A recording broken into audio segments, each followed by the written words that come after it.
From Pittsburgh, Pennsylvania, welcome to Forbes Field. MLB The Show brings you the American League Division Series. It's the Baltimore Orioles taking on the New York Yankees. Along with my partner, Chris Singleton, I'm John Shambi. And Singy, there's been a lot to talk about already in this series as we head into Game 4. And I'll be interested to see if these teams approach it any differently, with one on the brink of elimination and the other just a win away from putting an end to this thing. You know, in the postseason, I think you have to treat every game the same, but there's something about an elimination game that can put a team just into a different mindset. Yeah, and the strategy could certainly change in this type of game. It's hard to manage the same way when in any given at-bat, it can impact everything you've been working for throughout the season. First pitch coming your way next.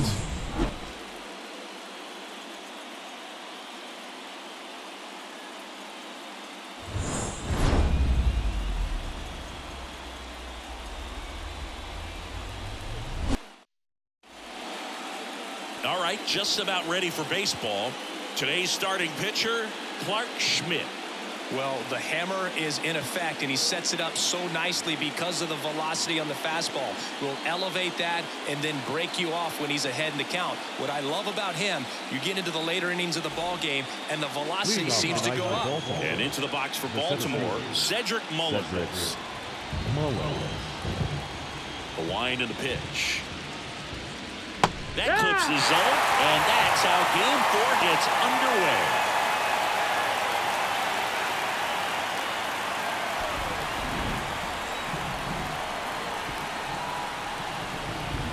Fastball for a strike. And it's 0-2.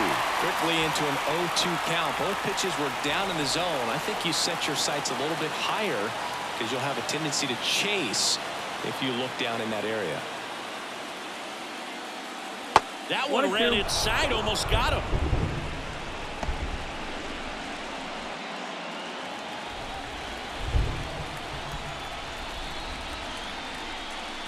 Got him swinging. That's a pretty nasty pitch right there. I call it a power curveball in the 80s. It's got so much spin on it, and you really don't have a lot of time to sit back and watch what it's going to do before you have to commit. It was a good one for the swinging strikeout.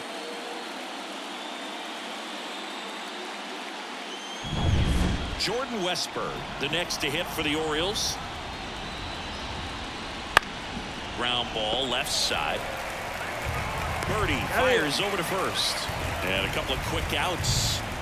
All right, let's take a look at the Orioles lineup now.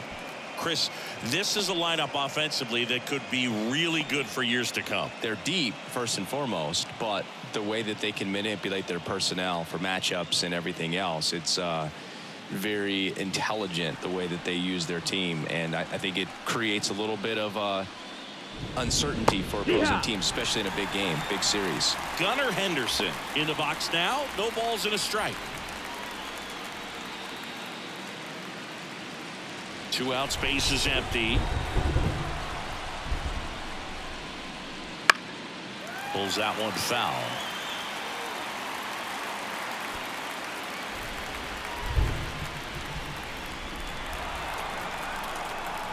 Two outs. And that one is inside ball one.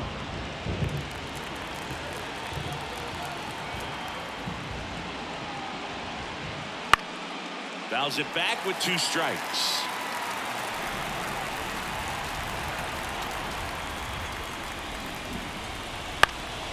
Lifted in the air down the left side.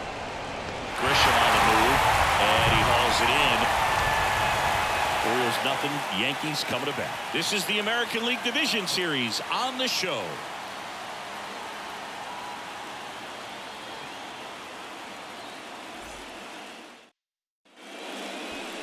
Back here with my pal Singy, getting the nod on the mound. John Means. What do you have on him, Singy?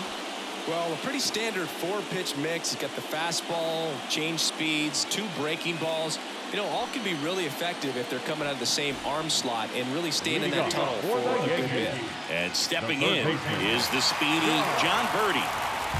The wind and the pitch. That's a strike, and it's 0-1.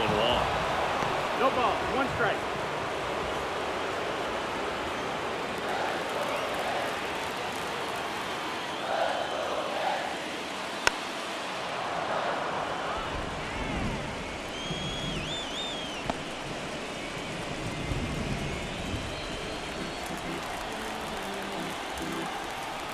pitch.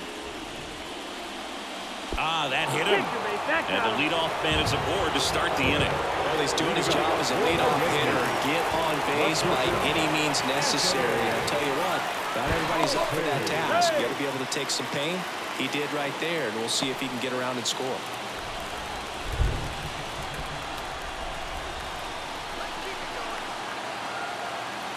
Next to hit, Anthony Volpe. Fastball for a strike.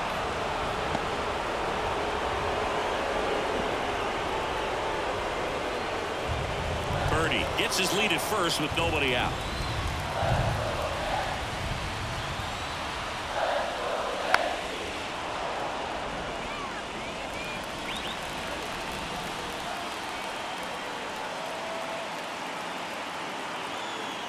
Oh, 2 now. And that's outside. 1 ball, 2 strikes.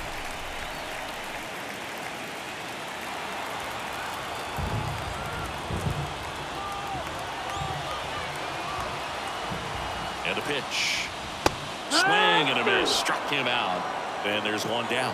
Well, that's always the key to effective pitching, is getting ahead in the count. And as a pitcher, it really allows you to start expanding the zone. Hitters become defensive, and all of a sudden that plate starts to get really wide. And what happens is, because of the pressure, you end up committing to a pitch as a batter before you recognize what it is, and that's what leads to the strikeout. To second, and he's out.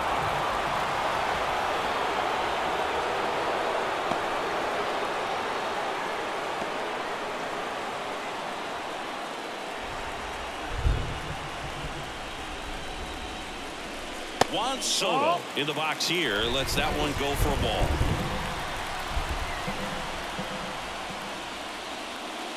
Outside. And that's ball 2. 2-0 count to a guy with this much pop at the dish. Better expect him to be turning on something. It's going to either get hit hard to the pull side, or the fans better look out in the stands. Swing and a high fly ball down the right field line. And that'll do it. First frame of the night behind us, and it's 0-0.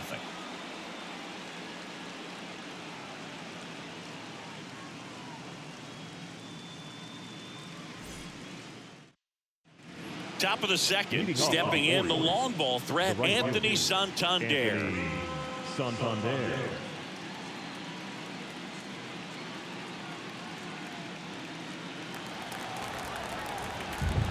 Schmidt back to work.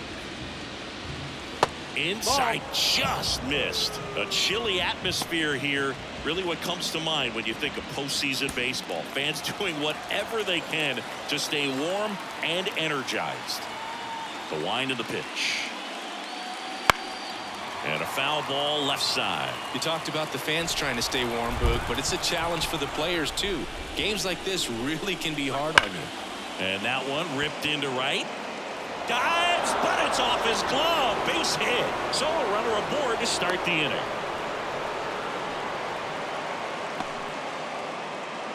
Ryan O'Hearn comes up to hit. He's someone that really beats up on right-handed pitching. The lefties, however, give him a little bit more trouble.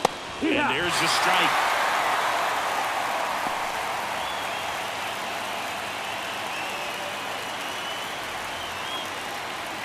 Nobody out. Runner at first.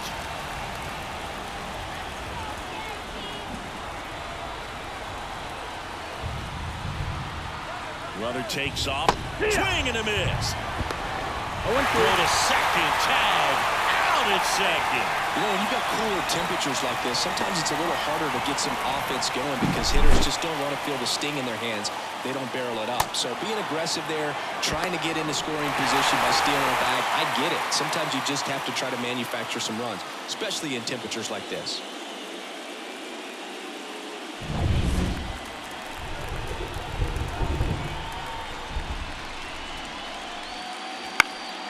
This one in the air, center field. And that'll get down for a hit. So they get a man aboard with a 1-out single. These days, most outfielders play pretty deep, and I'm not sure if that was a factor there or not, but off the bat, you're thinking it's going to be a pop-out, and it just kind of nestled into that spot where no one was able to get to it. Eloy Jimenez now. Misses off the plate. 1-0.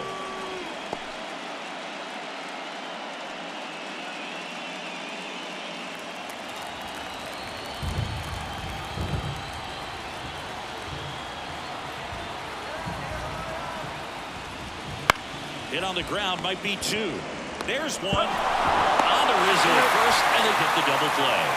So no runs, 2 hits, no errors, and no one left. We go to the bottom of inning number 2.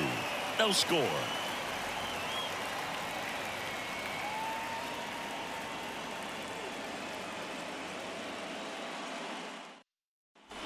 And we're back. We head to the bottom of the second. And now big number 99, Aaron Judge. He's a guy who does it all. With the lack of contact in today's game, this guy hits for contact, so he delivers average, but there's on-base and slugging too. Popped up. Hauls it in, and there's one away. Batting fifth, the designated hitter, Giancarlo Stanton. Now here's Giancarlo Stanton.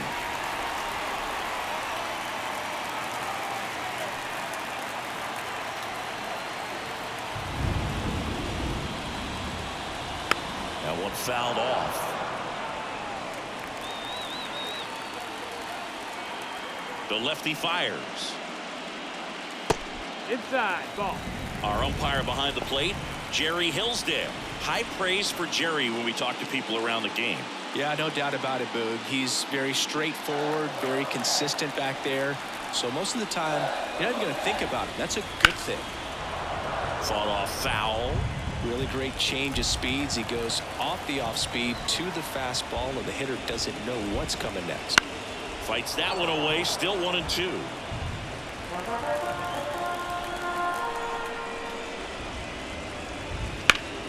Hit hard. That gets through. So a man aboard now with one away. Batting fifth. Really nice job staying up the middle with his approach. He didn't try to do too much with the pitch, just shot it through the infield.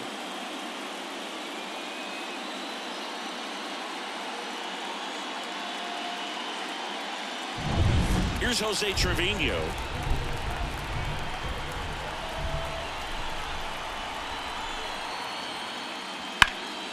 Next offering popped in the air, right field. Hauls it in for the out. That's out number 2. Batting seventh, the second baseman, Jazz Chisholm Jr. Jazz Chisholm Jr. now. Oh, Boog, a lot has changed for this kid from the Bahamas. Jazz was signed by the Diamondbacks as a free agent for $200,000. 4 years later, he's traded to Miami and played for the Jacksonville Jumbo Shrimp before getting his call to the big leagues. He's a player on the rise.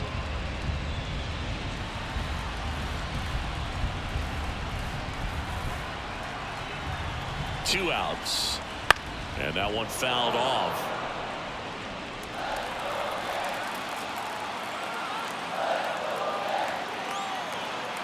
The pitch. Good job to fight that one off. Clearly trying to stay back a little bit longer for that changeup as he fouls that fastball back. 0-2 now. That one just misses. It's a good take.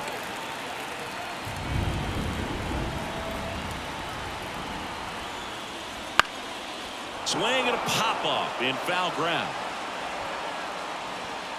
Makes the catch up against the wall in foul territory. One left for the Yankees. We'll move to the third with no score.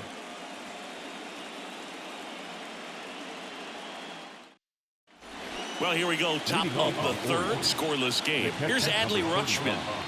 Adley Rutschman. And the right-hander back to work.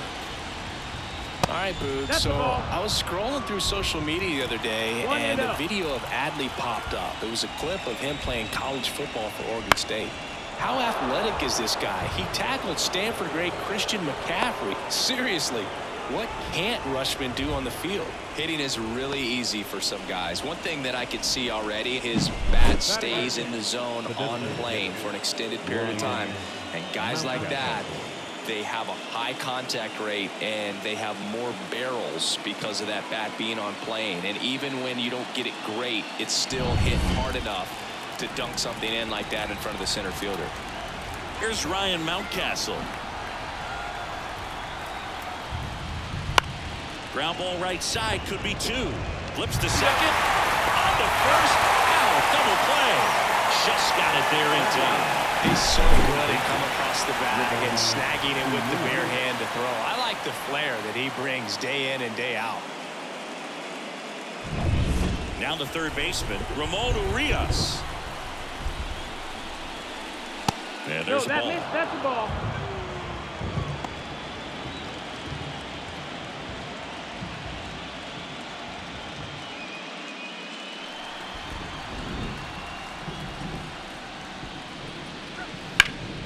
Ripped to third. Fires over to first. And that'll do it. Home half of the third coming up. No score.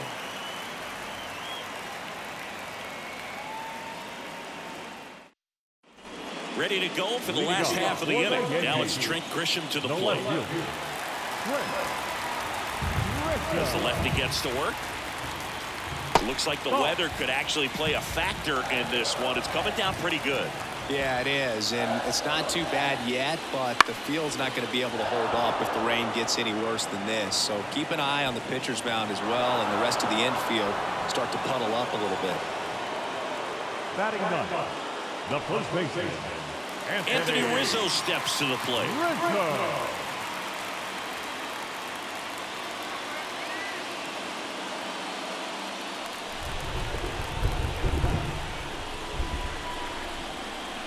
Swings through that one. 0-1. Pure balls, one strike. One out, bases empty.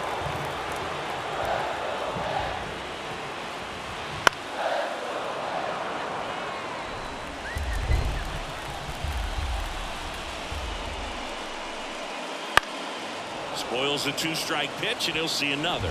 We haven't seen a break in the weather, and the umpires might be forced to make a decision soon. Yeah, I think so, Boog. I mean, everyone looking and wondering when they're going to stop play. It definitely feels close. And there's two down. Now batting, third baseman, John Birdie. Back to the top of the Yankee order. Here's the third baseman, John Birdie, hit by a pitch leading off the ball game. That one's in there. 0-1. Birdie measures 5 feet 10 inches, 190 pounds, and they traded for him earlier this year. Fastball in for a strike. 0-2.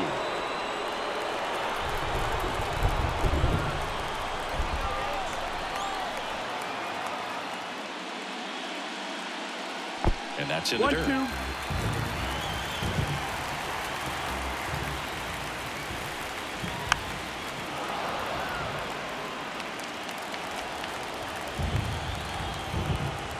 The pitch. Battling here as he fouls it away. 2 down, nobody on. And That's another the ball. ball.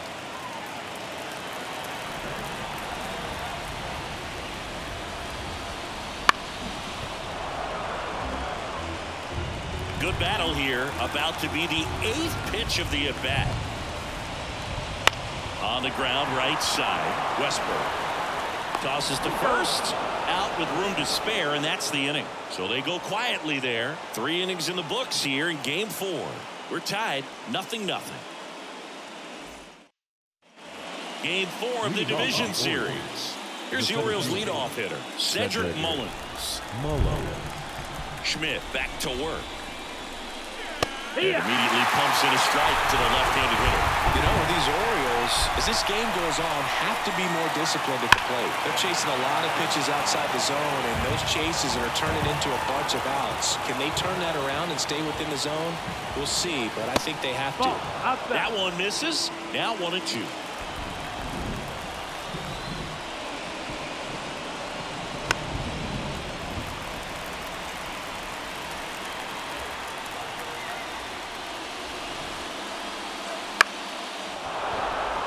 That's a base hit. Just kind of sliced that one into center. Well, I don't think that pitch would have been called a strike, Now but batter. he did such a nice job of pulling his hands tight to the body and just getting enough of the barrel on it to be hard enough back up the middle for a knock. Go ahead run on base. So next to hit for Baltimore, Jordan Westburg.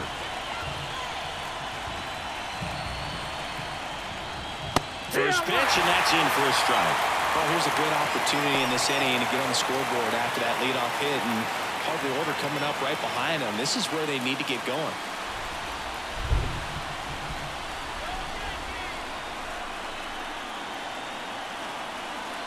The 0-1. Nope. Ball.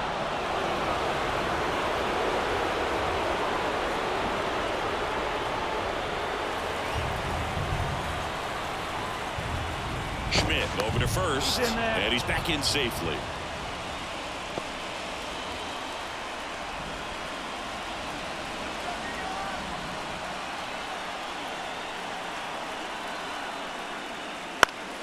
And a count 1-2. With 2 strikes, may see some movement over there at first base, trying to stay out of the double play right here. And a pitch. In the air, out towards left center, and that'll fall for a base hit. Throw back in quickly. First and second now with nobody out. Couple of singles back to back. That ball right there landed in what they call a no man's land, meaning it's not really a spot on the field where you can expect anyone to get to it easily. I mean, it's a tough play going back for the shortstop, but also for the outfielders trying to come in. They got to go a long way as well. Runner in scoring position now, and a good opportunity to push across the first side of the blanket. This one pops straight up near the plate.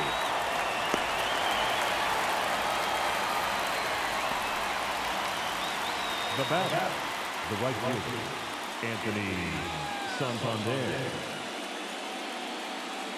Anthony Santander at the plate.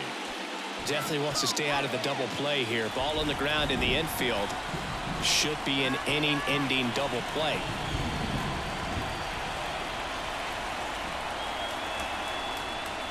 Pitch misses. Ball 1. Way to lay off that pitch down.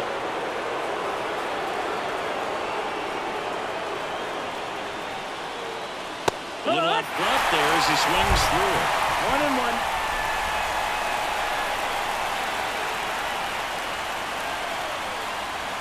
Two on, 1 out. That's out to center field. Squeezes it. Throw, and it gets away.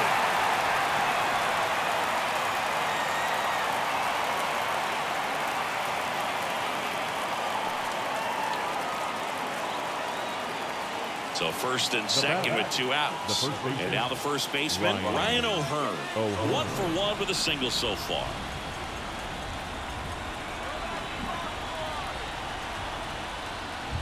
One ball, no strike. In the dirt, blocked.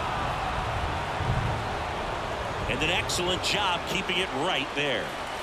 The Orioles with a chance to score first here in Game 4 of this ALDS. Out to short, Volpe. And that is that. No runs on 2 hits, no errors, and 2 men left stranded. To the bottom of inning number 4 now. No score.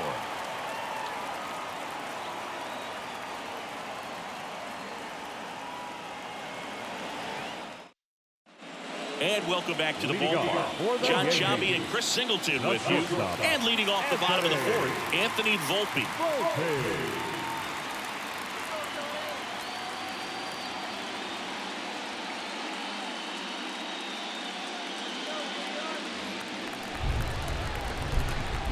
And he deals. This one popped up. Henderson under it. 1 up, 1 down. Well, that was a pitch you got to crush. Unbelievable that he missed it right there. I'm telling you, he is going to be frustrated with himself until his next at bat. Here's Juan Soto. You know, Boog, as a 20-year-old, this guy hit 2 home runs in the World Series. And the only players younger than Soto to hit World Series home runs are Andrew Jones, Miguel Cabrera, and Mickey Mantle. First pitch doesn't find the zone.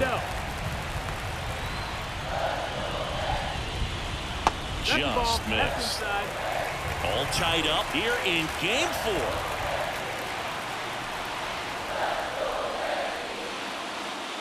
The 2-0 is in for a strike.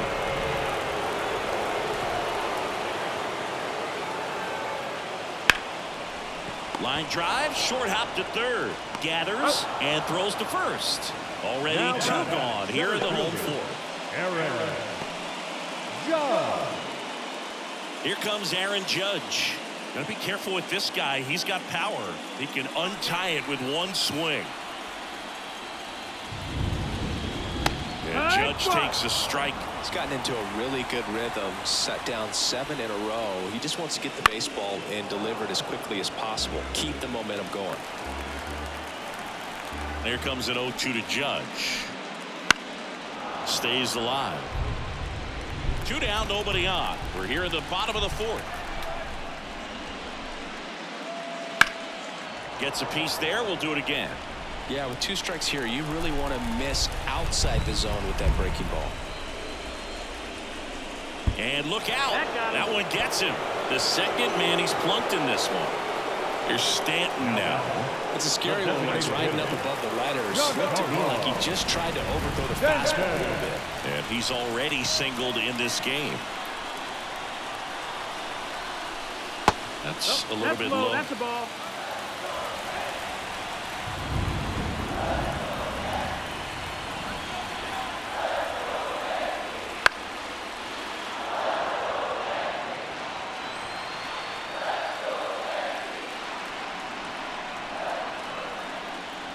And that one missing low.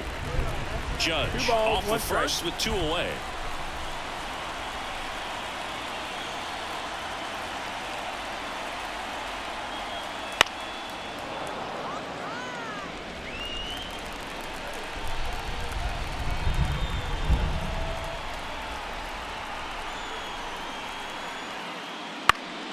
That's foul off to the right side. Keeps the AB going.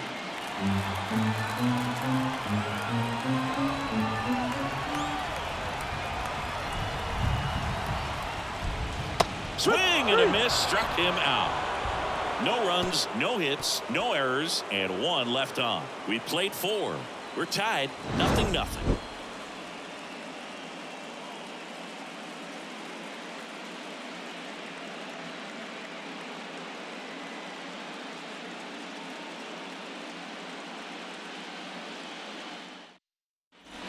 And we're back. Here's Eloy Jimenez. The left-hander, Eloy Jimenez. The pitch. That one finds the zone, and that is strike 1.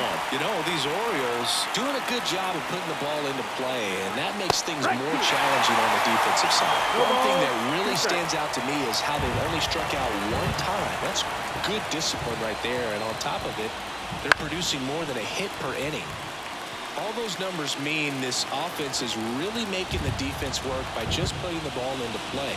Anything can happen at that point. And a swing and a miss. Down on strikes, and that's the first out.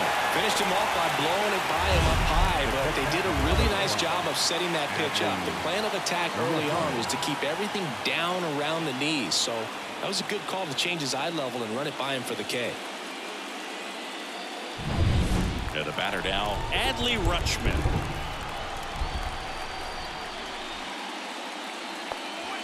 Foul ball there.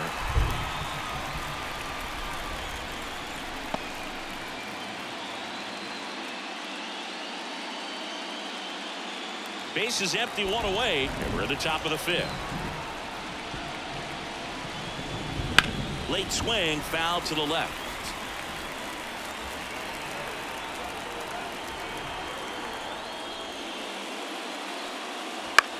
And that one is lifted in the air. Grisham trying to get there.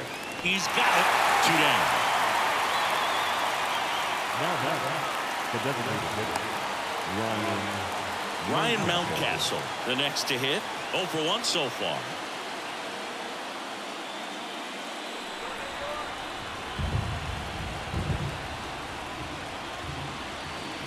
In for a strike. 0-1. It's 0-1.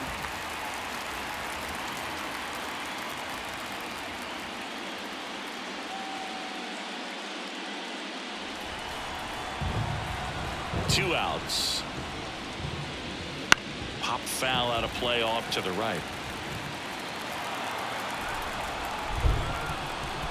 Kicks and deals.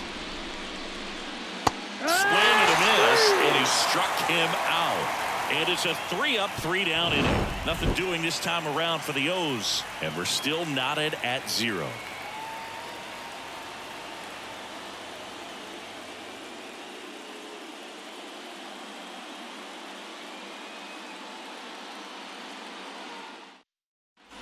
Bottom of the inning, and stepping in for the Yankees, Jose Trevino.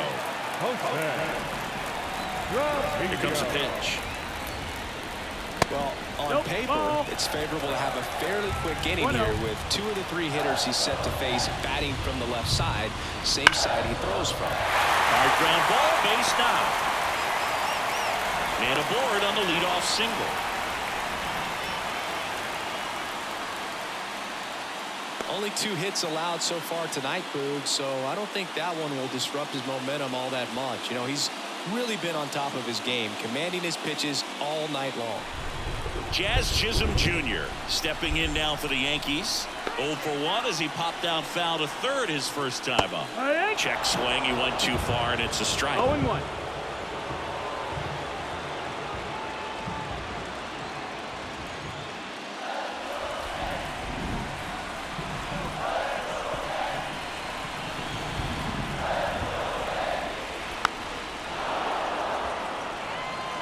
All tied up, last half of inning number 5.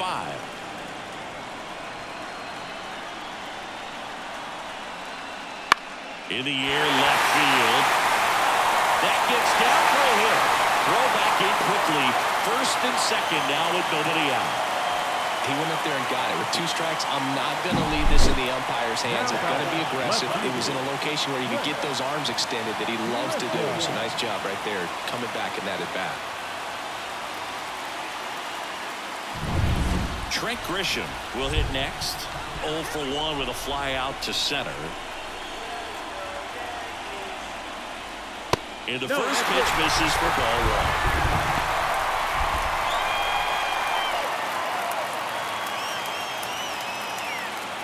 1. Trevino on second. Chisholm on at first with nobody out.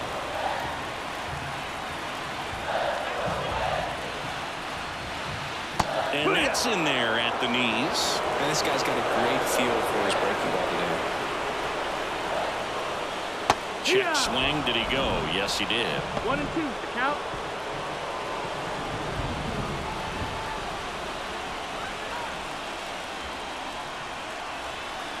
And now the lefty hits and misses. It's a strikeout. Well, that right there is just a pitcher's pitch, tailing away from the hitter, blowing away with some good action at the end. You know, even if he gets the bat to that ball, it's probably just a weak ground ball to the opposite side. Tell you what, that's a tremendous 2-strike pitch. And here is Anthony Rizzo. 0 for 1, popped out foul to the catcher his first time up. Ground ball right side, could be 2. There's 1. Return throw to first, got him. Double play, and that'll do it. He continues to roll on the mound as 5 shutout innings are in the books. And we still have no score.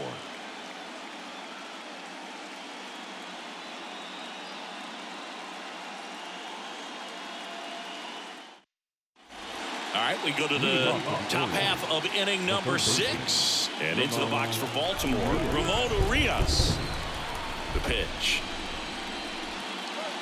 Inside corner at the knees. That's a strike. Good fastball.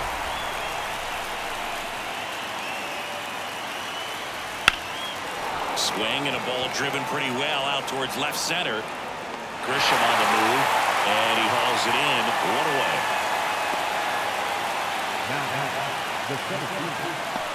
Cedric Mullins, the next to hit for the Orioles. 1 for 2.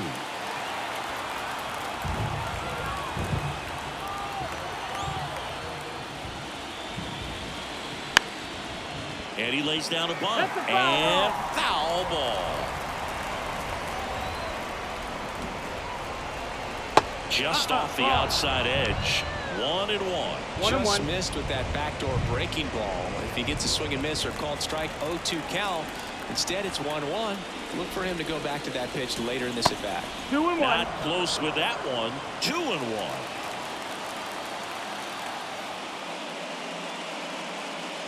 Good eye in that spot. He hasn't fallen behind in the count like this all day. He's in danger of walking his first batter right here. One down, base is empty. Downstairs, and it misses, ball 4. Well, he tried to nibble right there and just missed his spot. Hitter didn't offer at it. Now he has somebody to worry about over at first. And next for the Orioles, Jordan Westburg.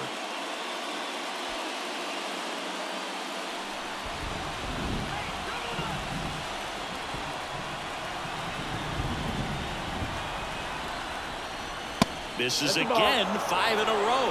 Home plate umpires trying to tighten things up a little bit.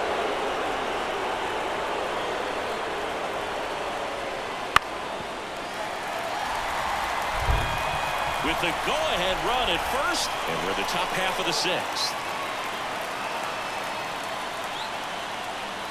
Schmidt throws over.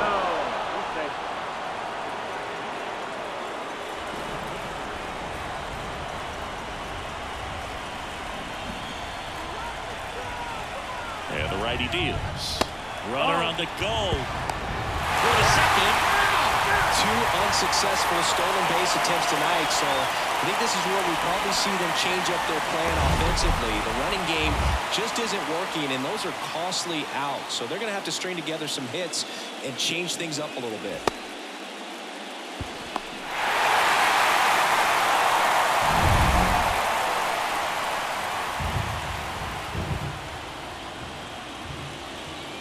That one ripped, but foul. You know, this guy's great speed is in the back of that pitcher's mind. If he can get on, it's going to give him one more thing he's got to think about. And another ball. He should get a pretty good pitch to hit here with 3-hole hitter coming up if he's walked.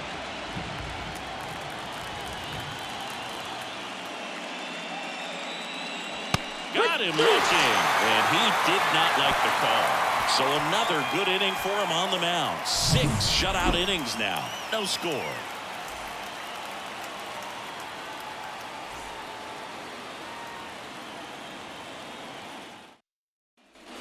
Well, we go bottom 6. John Birdie at the plate. It's interesting he plays kind of a power spot defensively, but runs pretty well. So when you're looking at that position, you're not expecting someone that has maybe above average speed, but he does. Fastball for a strike. And a count 1-1. And I think that skill set really upgrades the position because when you have that kind of speed, it makes the whole team that much better. On to O'Hearn. 1 away, bottom of the 6th. The batter, number 11, shortstop, Anthony Volpe stepping in now for the Yankees.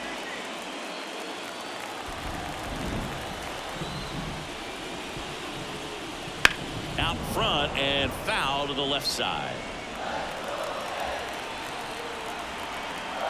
And a pitch. Just missed.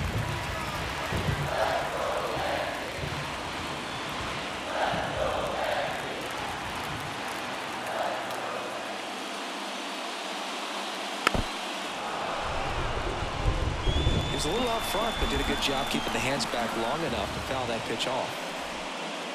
Just missed. Really good take, especially with 2 strikes. And a curve is down and in.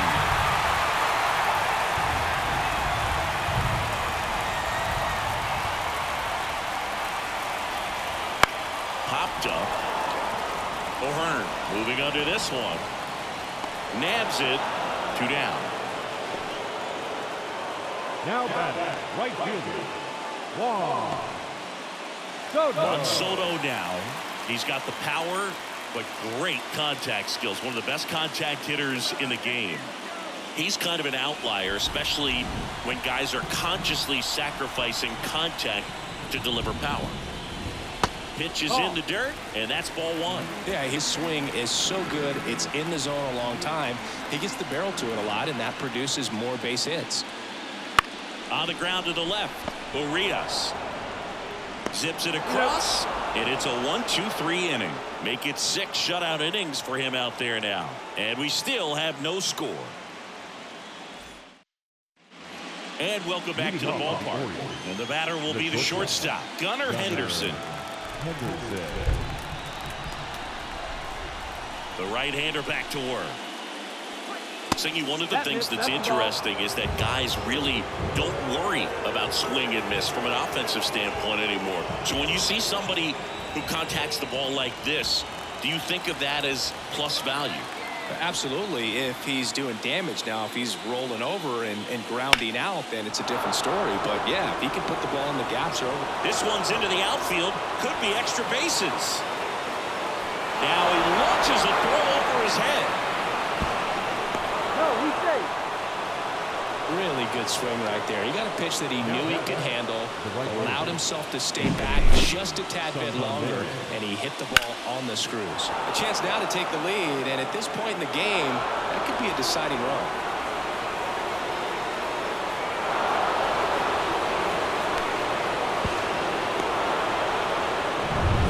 Go-ahead run on base. Here's the Oriole cleanup hitter, Anthony Santander. That one catches the zone. That's strike one.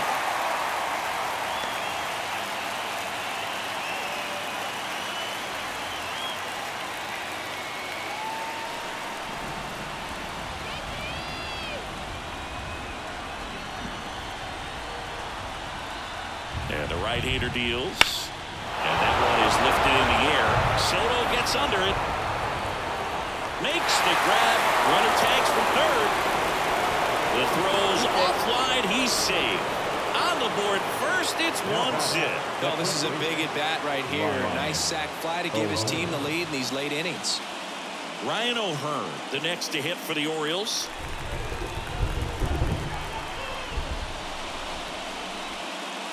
On the corner for a strike, and it's 0-1. He didn't want to give up that run, but he did. Got the fly ball, sac fly out. Now it's time to attack these other guys. Get your team back in the dugout.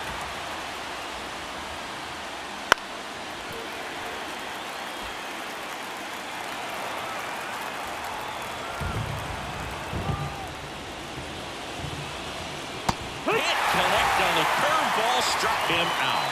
Got away with that curveball, no doubt about it. It passed right through the heart of the strike zone, and he just couldn't get the bat on it. When you strike out on one like that, that's when you start having conversations with yourself, and they're not usually very friendly.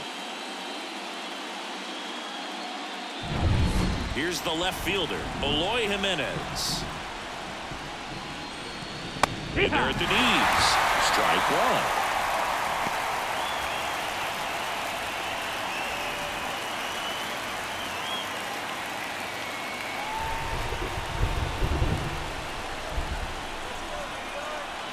Two down, nobody on. And a foul ball. And here it comes. And that's down and away.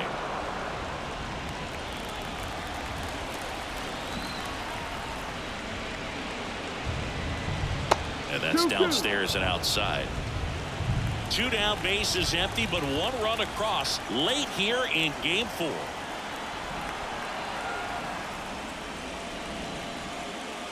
Swing and a miss for the strikeout. He swung over top of the curveball. So they get one run on one base hit, no errors, and no one left on. Midway in inning number 7, and it's time to stretch.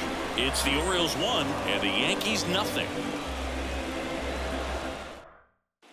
Set for the last half of the 7th. So now the Yankees cleanup hitter, Aaron Judge. The line to the pitch. There's a strike. Meanwhile, activity in the bullpen. Danny Coulombe appears to be getting loose. Bautista also getting ready.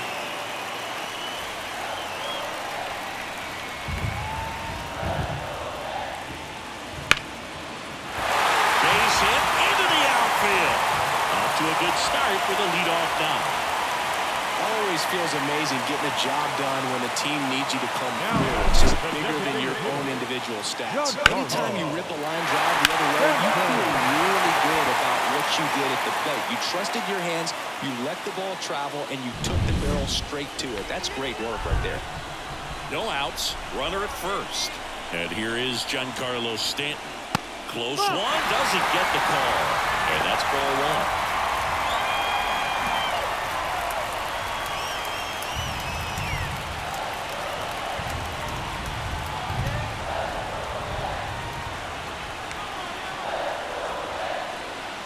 Just missed. Holding on to a one-run lead here at the bottom of the seventh. And a foul ball makes the count 2-1.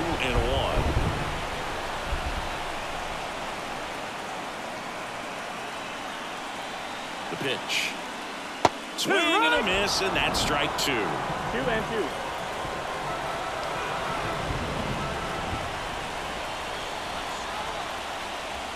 Backs and misses. It's a strikeout. Digging in, Jose Trevino. This guy, one of the best defensive catchers going. You're talking about framing, the ability to block, catch, and throw. He is at the top of the game. That's ripped into the outfield. Could be extra bases. Judge around second. Headed for the plate. Relay throw. He'll score in the 10th. It's 1-1. Well, there you go. The RBI machine. Another clutch run scoring at bat. Yeah, he's been so good in these situations. Call it clutch if you want, but his resume speaks for itself.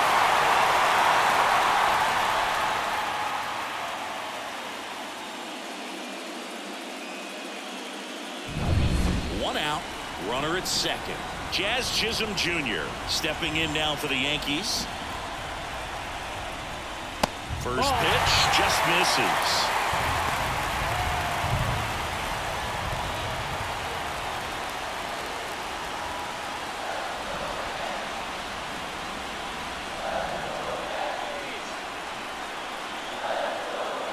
In there for a strike at the top of the zone.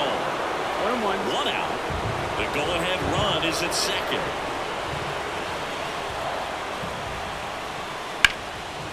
Ripped into left center for a base hit.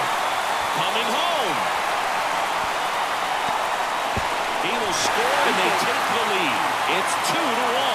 Love how he let that ball travel, trusted his hands. Nice job of going the other way.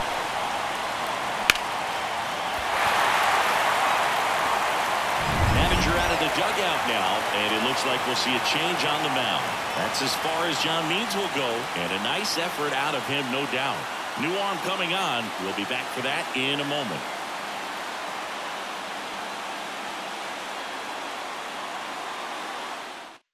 Cionel Perez into the game. He has a great slider with tons of movement.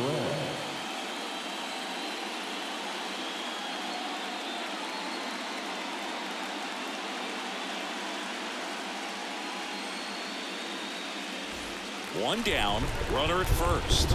Now the left fielder, Trent Grisham. Runner on the move. There's a ball. Go to second, and great jump. Well, it seems like 90 feet is such a big deal in a tight one-run game like this one. Maybe it's a little bit risky, but they felt good about it, and it paid off. Let's see if they can turn this into a big run.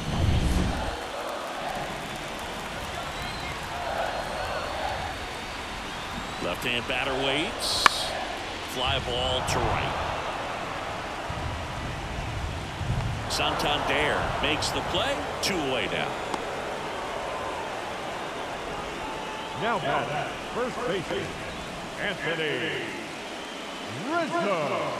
And here's the first baseman, Anthony Rizzo. Well, bottom of the order here, Boog. You got to go right after this guy. As they look to pick up an add-on run. And the number 9 guy at the plate. There's a strike. No need to offer that pitch until you get to 2 strikes. It's just a low percentage of success when you want to try to go after that down and away pitch. A swing and a miss as he chases way out of the zone. comes up empty as he chases that one in the dirt. Got him. Inning over on the strikeout. They get 2 runs on 3 hits, no errors, and 1 left. 8th inning coming up. It's the Yankees 2 and the Orioles 1.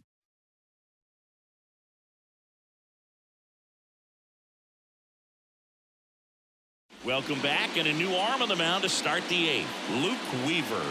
Well, the best relievers love the opportunity to come in and protect a tight lead late in the ball game. Some of them are just wired different, so we'll see what he's got here. Now the Orioles catcher, Adley Rutschman. This is a guy who is very highly regarded defensively. Fun to watch him control stuff behind the plate. Good game caller, good at framing, but it's that big arm that really stands out.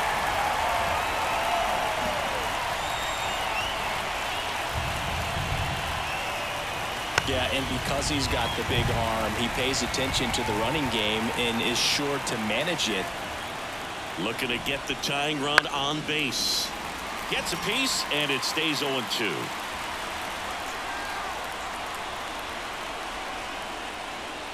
And downstairs. Well, with both starters out of the game, this quickly becomes a bullpen game, and this is something we see more and more in the game today, especially in the postseason. That one 95 to finish him off. Pretty big strikeout right there to start this 8th inning. Down 1, any leadoff base runner really makes this inning a bit more interesting.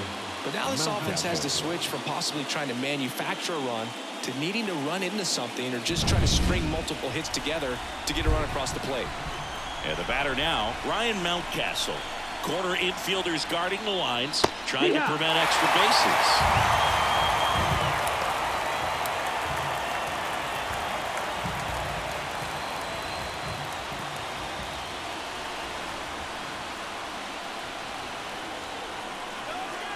The 0-1. That one at the knees for a strike.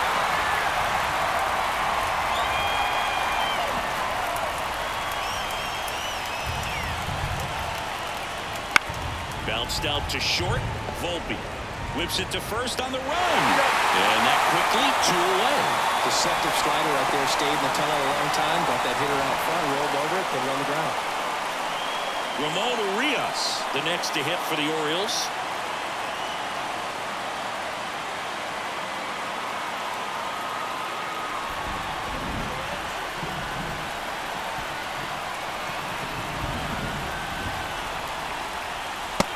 No, that's a ball.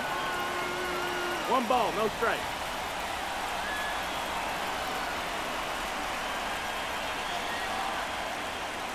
Oh, he doesn't get the call. Ball 2.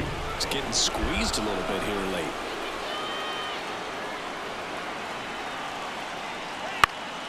And a foul ball. Trying to hold a 1-run lead, and we're in the top of the 8th. Next offering is in for a strike. 2 balls, 2 strikes.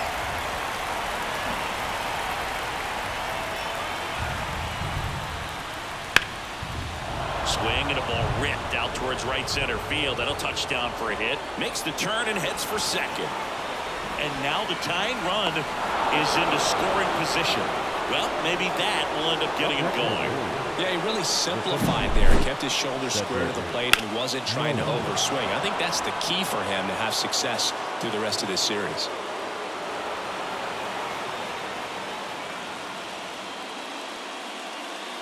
So a change being made out at second, and pinch running for the Orioles, Jorge Mateo. So the batting order turns over, and here is Cedric Mullins. 1-0. In the dirt, and no movement on the bases. It's ball 1.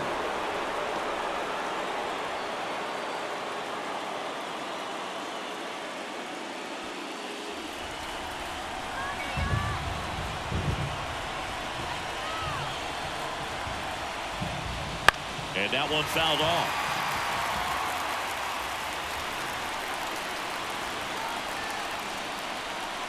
So the tying run at second. Swing and a miss. And the count 1-2. Well, if he's going to do something special right here, it's going to have to happen with 2 strikes. That ball is foul, and the pressure is building.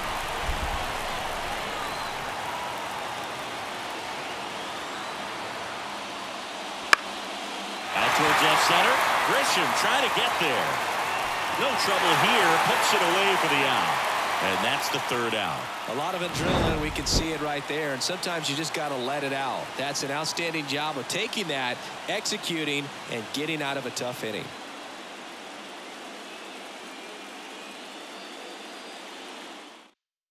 Now into the game, Jorge Mateo.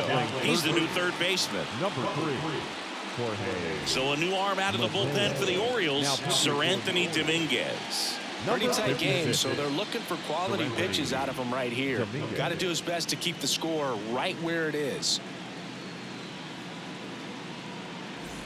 So the lineup flips over. John Birdie stepping in now for the Yankees. John Birdie. And a pitch. Right down to shoot. That's strike one. Man, 91 on the slider right there. That's a hard one. That's a low-end fastball for some pitchers. Righty delivers. Started after it. Tried to hold up. Now a look to first. And yes, he did. That's a swing, according to Kenny Jansen. 0-2 now. And that one ripped to left. And that one pulled down by Jimenez. And there's one away. The batter, number 11, shortstop, Anthony. And next for New York, Anthony Volpe.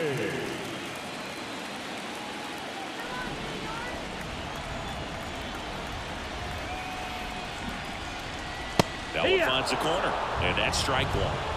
0-1. Base is empty, one away. Here, the bottom half of the 8th inning.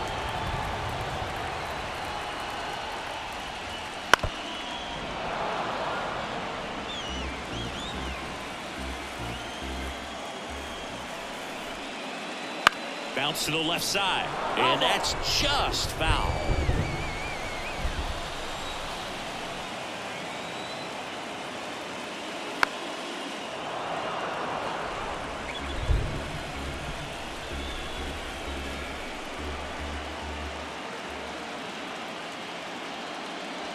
Swings through it, and that's a strikeout. Well, we saw a solid effort out of their starter, and the bullpen is following suit. It's just a good day as a manager or as a pitching coach. When you can hand the ball off to multiple arms, you get stability from all of their performances. Soto stands in here, takes ball one low.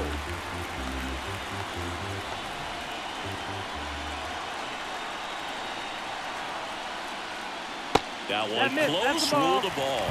And it's 2-0. 2-0 count. You really don't want to give in here. You've got to work the edges, really execute a pitch. Hopefully you can get back into this count. 2 outs. In the air to left center. Jimenez trying to get there. And makes the grab. And that is that.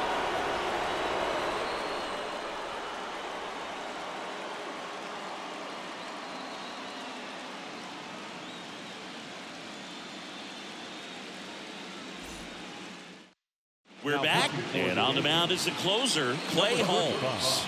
Now this is an extremely confident pitcher. He loves the pressure. Actually likes the one-run game better than a comfortable 3-run save opportunity because that's when he pitches his best. Well, one-run game. Jordan Westburg now at the plate, 1 for 3. The pitch. Just missed.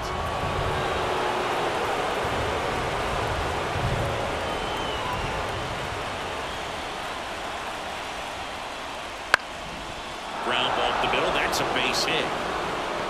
And the tying run is on with a leadoff single.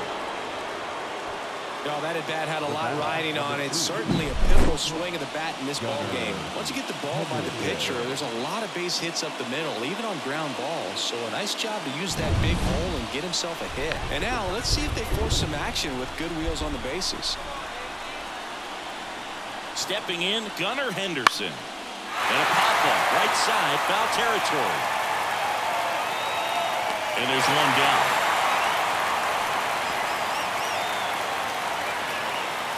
Up next for the Orioles, the right fielder, Anthony. He's 2 outs away. And next will be the cleanup hitter, Anthony Santander. Picked up an RBI in his last at bat. Still their only run of the game so far. Holmes keeping an eye on him. He's got plus speed, but in this situation, all eyes are going to be over there trying to keep his lead tight. Spits the plate.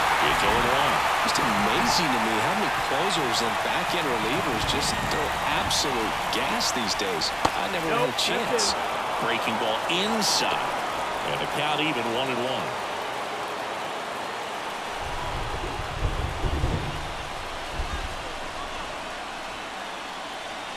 At the belt and fires.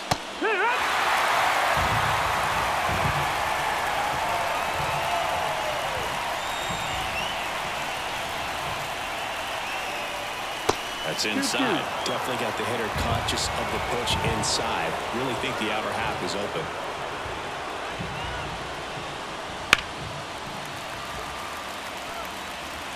Trying to close out a 1-run lead here at the top of the ninth.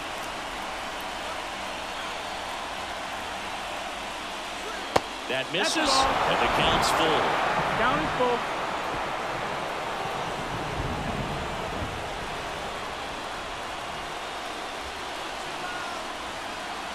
Payoff pitch. Foul ball, and it remains a full count.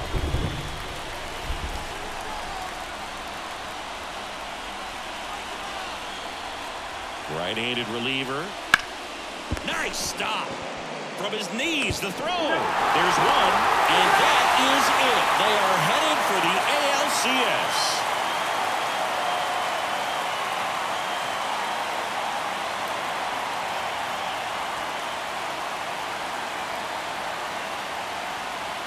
Well, a really solid division series win. They can move on to the next round and I think relax a little bit more. Congratulations. Get ready for the ALCS.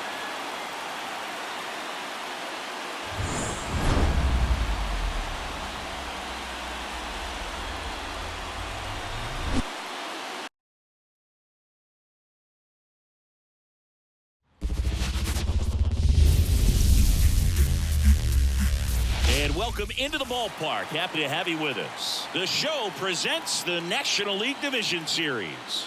It's the Los Angeles Dodgers taking on the St. Louis Cardinals. John Shambi along with Chris Singleton. Plenty of storylines taking shape in this series as we set. Just about to get underway. Today's starting pitcher, Kyle Gibson. Well, last time out, picked up the win, didn't allow a run, pitched extremely well. It doesn't have to be perfect, but if he can give another performance like last time out, his team will be happy. And at the plate for the Dodgers, Freddie Freeman. The wind of the pitch. Swing and a miss.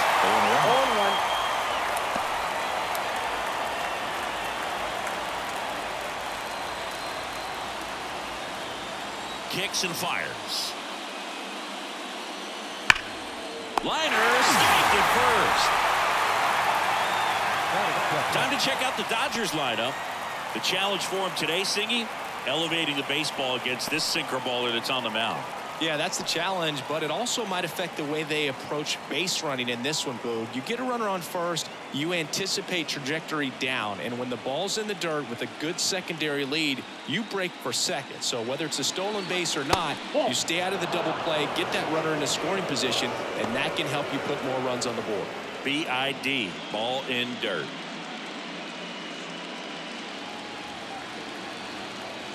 One down, base is empty. Liner, and that should be extra bases. Around first and hustling for second. And he'll pull in there with a stand-up double. He was all over that one. That pretty much split the zone down the middle, and those are the ones where you got to make them pay.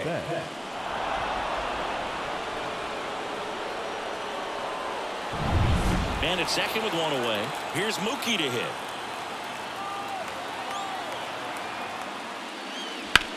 On the ground to third. And that one finds its way through. Around third. Now a long throw home.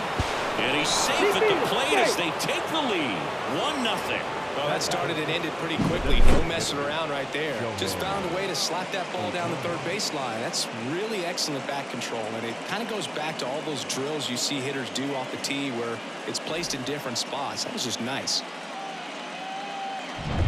Runner on at first with one gone. Shohei Ohtani steps to the plate for the Dodgers. Missed with a changeup, and it's 1-0. Gibson, a former All-Star. He features a sinker, a cutter, a slurve, a changeup, and he works in a four-seamer. And a pitch. Fouled off to the right. I think it's huge that they were able to score right away. You're playing on the road. Stakes are high. Energy in the ballpark. And you help to quiet that down a little bit.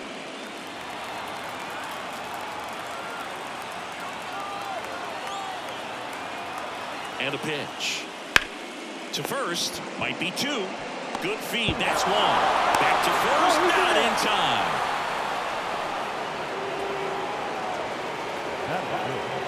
The third baseman, number 13. And now it's Max Muncy.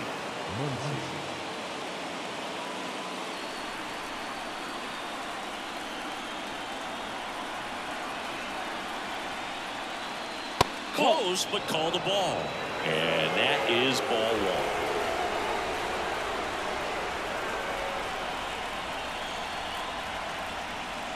Now it catches the corner for a strike. 1-1.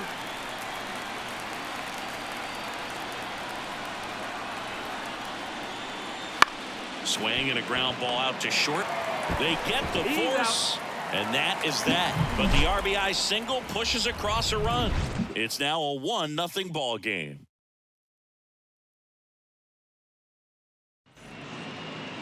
Welcome back to Comiskey Park. And taking the ball for the Dodgers, Yoshinobu Yamamoto. It's got that splitter, and it's a pitch that swings and misses, come fast, and they come often. Very difficult to pick up out of his hand. Here's Tommy Pham. For the Cardinals, the center fielder, Tommy Pham. A line to kick the pitch. Ripped to short, snagged on a bounce. Awesome play there. Here's a Cardinals lineup now. This is a veteran-led lineup right here. A lot of players with plenty of experience, Singy. Yeah, no doubt about that, Boog. These players have been around the game for a long time, and they may not have the flash that they once did, but they've got the wisdom to be able to understand different situations, be able to think with the opponent and sometimes in front of the opponent. And you always seem to see a team like this. They come to the ballpark, they know how to get down to business, and they understand what the job is at hand. The 1-0. On the inside corner for a strike. Well, Boog, the story's been told that Yamamoto's bag of tricks is an actual bag that he carries around. Inside the bag, he keeps a yoga mat, wooden blocks, tiny soccer balls, and mini javelins. He uses all of that just for his warm-up routine.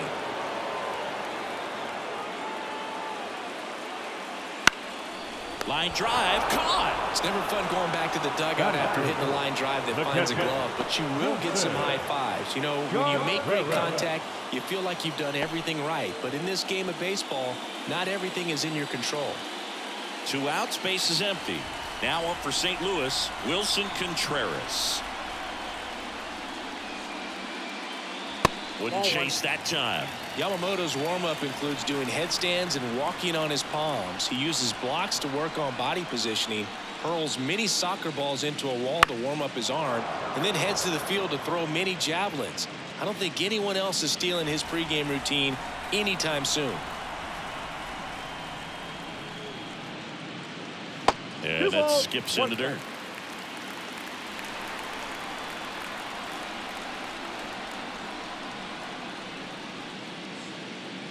Swings through that one out in front that time. From a pitcher's perspective, that's a beautiful splitter right there. As a hitter, you don't like it, but he's commanded his fastball, and out of that same tunnel, that splitter comes, and the bottom just falls out of it. On the ground. Lays out, but he can't squeeze it. He doesn't have a ball play, and they come away without an out. Batting fourth, the second baseman, Nolan. Here's Nolan Gorman. Pitch in the dirt, ball one. Count 1-0.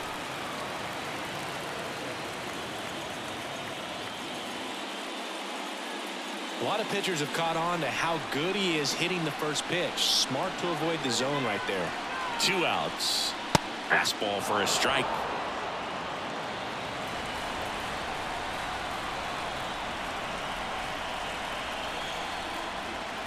Next offering in there for a strike. That is strike 2. 1 ball. Home team down a run. Here in game 4 of the NLDS. And a swing and a miss. And that's that. The Cards leave one. Still behind by a count of 1-0.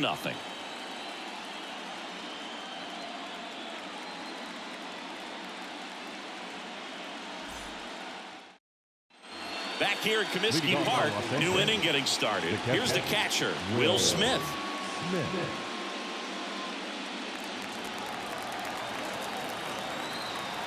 Here the right-hander back to work.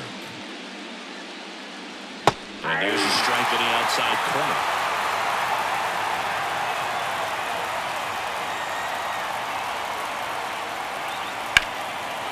Line drive, base hit right field.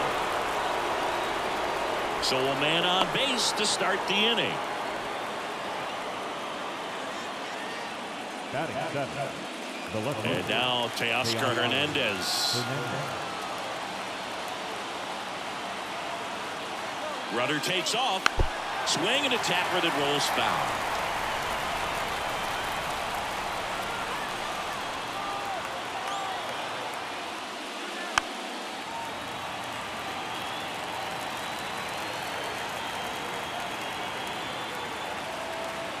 The 0-2. That one lifted to left. On the move towards the line. Makes the catch.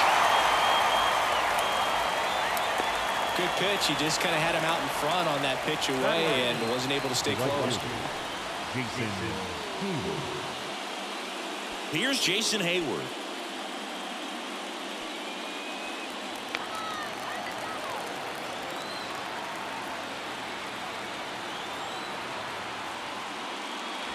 And ball one.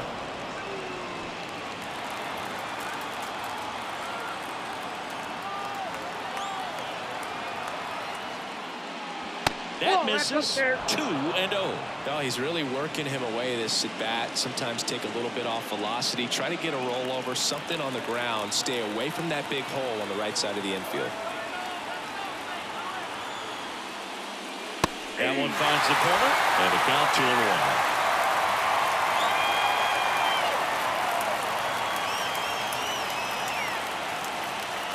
Swing and a miss. Nice changeup. Smith leads off first with 1 away.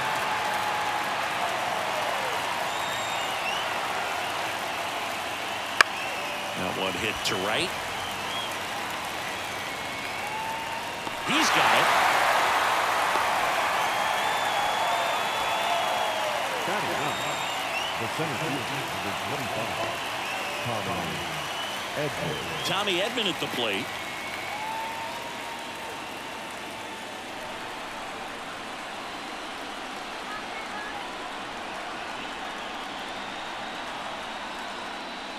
And he takes a strike.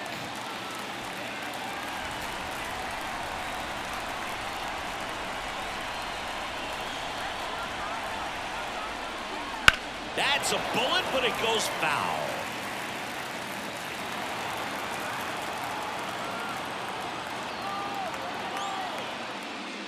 And look out as that one ran in and got him. He had 2 strikes on him, and he hit him. Back to the top of the lineup. And up next for Los Angeles, Freddie Freeman. He's 0 for 1. Right through there for a strike.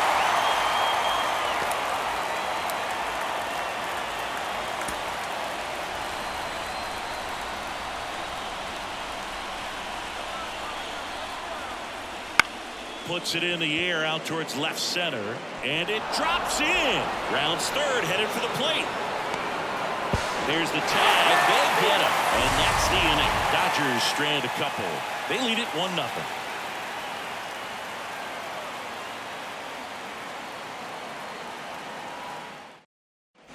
Bottom of the second. And stepping in for the Cardinals, Lars Nootbaar.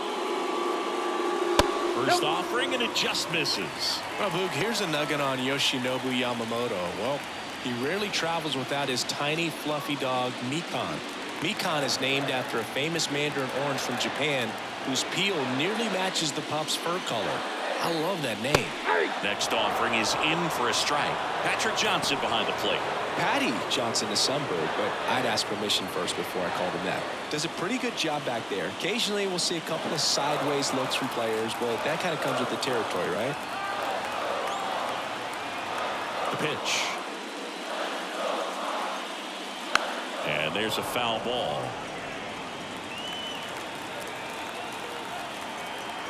A wind in the pitch. He goes down looking. Well, just couldn't pull the trigger on the fastball right there, and I don't think he was taking it, thinking it might be a called ball or anything. I just think he was flat out frozen. Did not expect that location, in my opinion. Now, Alec Burleson. Up and in, 1-0.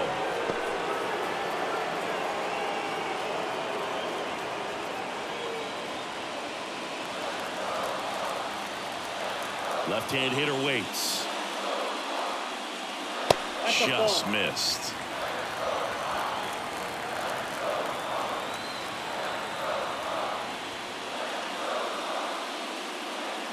There's the strike up high. 2-1 now.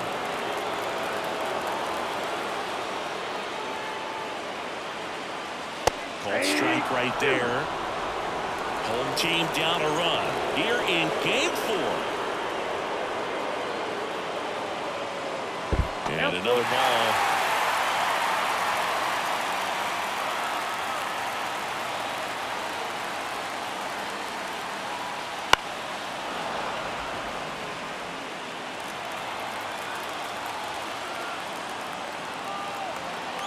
And he deals. Foul. We'll see another payoff pitch.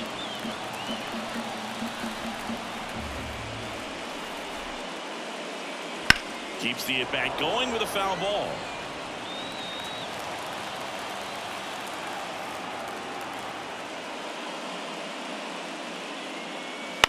And a foul ball. He stays alive.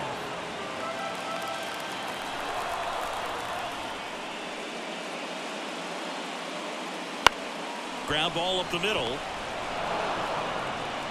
Throw on to Freeman. That was a strong at bat, even though he couldn't find a way on base. We talk about how the ball is coming out of a pitcher's hand. The way it comes out of his hand as an infielder. Wow, really impressive.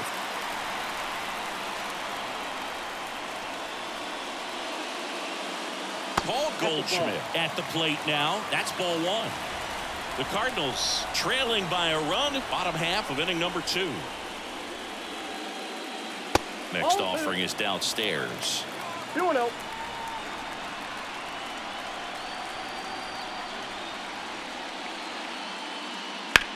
There's a line drive to left field. Base hit. So a 2-out knock keeps the inning alive.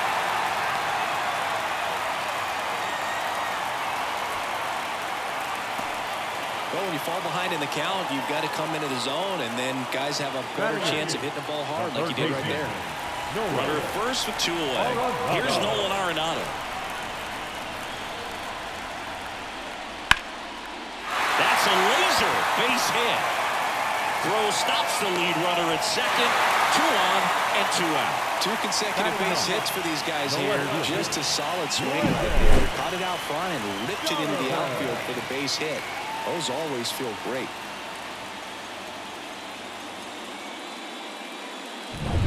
So 2 on with 2 away. Here's the left fielder, Brendan Donovan. And delivers outside.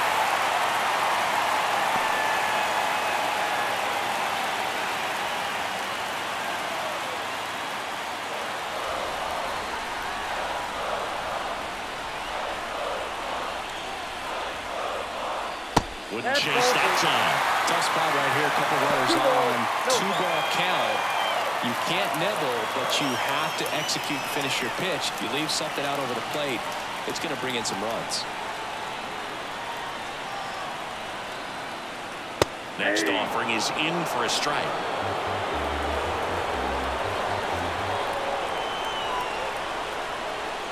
Swing and a miss as he was late. They can live up in the zone all game if hitters will chase it. That's just too much velocity. Hitters got to look down in the zone. Not even close there. But the count is filled up. So both runners should be on the move here on the full count pitch. Yeah, this is a good chance to tie up this ball game. See if he can find some open grass in the outfield. High in the air, out to right. Hayward gets there. He's under it. Makes the grab, and that'll end the inning. So the Cards strand a couple. They're down 1-0.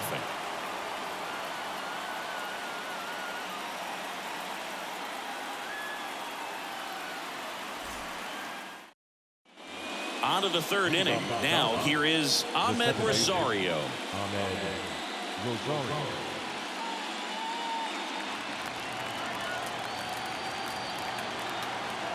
Gibson back to work. In for a strike. 1. Rosario measures 6 feet 2 inches, 190 pounds. He joined the team as a free agent. Fall off foul.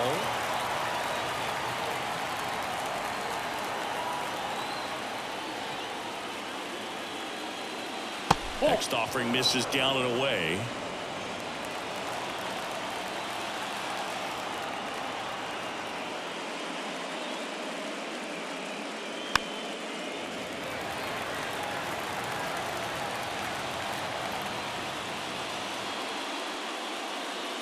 And another ball.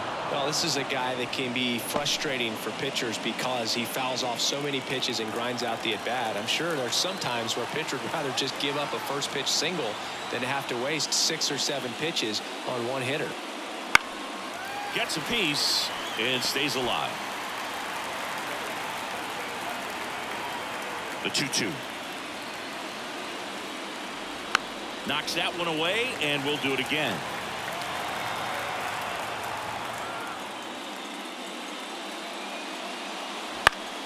Stays alive.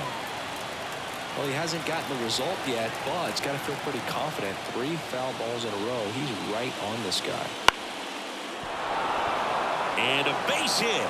He forced a lot of pitches to be thrown and ends up collecting a hit. Wasting no time. He's 2 for 2 now on the night, and just a triple and home run away from the cycle.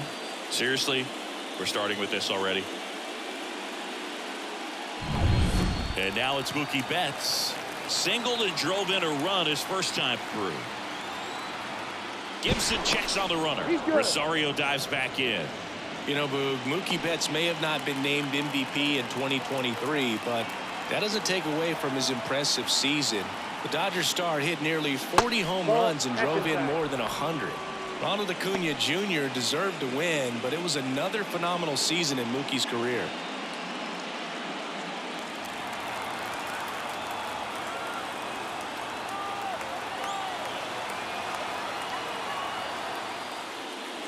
Next offering in there for a strike. And it's a ball and a strike.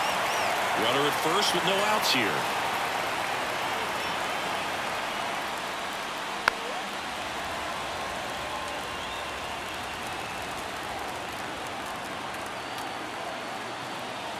The pitch. Lifted in the air, right center field. Nootbaar moves under it. He makes the grab, and there's one down.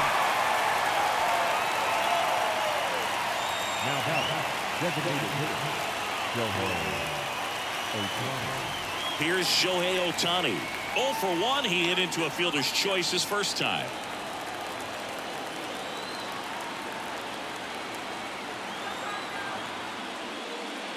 Just missed. Ball 1, no strike. Man at first, 1 away.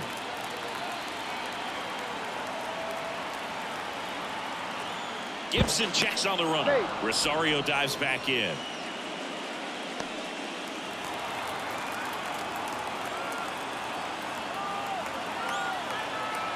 Rosario on the move. Pitching for a strike. Tag. Ow!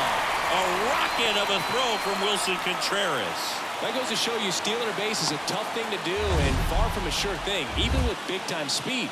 It's not easy to catch him, but that was a great catch and throw. Quick, not rushed, and accurate.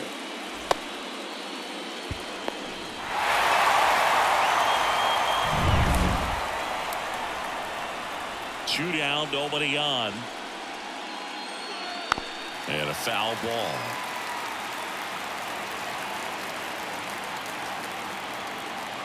Kicks and deals. Got him swinging. No runs, one hit, no errors, and no one left. We move on to the bottom of inning number 3. It's the Dodgers 1 and the Cardinals nothing.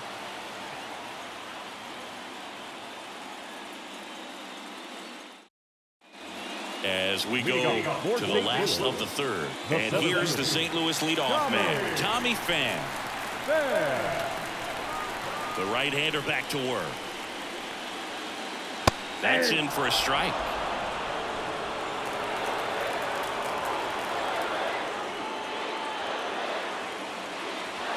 And that one cutting but missing down low.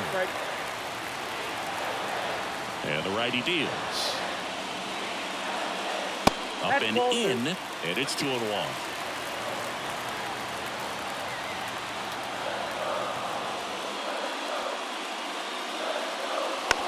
Slowly on the ground to short. Betts sends it to first. Leadoff man retired here in the 3rd. And he looked a little tentative on that swing. Almost like he didn't get pitch recognition and tried to slow his bat down just to make contact. I'd rather see a guy swing through it instead of making weak contact and putting it in play. Have another pitch where maybe he can drive out of the ballpark. Win batting for the 2nd time, and that's strike 1. Well, we call that keyhole. Even though it's right there and looks pretty good, if he doesn't love it, he's not going to swing that early in the count. The Redbirds down by a run here in the last half of the 3rd. Battling here as he fouls it away.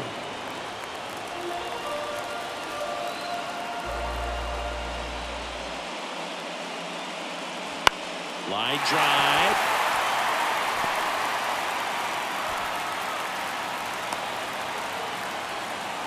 Nice job of driving that pitch the other way on a line. You know, hitters, they take so many reps in the cages working on going to the opposite field, and it doesn't always translate into the game, but right there it did, and he did it perfectly. And now a chance to maybe get creative on offense with good speed on first.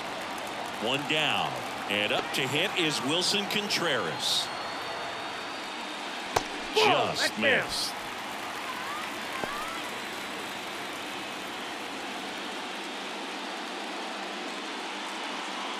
Win the runner at first with one gone in the inning.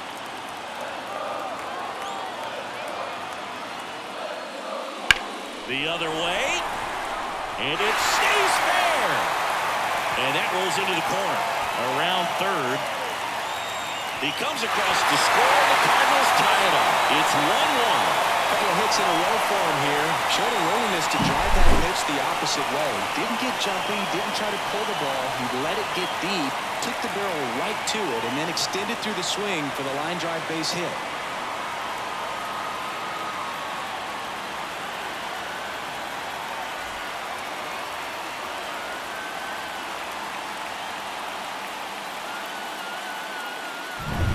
One out, runner at 2nd.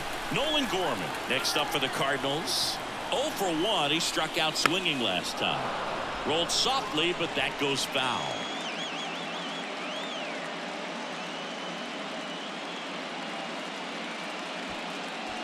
One out and a runner at 2nd.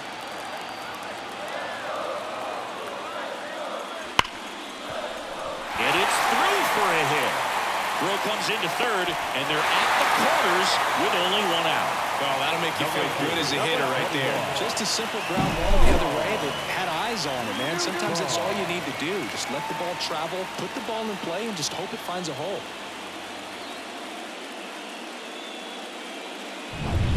Runners on the corners with one gone. Now it's the right fielder, Lars Nootbaar. Struck out looking in his first at bat. That pitch gets the corner. It's 0-1. The last thing he wants is to hit the ball on the ground, but I wouldn't expect many pitches up in the zone. They'll be pitching for a double play in this spot.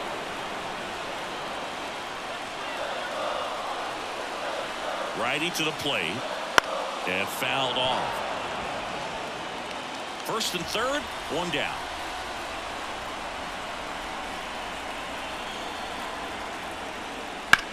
That one is absolutely belted. And this one could be extra bases. One runs in. Runner around third on his way to the plate. The relay in there. He's safe.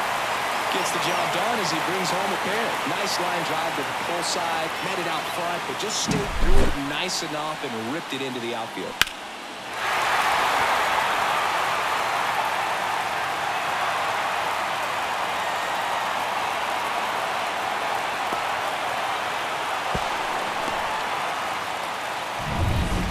Down, runner at third.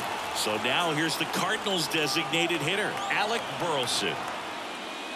That's a strike across the top of the zone.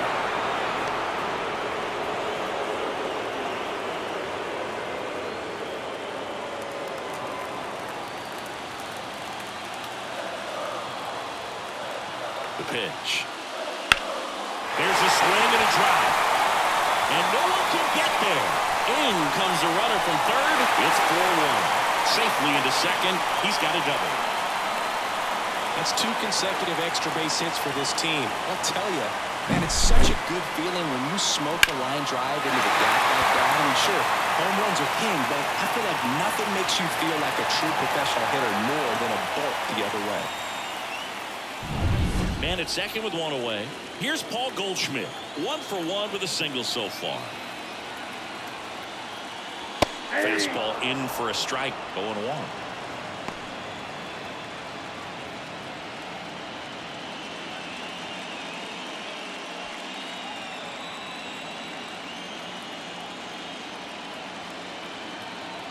Man at second. Fly ball down the line. Hayward on his way over. They got it for out number 2. Now batting, third baseman, Nolan Arenado. Here's Nolan Arenado. And he's already singled in this game.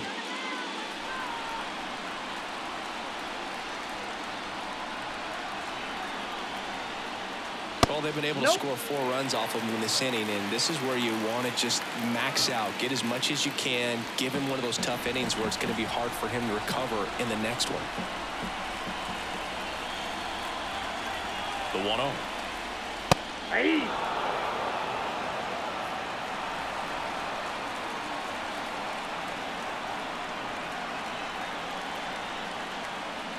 Swing and a miss as he was out front that time. 2 strikes.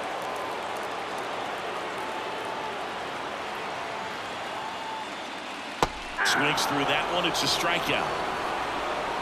So it's 4 runs, 5 hits, no errors, and 1 left. 3 innings in the books here in Game 4. It's the Cardinals 4 and the Dodgers 1.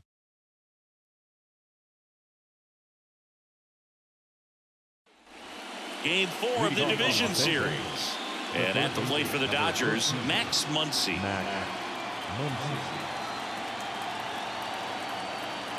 Gibson back to work.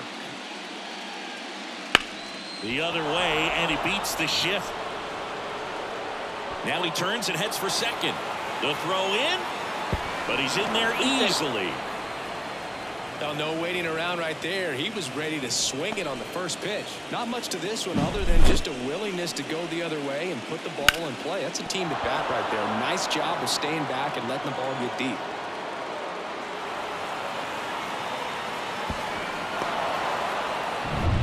And up to the plate is Will Smith.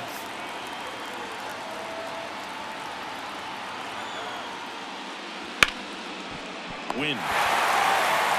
In plenty of time to first. That's the first out in the top of the 4th. Now batting, the left fielder, Teoscar Hernandez. Here's Teoscar Hernandez. Fly to left his first time.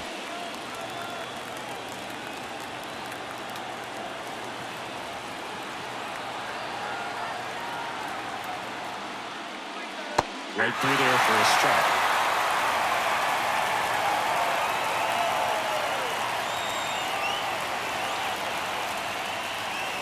Next offering in there for a strike. And that is strike 2.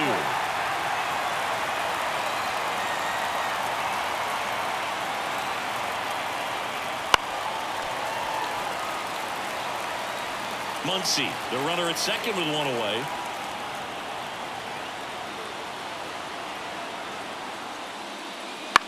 Bounce to third, and it goes just foul.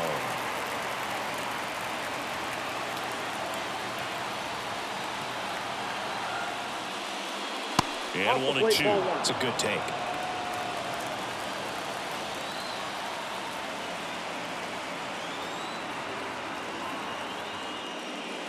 And another ball. Runner at second here, one gone.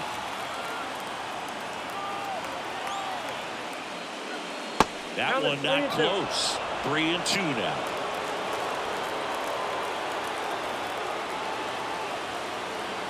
And the right-hander deals.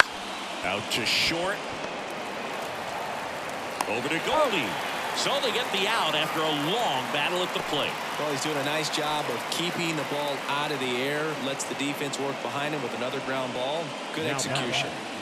And now here is Jason Hayward. Flied to right his first time. And a good eye there.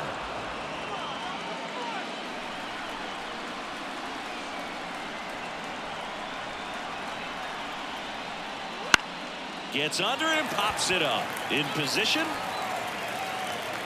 He's got it. And that is out number 3. One left for LA, and they trail it 4-1.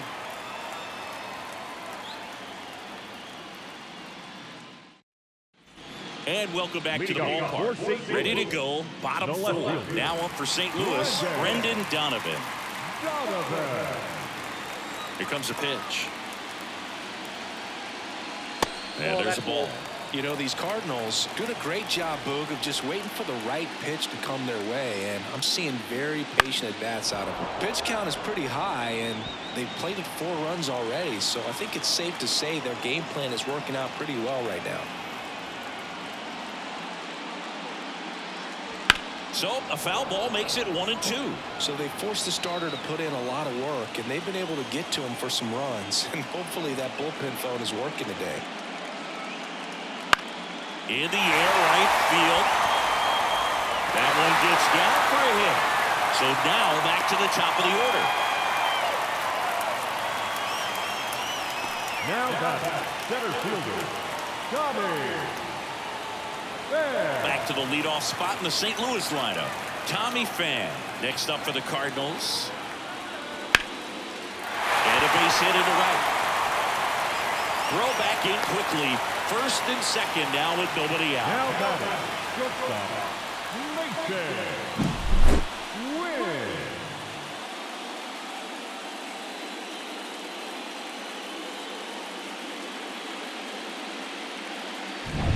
Mason Wynn digs in now. 1 for 2.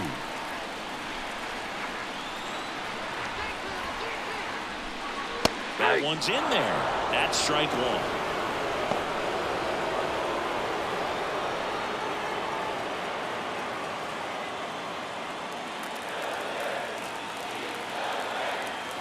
The pitch. Movement in the bullpen. Walker Buehler looks to be getting ready for manager Dave Roberts.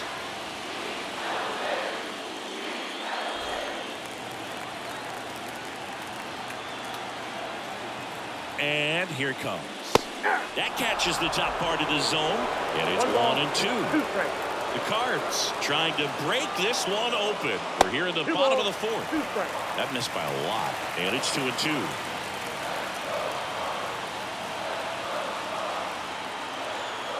Right-hander kicks, deals. Line drive, base hit. Coming home. He'll score. It's 5-1. That's 3 singles in a row. I could watch base hits like that one all day long, and so could every hitting coach in the league. Just a nice line drive into center field. It appears Dave Roberts is going to dig into his bullpen as he comes out of the dugout to make the change. Yoshinobu Yamamoto out of the game, and the line not closed on him yet as he's responsible for the runners on base. Back with a new pitcher after this. They hand the ball over to a new arm, Walker Buehler.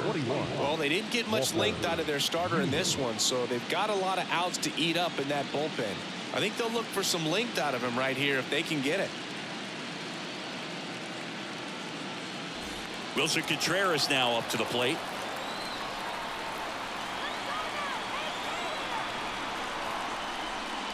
And that's downstairs and outside. Not the easiest thing when you're talking about a guy that's, perhaps is going to be in the rotation, or maybe a long relief guy, to not start an inning, to come into an inning with pressure on it and try to get yourself comfortable. And a pitch. Foul ball there. First and second here, no outs. Next offering upstairs.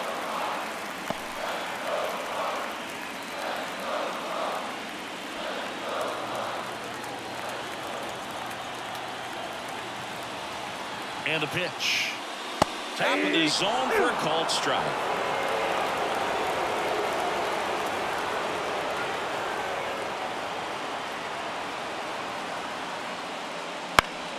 Gets a piece there. We'll do it again.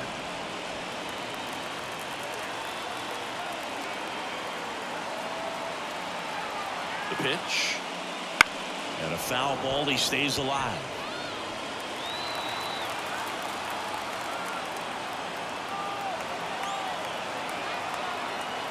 Righty delivers. And another ball.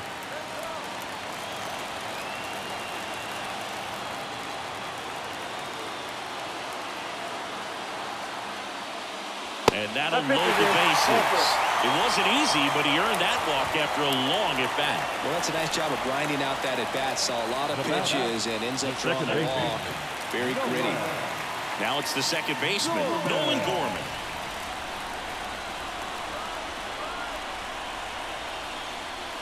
And that's outside. And that's ball one. Well, this is a tough situation with the bases loaded, but the healthiest mindset is just try to get outs, one hitter at a time. Kicks and fires. Fouled off. He was late. Bases loaded. Nobody out. You need a strikeout, and you need a ball perhaps on the ground for a double play, or get yourself a pop-up, something, but you've got to mix. On its way to the corner, Hayward on the move towards foul ground. Long run, tracks it down. Both runners tagging from second and third. He'll score on the sac fly. It's 6-1. Well, right there, he's definitely looking for more than just a sac fly with the bases loaded and nobody out, but you'll take it. Now it's up to the guys coming up behind him who pick up the rest of those runners on base.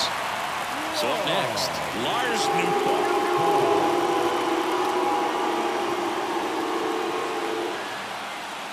That one in there across the letters. Well, in this situation with runners on, you've got to get ahead in the count so that you can dictate the rest of the at-bat. Nice job right there.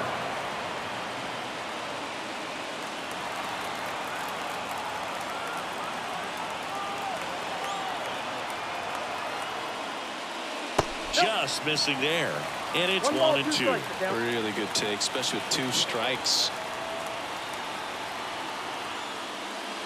And the 1-2 misses to even the count. Really close pitch down around the knees there, and you could see him asking where it missed. Probably doesn't agree, but it appears he's ready to move on to the next pitch. Left-hand hitter waits. Base hit and a run in to score.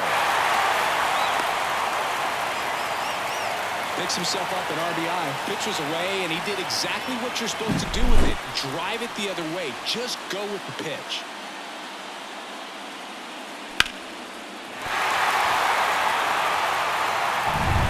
And up next for St. Louis, Alec Burleson. There's a strike.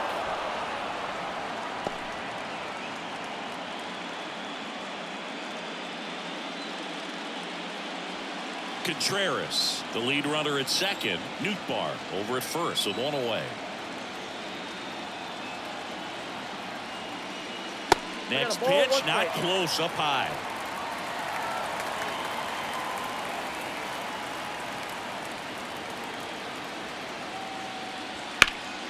The 1-1 is fouled off.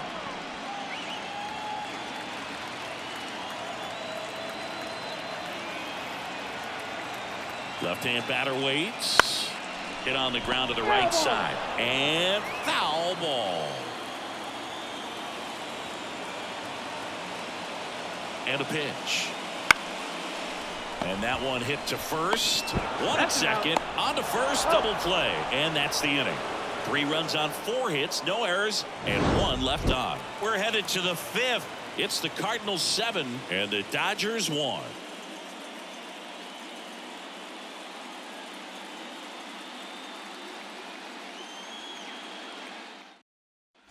And we're back. Top 5, John Shambi with Chris Singleton. And leading it off, Tommy Edman.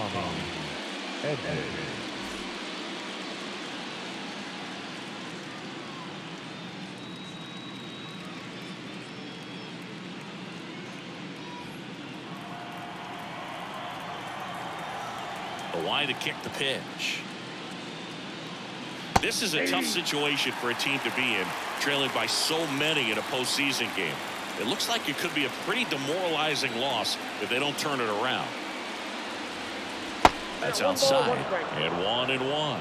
You know, as a player, you hear all the time about flushing a bad game and moving on. That's never more important than in the postseason. If you lose this game, you can't let it affect the rest of the series. The line of the pitch. And down on strikes he goes. 1 gone here. Here comes Freddie Freeman up to hit.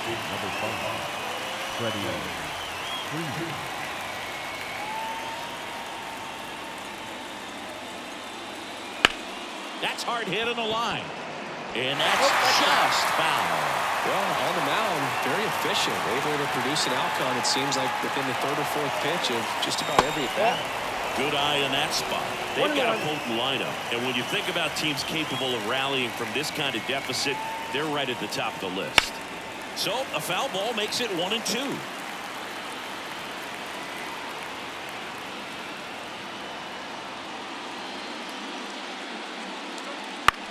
Freeman hits it in the air.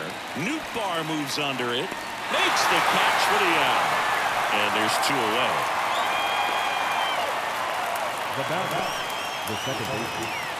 And now it's Ahmed Rosario.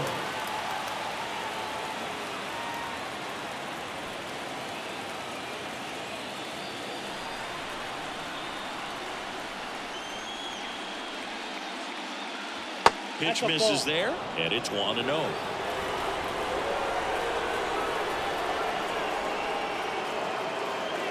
And that's outside. I can't play around with him here. It's a 6-run lead at this point. Got to attack hitters, even if you give up a solo shot. That one drifts inside. With 2 out and nobody on, you want to go right after this guy. He's the number 2 hitter, which means if he gets on, you've got some thunder coming up behind him. The Cardinals up big in this one, and we're at the top of the 5th. That just missed. He walked him on 4 pitches. It's tough after falling behind a hitter, 2 balls and no strikes, but now at least he gets a fresh start against a new batter. But he needs to get back into the strike zone and start pitching with conviction.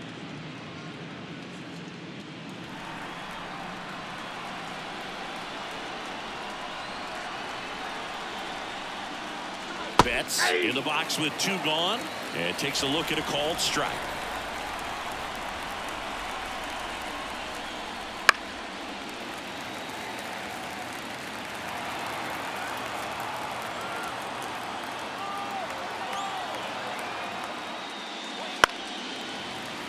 Spoils the 2-strike pitch, and he'll see another.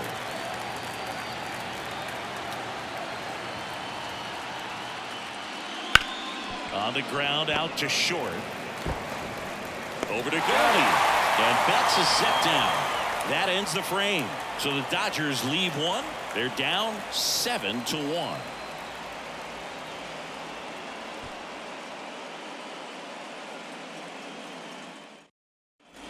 Welcome back to Comiskey Park. We head to the bottom of the 5th. And now the first baseman, Paul Goldschmidt. As he turns on the rubber, and with that good live arm delivers. Swing and a pop-up. Foul territory for the catcher. Smith hauls it in, and there's one away. The batter, the third baseman, Nolan Arenado. Now the third baseman, Nolan Arenado.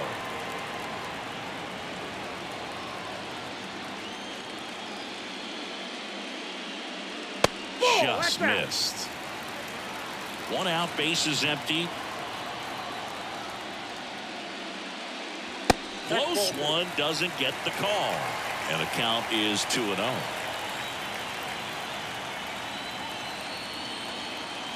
And another ball. 3-0. And that's ball 4. Oh, do you think you could draw a walk in the bigs if we gave you enough at-bats? Ooh, that's a good question. I think that if they gave the pitcher a false scouting report on me, yes, I think I could draw a walk.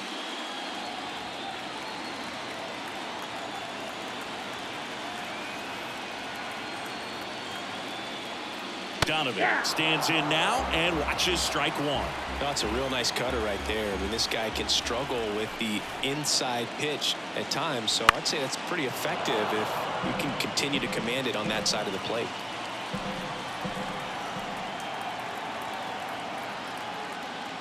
Struck him out looking.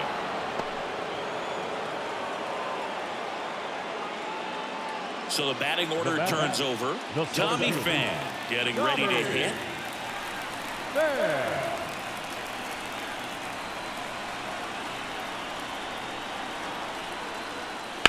And first offering is fouled off.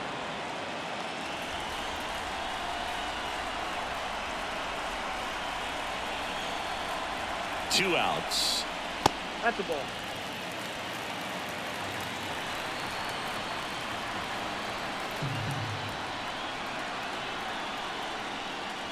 That one fouled off.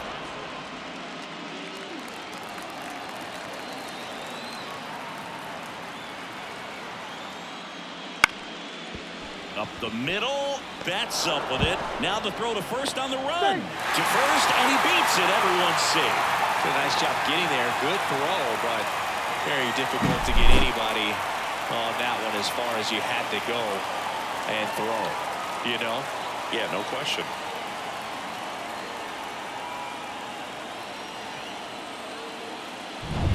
First and second, 2 down. Mason Wynn will hit next. Pitch is in there. That's strike 1.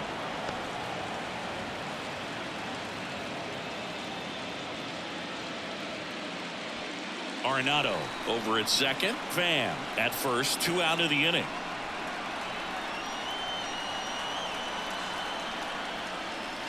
That one's in there, and it's 0-2.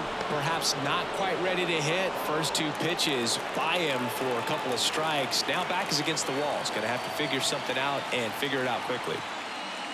Swing and a miss, and he's down on strikes. Out number 3. So the Cards strand a couple, and they're on top 7-1.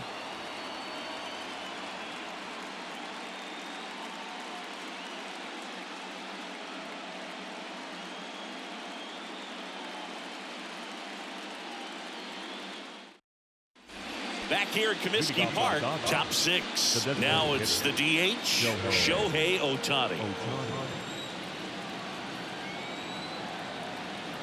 The pitch.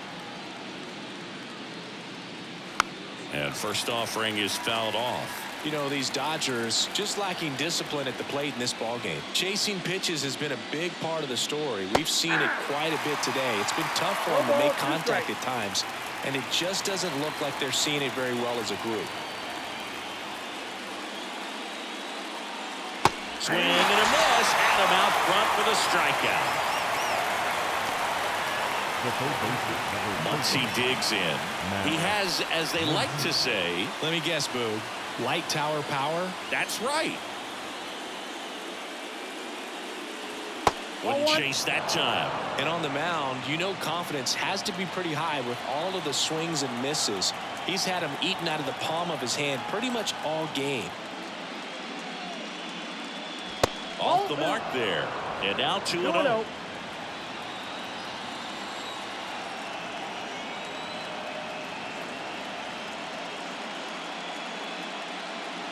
That clips the corner. He's been able to go inside as well as outside, effectively working both sides of the plate in this at-bat. And a swing and a miss. Base is empty, one away, and we're in the top half of the sixth. Out to short. That's a base hit.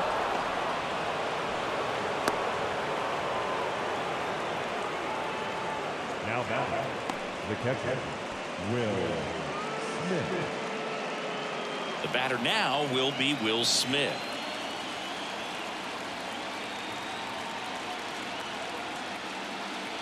First pitch misses. Smith, an all-star a season ago, 29 years old, a former first-round pick back in 2016.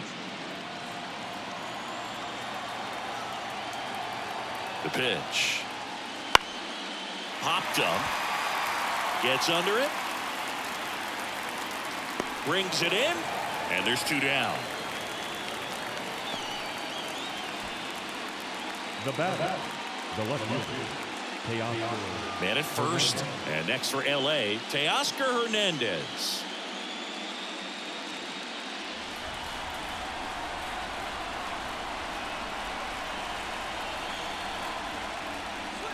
That's in there, and it's 0-1. 0-1.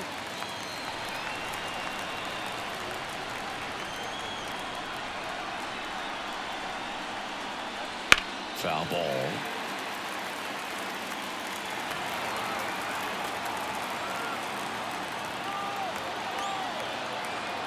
And the pitch.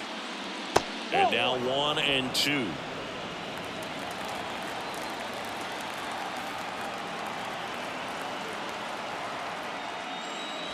And a swing and a miss. 3rd out. So 1 hit is all they get. Heart of the order, 3, 4, 5 coming up. It's the Cardinals 7 and the Dodgers 1.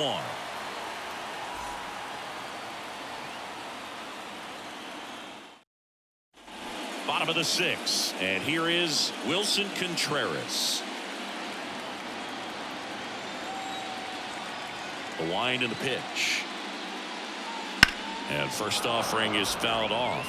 You know, these Cards really impressing me with the quality of their bats in this one. It's been fun getting a chance to see them go to work. They keep finding themselves behind in the count, but it really hasn't mattered in this one. 7 of their hits have come in disadvantaged counts, and I think that helps create a mental advantage for these guys.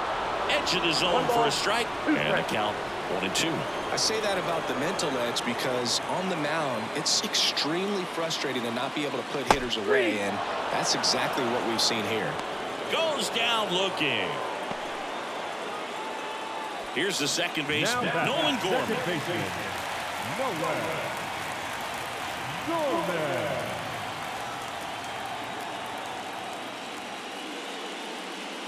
And the first pitch misses for ball 1. The Redbirds up big in this one here in the bottom of the 6th. Pitch misses, and that's ball 2.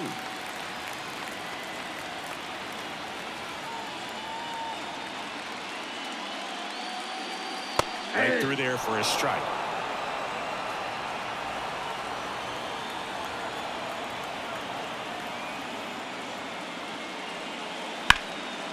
That's ripped. Base hit. So they get a man aboard with a 1-out single. Couldn't have timed it up any better than that. Solid swing from start to end. On time with everything. Really good balance. Nice extension. And he met it out front for the line drive knock. So a man aboard. And now the right fielder, Lars Nootbaar. And first offering is fouled off.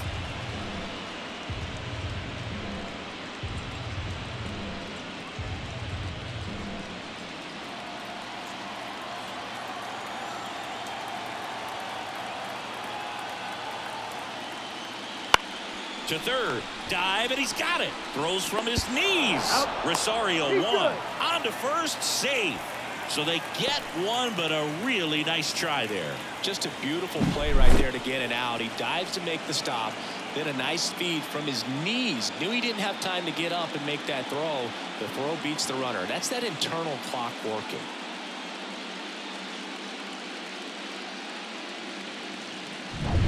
Now at the plate, Alec Burleson.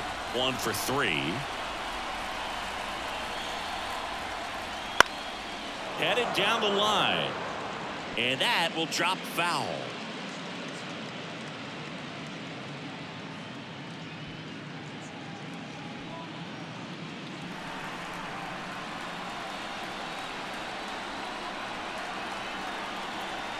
Two outs. That one inside. And now it's even 1-1.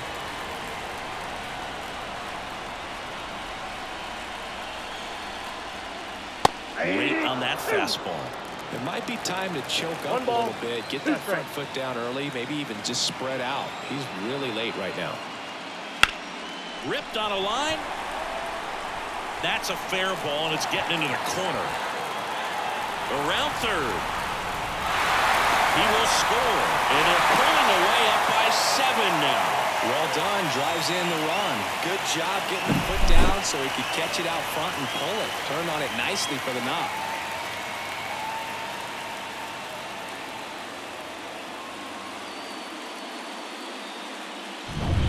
And here's Paul Goldschmidt.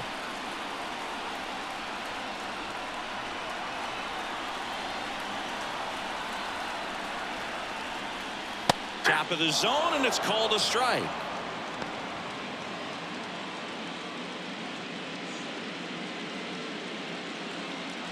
Burleson at second with 2 down.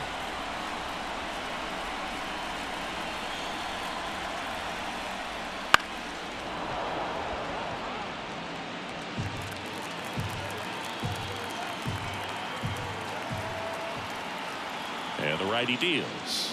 Got him looking. That ends the inning, and they limit the damage. So they pick up a run on 2 hits, no errors, and a man left. Game 4 heads to the 7th inning now. It's the Cardinals 8 and the Dodgers 1.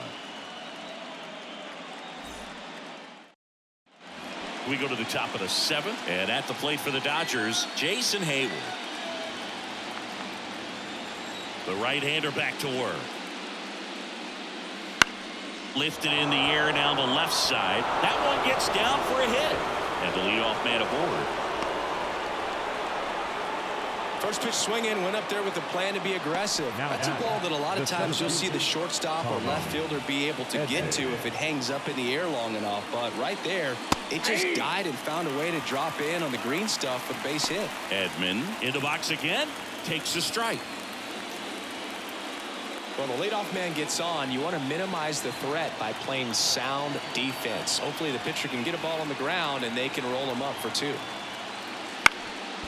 On the ground to second, might be 2. Flips for 1. Over to first, but he beats it. That's what a good sinker's designed to do. Get a guy to roll over a little bit, hit the ball on the ground, kill some worms while you're at it.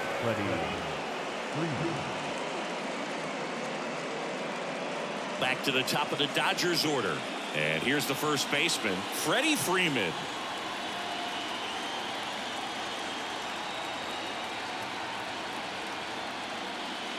There's the strike.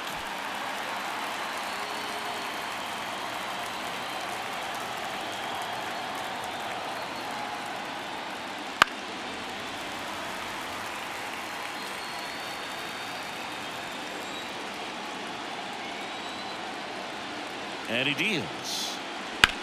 Bounce to the right side. They get 1. Out. Double play. They can't seem to break through. Inning over.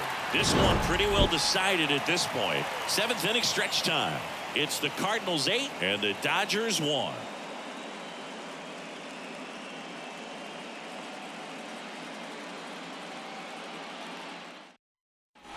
And we're back, ready to go for the last half of the inning. And stepping in for the Cardinals, Nolan Arenado. Here comes a pitch. That one ripped. And that gets down in the corner. Now he'll turn for second. The relay throw. Not in time. That's a leadoff double.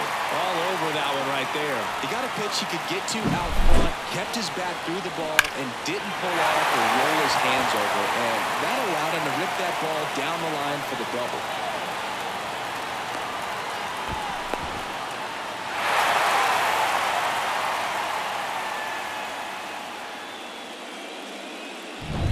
So man aboard. Now the left fielder, Brendan Donovan. Swing, and that ball smashed on a line. And puts the squeeze on that one. One down. Now back, the center fielder, Tommy. And here's the St. Louis leadoff man, Tommy Pham.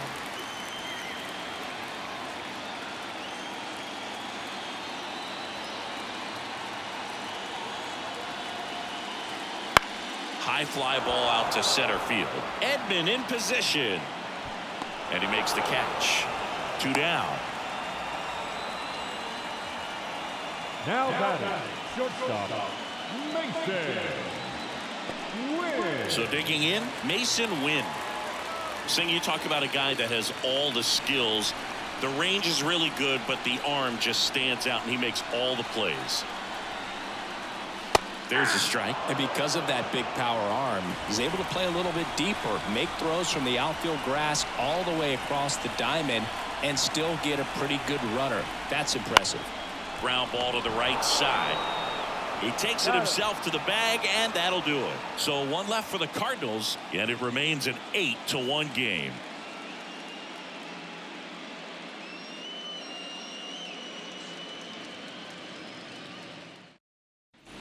And welcome back to the ballpark. We go to the 8th. Now here is Ahmed Rosario. Gibson back to work. No, that's down.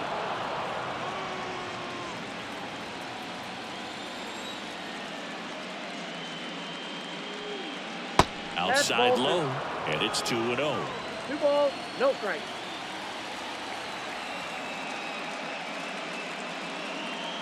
Outside corner for a strike.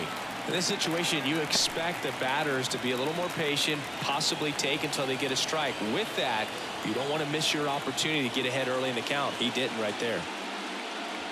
Next offering is in for a strike.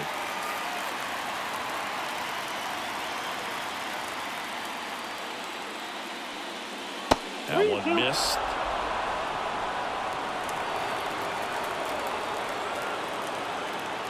The kick, the 3-2. That one down the line, and it goes just foul.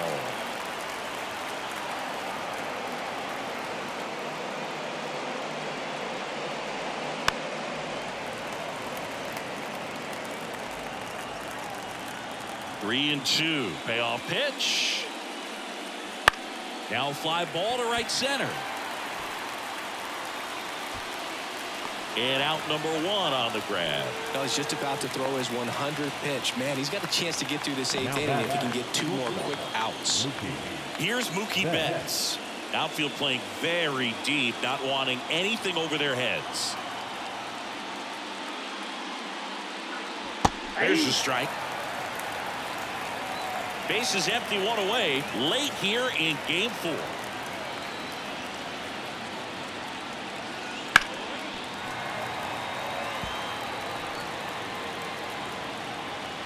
Kicks and deals.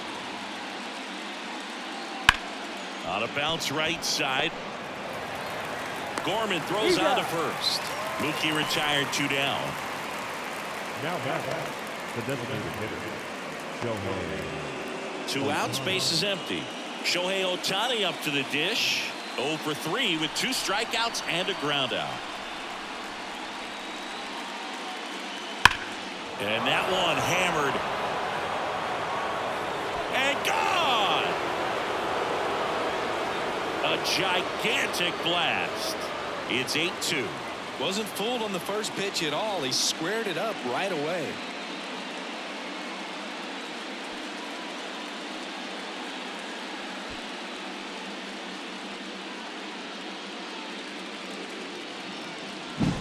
A good hitter gets pitch recognition early. He saw exactly where that was going to be. The challenge, not get over anxious and come out of your swing. He stayed on it and got all of it. Base is empty with 2 away. Here's Max Muncy, that funky Muncy. First pitch, and he just misses.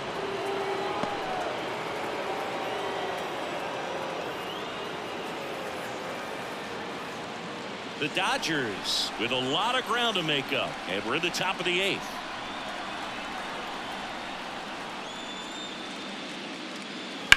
Hard grounder into the outfield for a knock.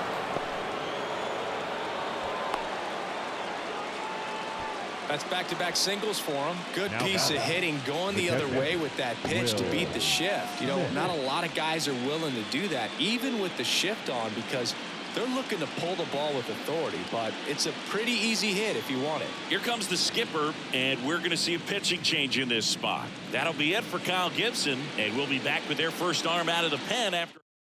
New pitcher for the Cardinals, number 64. Compared to some days, this is a pretty low leverage appearance for him, so he should be fairly free and easy out there. Still have to keep yourself sharp and attack the strike zone. Next up, the Dodgers catcher, Will Smith. That one pushed foul.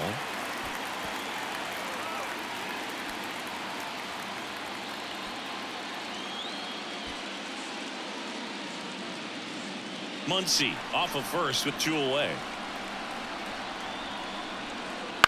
Line to left. No trouble here. Puts it away for the out. And that is that. Solo shot for the Dodgers this inning. And this is now an 8-2 ball game.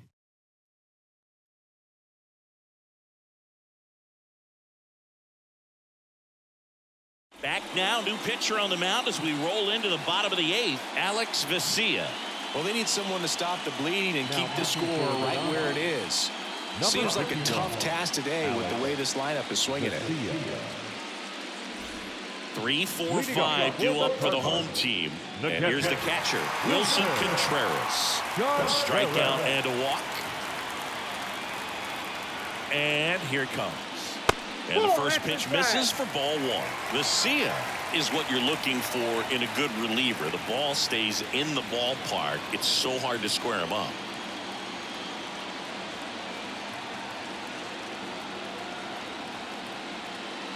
That one finds the corner, and the count 1-1. Action in the pen down there. Joe Kelly looks to be getting ready for manager Dave Roberts. Hernandez getting loose as well.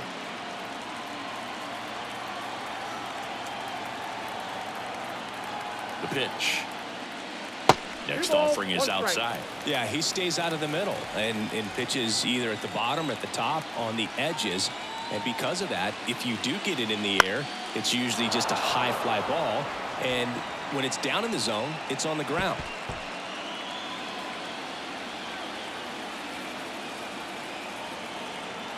The pitch. Gets a piece and stays alive. He's so consistent that the manager basically can look at it like he's got 3 outs sitting in his pocket. That shortens the game. And now the count filled up 3-2. When he takes the mound, you feel like, hey, this inning is wrapped or this ball game is over. He's just that good, and you can see it in opposing hitters as well.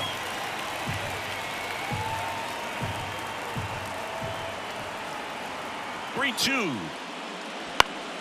Fights it off. You'll see another. They know when he comes in, pretty much forget about it. Kind of reminds me of Mariano Rivera. 3 balls, 2 strikes the count. Ground ball left side and foul ball.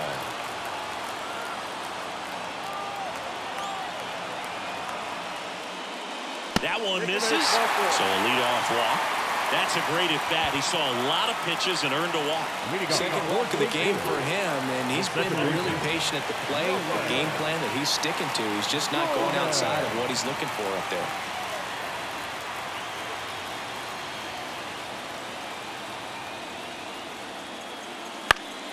And first offering is fouled off.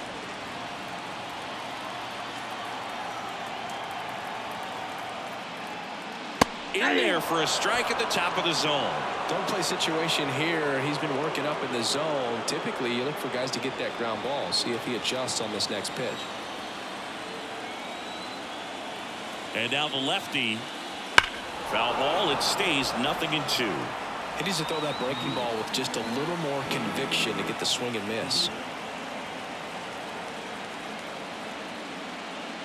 That one at 95 missed up top. It's a ball and 2 strikes. The Cards up big in this one. Here, the bottom half of the 8th inning. Got it by him for the K.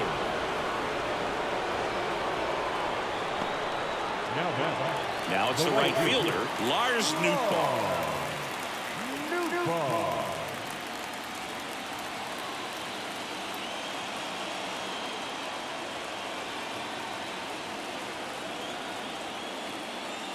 First pitch just misses.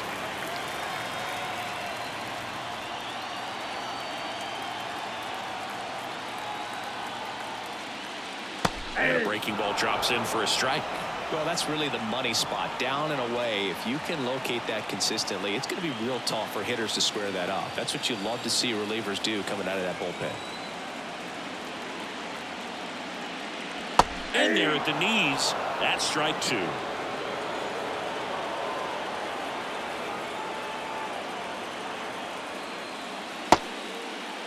Checks his swing. Appeal down to third. And yes, he did. That's a swing, according to Gary Simmons. Alec Burleson next up for the Cardinals.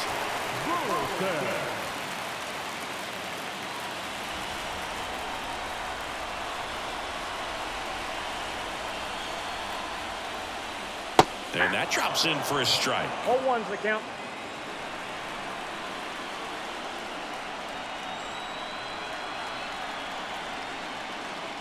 That one missing inside.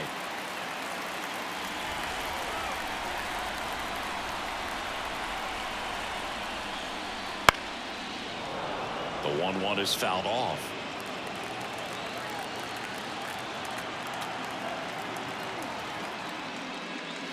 Swing and a drive, deep right field. That one carrying, and forget it. And they tack on to their lead. It's 10-2. Singy, the ball is jumping off his bat. Yes, it is. Tons of loud contact. Man, it's been impressive.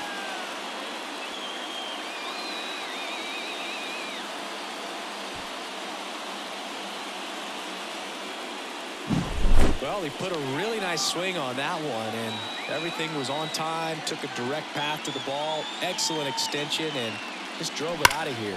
Nothing better than when the ball jumps off your bat like that.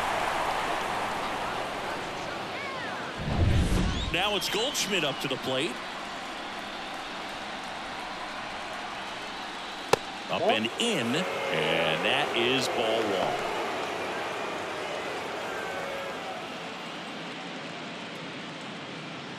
Two outs, base is empty.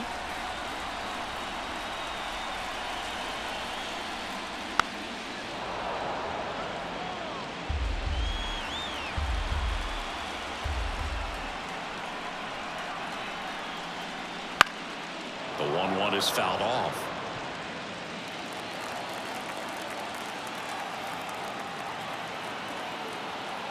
And a pitch. Got him looking for the K. But 2 come across to score in the inning, courtesy of this 2-run homer. Last chance coming up here for the Dodgers.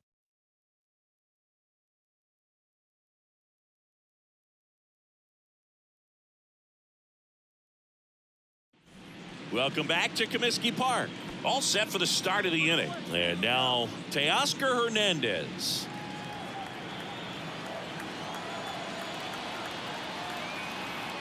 And a pitch. Strike 1. 0-1.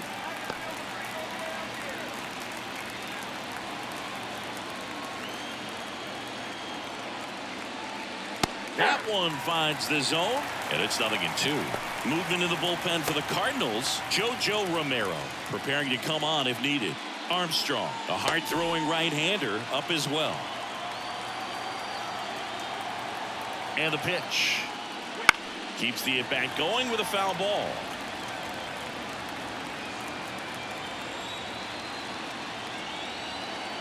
And the right-hander deals. Swing and a miss. Struck him out. And a strikeout for the first out here in the ninth. Well, you see him trying to pull that inside pitch right there, and that's not the kind of approach that you want to have. Even if you do get to it, it's going to be very difficult to keep it fair. You're just going to make it a long strike at best. You have to be able to stay within the baseball on the inside of that path to it, and that way, if you're a little quick, the ball gets hit hard somewhere, and it's not foul. One down, base is empty. Lined, and that's a base hit.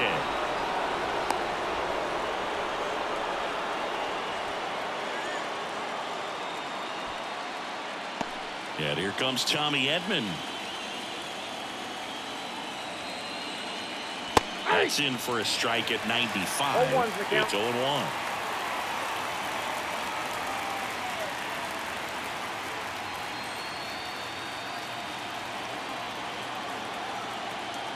Righty to the plate. Drilled out towards left center field. That's well struck. And that should be extra bases. And that's going to roll to the wall. Around third. He'll score easily. It's 10-3. And he's there at third with a triple. Comes through with the RBI. Got a pretty good jolt into that one. Great swing, nice balance and weight transfer. And he got it to drop in out there in the deep part of the field.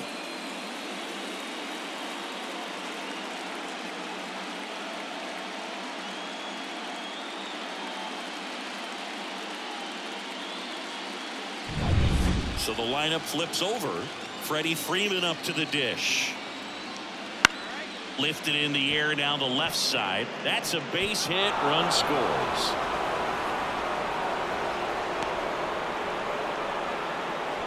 Stringing them together. That's 3 hits in a row. Takes an inside pitch and just fillets it over there to left field. And that's all he had to do is get up to the outfield grass to push that run across.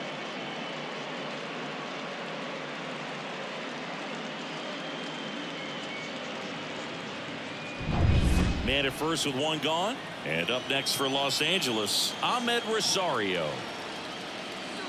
And that clips the inside corner.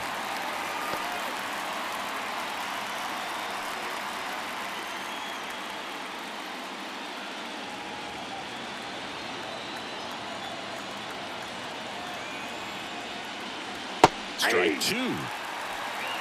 Freeman stands at first with one out.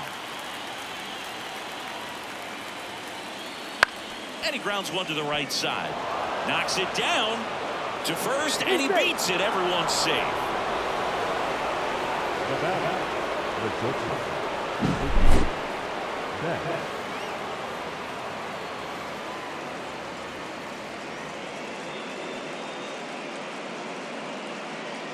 Jojo Romero will take over here. And he's got a nice lead to work with, so he should come in throwing strikes, attacking these hitters.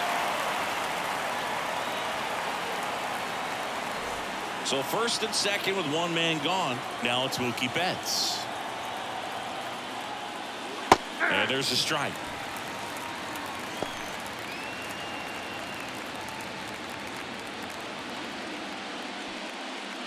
Two runs across in the inning here at the top of the ninth. Out to short. Jump throw. Awesome play there. Good sinker low in the zone right there and produced exactly what he was looking for. Ball on the ground. Nice ground out. So it's their last chance in this one. Shohei Ohtani steps to the plate for the Dodgers. He's already homered here in this one.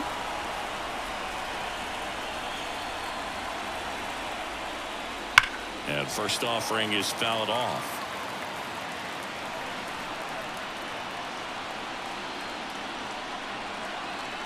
At the belt and fires. Hard ground ball, base knock. One run is in. Another scores. 2 runs in on the play. It's 10-6. Well, Singy, he is locked in there. Well, he's really slowed the game down, and it's like he's moving in full speed and everybody is a step or 2 behind. The way that he squared up that baseball tells me that he is seeing it like a beach ball. Max Muncy at the dish. Fastball for a strike. 0-1. 0-1. Romero, 27 years old, and he was drafted in the 4th round back in 2016.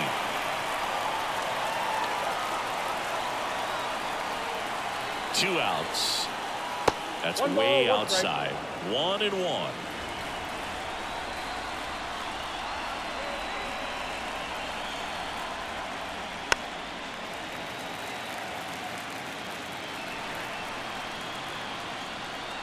The Dodgers down to their final strike. pitch off the plate. And Ball that's two. off the inside edge. And it's 2-2.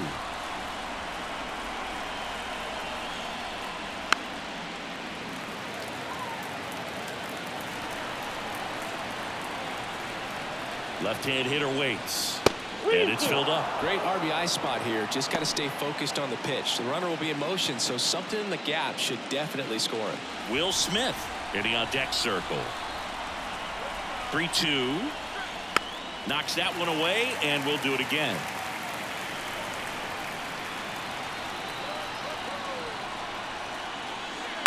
On the ground to third, and this should do it.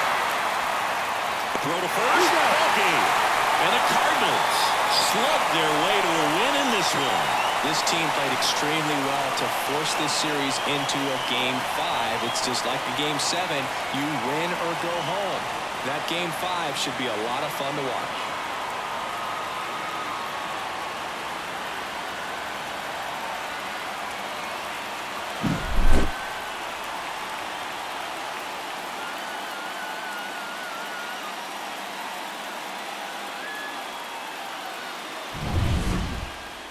Final score here today, 10-6. For Chris Singleton and our entire outstanding crew here at MLB The Show, I'm John Shambi. We'll see you soon.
Our final line score tonight.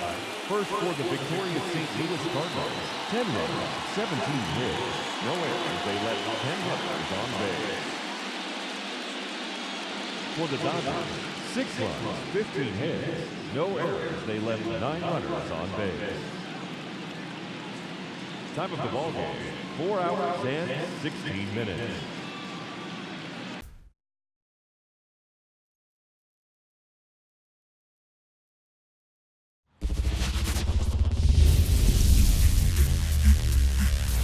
Welcome into the ballpark. Happy to have you with us. The show presents the National League Division Series. It's the Philadelphia Phillies going up against the Atlanta Braves. Alongside Chris Singleton, I'm John Shambi. Plenty of storyline. Just about ready to go. Getting the nod on the mound, Max Fried. Anytime you have 5 pitches to work with on the mound, that repertoire can be a real weapon in terms of keeping hitters off balance, man. It's one of those things that I'm going to be looking for in this one. Does he have a feel for all of those pitches, or is he just able to get 1 or 2 over in the strike zone where he wants? Now, it's tough to do to be able to command all those pitches, but if he can, he is going to be very tough for the opponent today. The pitch. Trey Turner stands in now, looks at that one inside.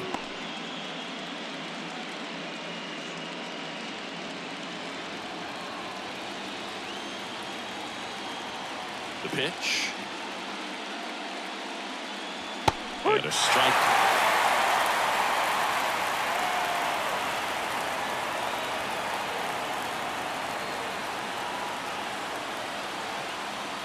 There's a swing and a miss. Well, just threw that fastball by him, elevated, and if you're not looking up in that location, very difficult to catch up to, especially with that velocity. Pitch misses there, and the count is 2-2.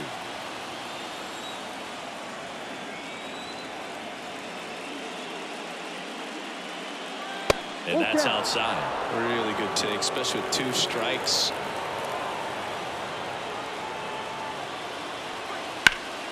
Fouled off again, and it remains 3-2. The pitch. Foul ball, and it remains a full count.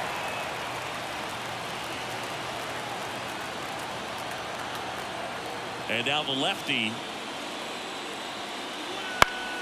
Foul. We'll see another payoff pitch. And he deals. Knocks that one away, and we'll do it again. The pitch. This one high in the air to left center. Puts it away for the out. 1 up, 1 down. And time now for the Phillies lineup. And the key to victory for them here, get their starter some run support early. Boog, if they can get him that run support early, it's likely the other team folds because they know how dominant he can be once he gets settled in. So put pressure on that other team right away. Jump out to a lead early, and a few runs is going to feel like 30. Bryson Stott stands in now and watches strike 1. Fried, he has a reputation, I don't know, maybe a knack for working himself out of tough situations that he finds himself in. You know, you like that in a relief pitcher, but when you have it for a starting pitcher, a guy that can get out of a tight spot, that is pretty valuable. And he handles it himself for the out. That is third. The first baseman, number 3, Bryce. 2 outs, base is empty. And digging in for Philadelphia, Bryce Harper. Singy, you can't ask for anything more. This guy checks all the boxes offensively. He's the ultimate professional, and it doesn't just start at game time. It starts in the afternoon, the way he prepares and gets ready for the ball game. I tell you what, his teammates feed off of the leadership that he shows on and off the field. Now 1-1. 1-1.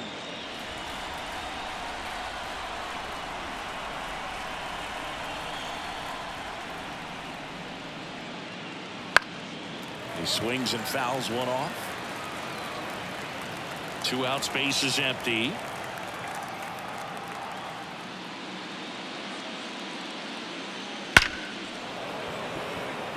Line drive. End of a half inning of play. No score.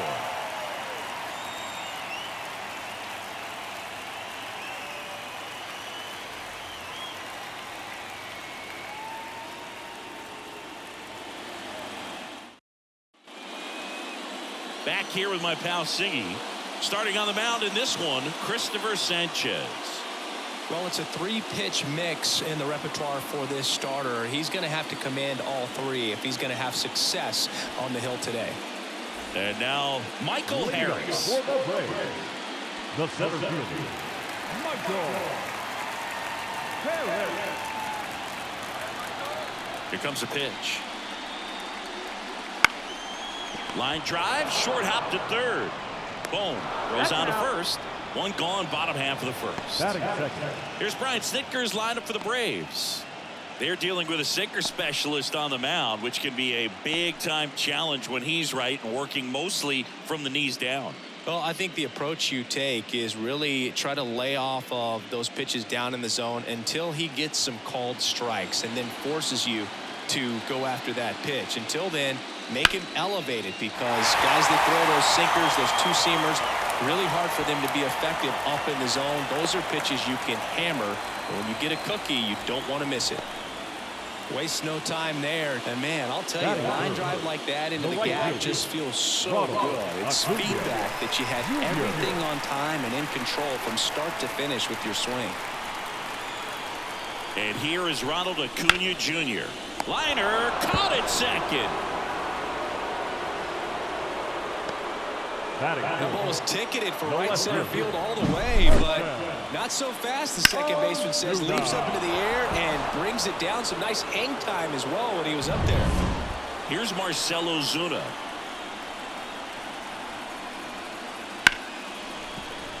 And it's through for a hit. Throw stops the lead runner at second.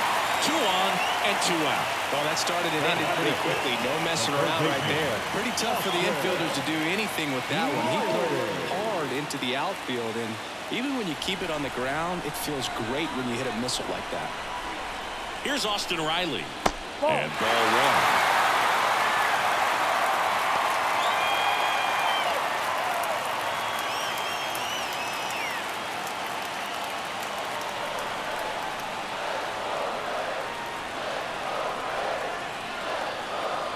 Fought off foul. First and second, 2 down. Here in game 4 of the NLDS. High in the air, out to right. Castellanos in position, and that will end the inning. 2 left for Atlanta. Scoreless after 1.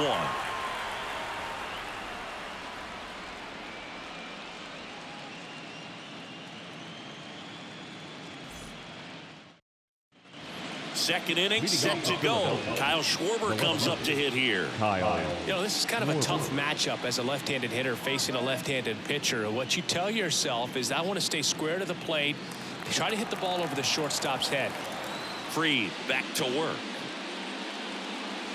Top of the zone, and it's called a strike. We talk so much about how starting pitchers prepare for their starts. I talked with Max Fried, and one of the things he told me back in 19, he and Lucas Giolito started using MLB The Show to go over scouting reports. And the pitch.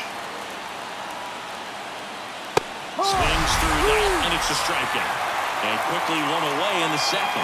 Just blown away in that at bat. 3 fastballs, all strikes. He wasn't even able to foul one off. There's not much you can take away from an at bat like that as a hitter, other than maybe there's something wrong with your eyes. Got to have better timing on the fastball next time. And now it's Alec Bohm. Way high.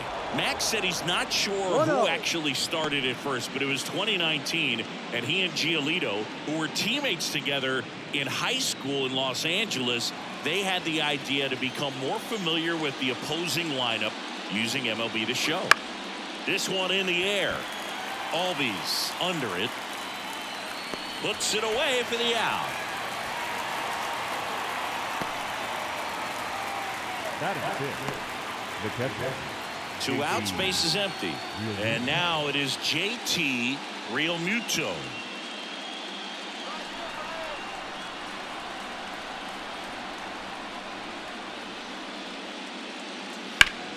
And a foul ball.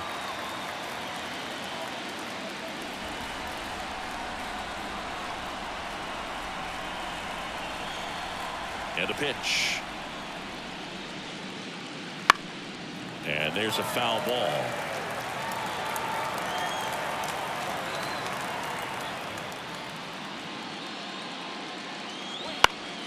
Foul ball, still 0-2. A defensive swing right there. Some cheese on the inside part of the plate. But the hands are still stinging after that one. Foul ball. It stays 0-2. Also really good at bat. What I like about this guy, his bat stays in the zone for a long time. Gives him the ability to foul off tough pitches. Up the middle.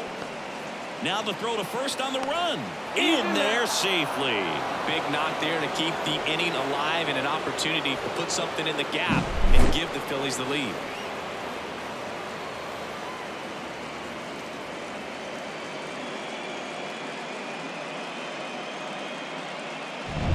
So 2 down, and now Nick Castellanos. Freed checks over to first, and he's back.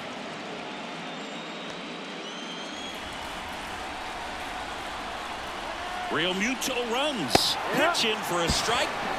Throw, save. That's a stolen base. Looks like the base runner had a pretty good feel on the pitcher's move. After that kick over, seemed to settle in, and he took off right away. Nice job of stealing second right there. The Phils looking to strike first here in game 4. Outside. And now it's even 1-1. 1 ball, 1 strike.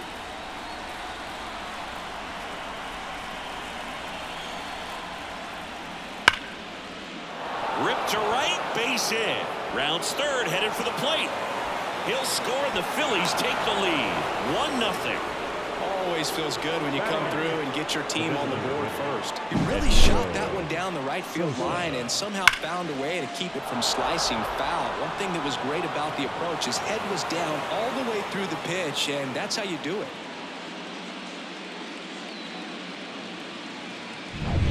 And here is Sosa to the plate.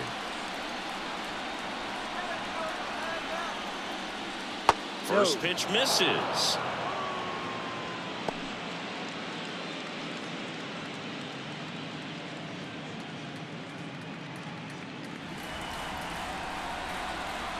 Two outs.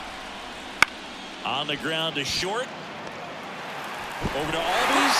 They don't come much closer than that. Bang, bang play to end the inning. But they pick up 1 run on the RBI single. It's now 1-0. You're watching the National League Division Series on the show.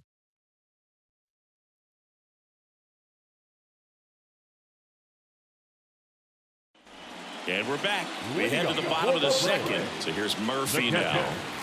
He's got pop, which is a little sneaky because he's so comfortable with taking his base hits to the opposite field, but he can jump you if you make a mistake. The pitch. That one's in there. It's 0-1. 1 strike.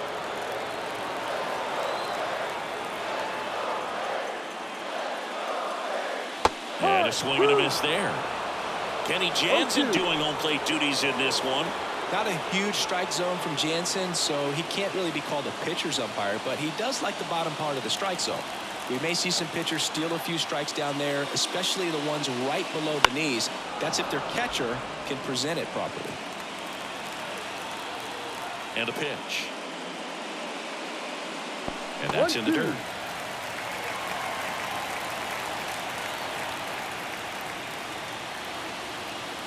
Hacks and misses. It's a strikeout.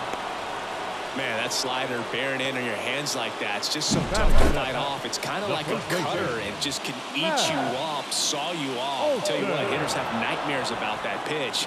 Perfectly executed out there on the mound. And now it's Matt Olson's turn to hit. And that's in for a strike.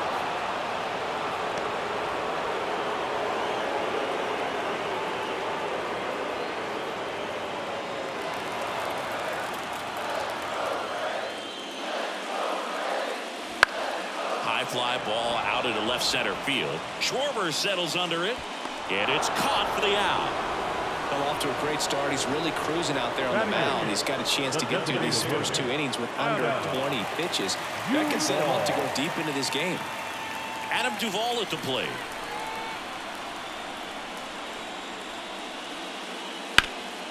Sharp grounder. That's through for a base hit.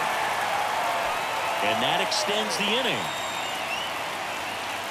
Couldn't have timed it up any better than that. Timing on the swing was good. Able to shoot the ball up the middle. Didn't square it up as much as he probably would have liked, but that's a good approach paying off.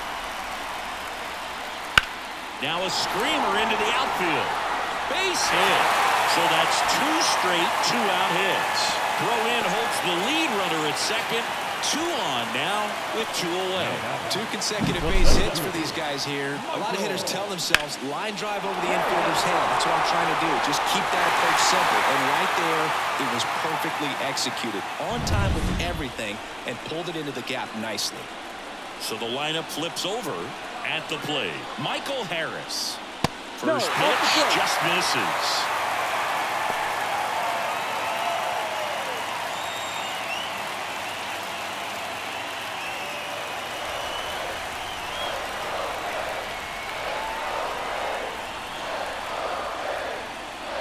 Check swing, and that's a ball. Tough spot right here. A couple of runners on. 2-ball count. You can't nibble, but you have to execute and finish your pitch. If you leave something out over the plate, it's going to bring in some runs. 2 on, 2 outs. Ball 3. And another ball. Ozzie Albies on deck for Atlanta.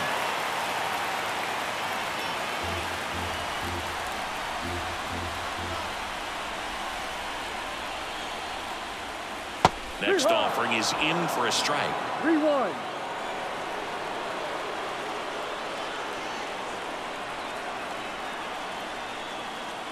Top of the zone for a called strike. Full count.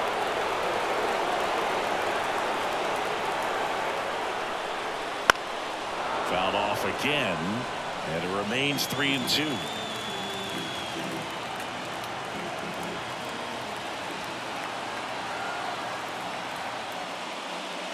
He fouls it off. Will do it again. Good battle here. About to be the 8th pitch of the at-bat.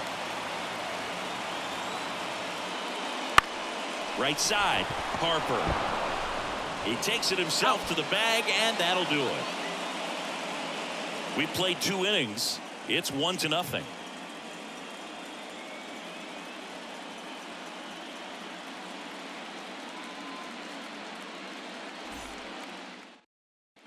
Back now at Rupert Stadium. New inning getting started. So digging in now for Philadelphia, Johan Rojas.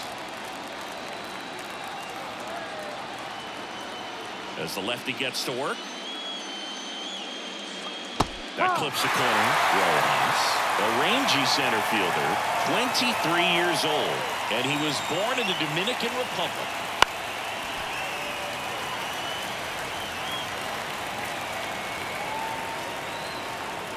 A wind of the pitch. That one the other way. Makes the grab, 1 down. That swing right there tells me he's seeing the ball pretty well. I know it didn't produce a hit, but he made solid contact, and that's all you're looking to do anytime you're at the plate. Trey Turner now 0 for 1 with a fly out to center.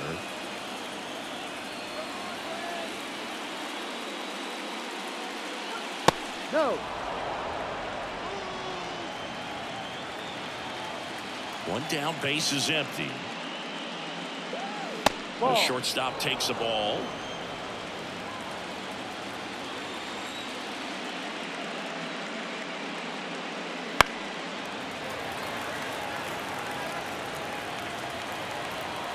The wind of the pitch.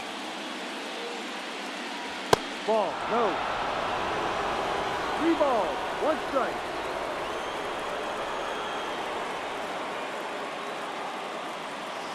Swing and a miss. Chased it out of the zone. And he really sells the changeup with that arm action.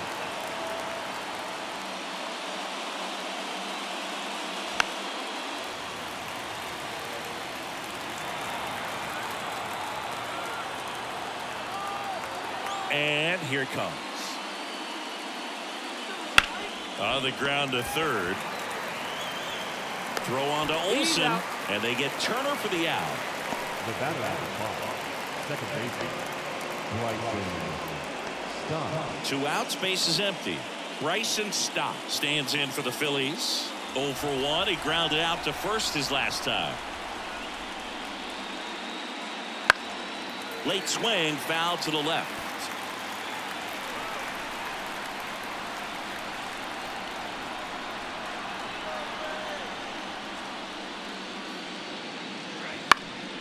On the ground, right side. Olsen takes it himself, and it's a 1-2-3 inning. Down quickly go the Phillies. They lead it 1-0.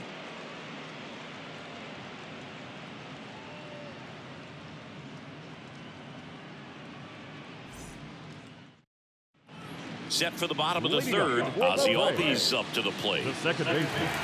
Ozzie Albies. And a pitch. Ball Just 1. missed.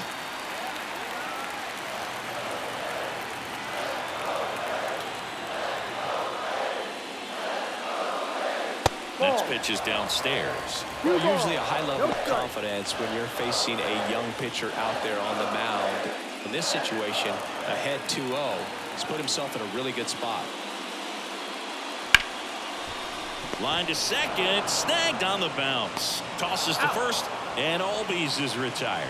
Now batting, the right fielder, Ronald Acuna Jr. Here's Ronald Acuna Jr. at the plate. He is quite an athlete. I mean, you look around the other sports, basketball, football, you feel like he could thrive in one of those sports too. Ground ball up the middle. It's through for a hit. So a man aboard now with one away.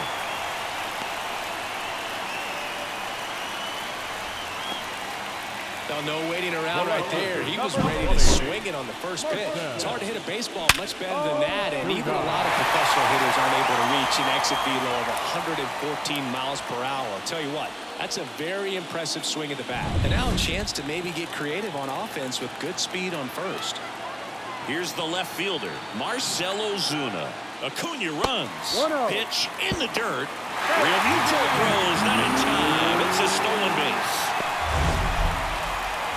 His wheels were the difference maker on that play. Just got in there. Yeah, with StatCast's help, we see his top speed on this stolen base, and that's a big number. I mean, man, he really made his athleticism work for him on that one. The lefty to 1-0. Got the ball. Tying run in scoring position here in the last half of the third.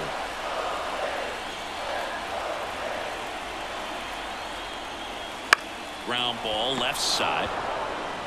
Throws to first in time. Well, there's a lot riding on that at bat right there. Nice job of the pitcher to bear down, make the pitch, get the ground ball. Excellent piece of work. Austin Riley next up for the Braves. Flied to right his first time.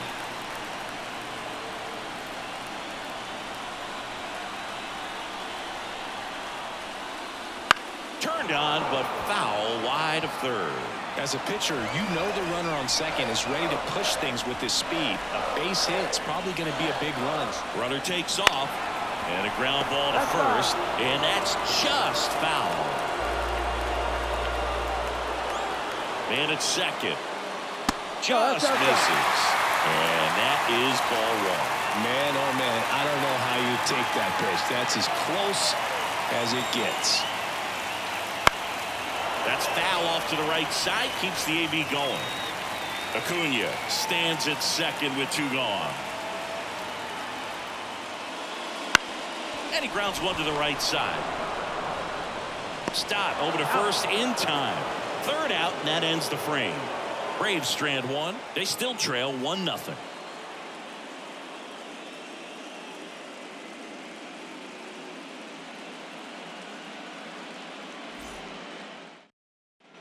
Game 4 of the division series. Here's Bryce Harper singing. He's a guy that covers both sides of the plate about as well as anyone in the sport. How difficult is that to do? Oh, just look at the back of my bubblegum card. You'll see how hard it is.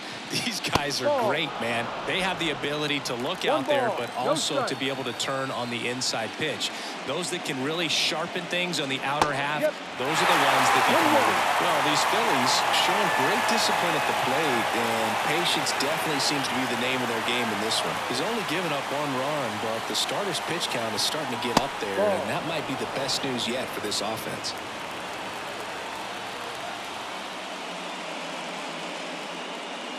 You know, sometimes all it takes is getting to the next arm before an offense does any damage, and that might be the case today. Hawaiian to kick the pitch. Fouls one away, and now 3-2. Left-hand batter waits. Swing and a miss. Adam out front for the strikeout. Well, he hadn't seen that changeup the entire at bat until that put-away pitch, and it's pretty tough to deal with as a hitter. You're up there battling, trying to read and react with 2 strikes, and then all of a sudden a pitch comes out of nowhere, and it's a good changeup. It's just almost impossible to hit it when you haven't seen it. Kyle Schwarber stands in for the Phillies. First pitch doesn't find the zone. 1-0.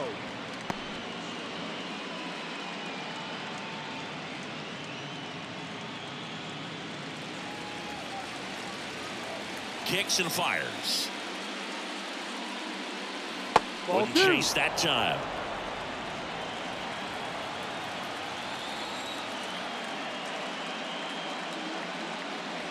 That one's spoiled, and they count now 2-1. Base is empty, 1 away. Top half of inning number 4. Swing and a miss, And that's strike 2. 2 strikes.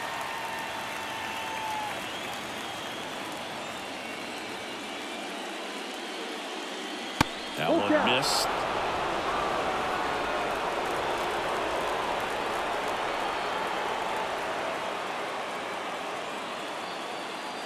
Outside, and that is ball 4. You know, I think he's okay with that outcome. It wasn't an intentional walk, but he wasn't exactly trying to attack the zone either. Here's the third baseman, Alec Bohm. He popped out his first time.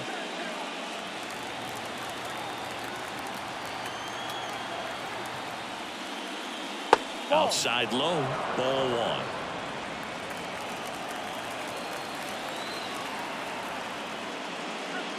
Right through there for a strike.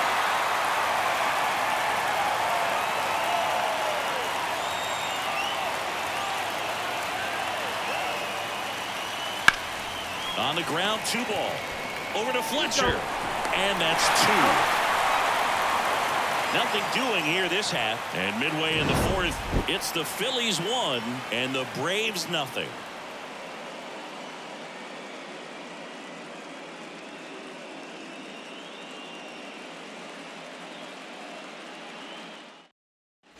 Welcome back to Rupert Stadium. John Chambee and Chris Singleton with you.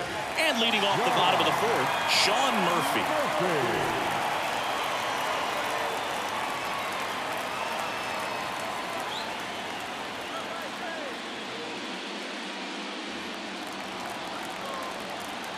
As he turns on the rubber, and with that good live arm delivers. Outside corner, there's a strike. Man, I mean, nice job just presenting it to be better than it actually was. Down the line, Castellanos on his horse. Snags it on the run. And there's 1 down. Well, those can be pretty fun as an outfielder. Got to put it into his highest gear and go a long way to track that one down. Nothing better than that. You feel like a wide receiver playing football.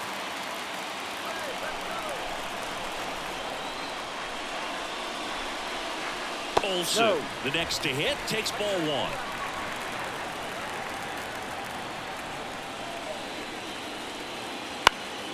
That one fouled off. 1 down, base is empty. And that one fouled off. Kicks and deals. Swing and a miss. That one in the dirt. Out on the drop, 3rd strike, 2 gone. Up next for Atlanta, the designated hitter. Stepping in, Adam Duvall.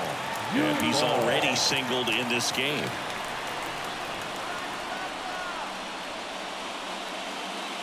That one's in there. Strike 1.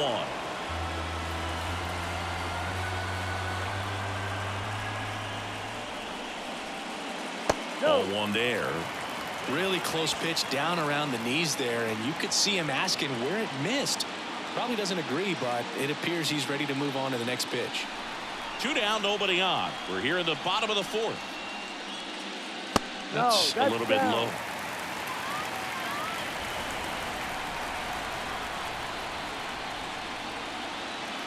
And another ball.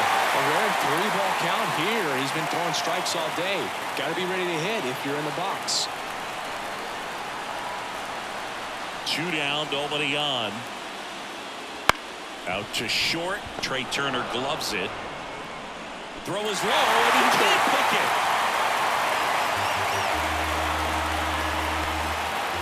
You know, 2-out errors are kind of like 2-out walks, and sometimes even worse. You know, you think you're out of the inning, but all of a sudden, you get another out to get, and the offense has a great opportunity. They're looking to take advantage of and make you pay for it.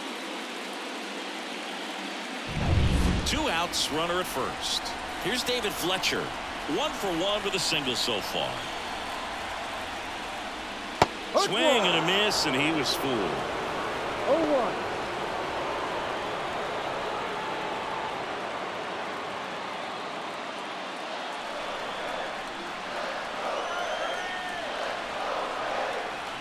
And now the 0-1. And there's a rocket into the outfield. Lead runner makes the turn at second. Around third. The relay to the plate. And he's out. Up, down, and that ends the inning. Always exciting to see a play at the plate. Trying to score with 2 outs, but the tag just gets him in time. And they cut down the run to end the inning.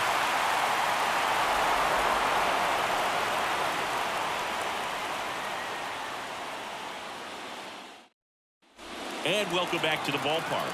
Ready now for the 5th inning. And here's the catcher, JT Realmuto. And that one clips the corner. You know, these Phils, digging into their numbers, have to be happy with the swings they're taking. We've already seen 8 line drives from them, and it's always a good sign when the ball is jumping off your bat. And that's what this offense has been doing so far today. That's down and in.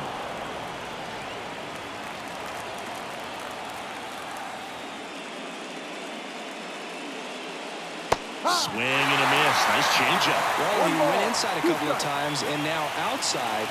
Hitter's not exactly sure where to look for this next pitch. And that one in the air center field. Harris makes the catch. 1 down. Up next for Philadelphia, the right fielder, Nick Castellanos at the plate now. Singled and drove in a run his first time through.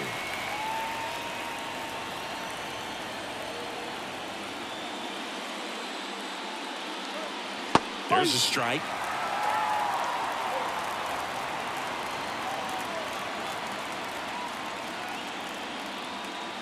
Sliced hard but foul.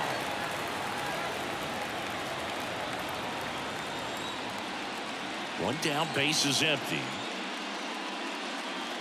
And it skips in the dirt.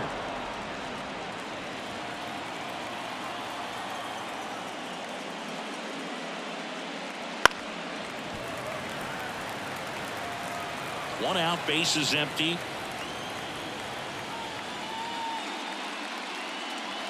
And it's even up.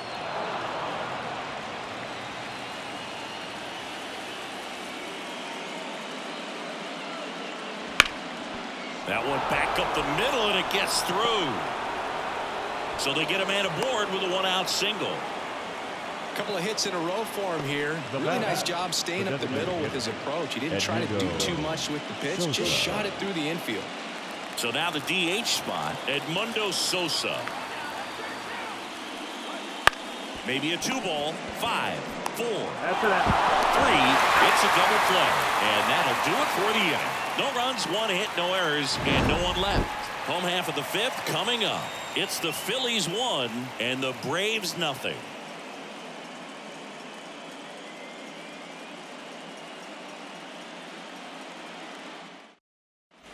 Ready to go for the last half of the inning. So now to the plate for Atlanta, Michael Harris. Sanchez back to work. Swing and a ground off the middle. That's a base hit. Off to a good start with a leadoff nod. Well, he's been working out of the stretch just about the entire game, Boone. A lot of base runners on against him, and he's just done a really nice job of scattering the hits, not giving up any runs. But at some point, your luck usually runs out. No outs. Runner at first. Here is Ozzie Albies up to him. Sanchez keeping him close. Base runner with a one-way lead right there. All he's trying to do is get a look at the pitcher's move. Had no intent of stealing on that pitch. That's inside, and it's 1-0. Well, here's a good opportunity in this inning to get on the scoreboard after that leadoff hit, and hardly order coming up right behind him. This is where they need to get going. At the belt and fires. Ball 2. Chris with that distraction and a speedy guy at first. He's in a favorable hitter's count. Well, if nothing else, I mean, this is a great spot for a hitter to be in. And that one fouled off.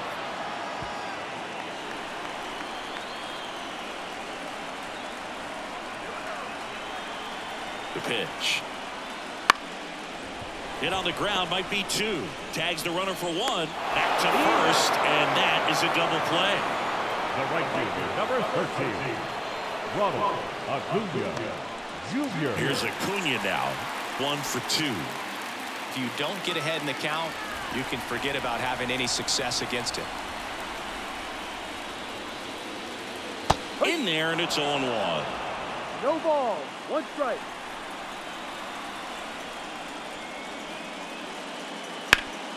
ground ball to the middle. That's a base hit. And that keeps the inning alive. Now that.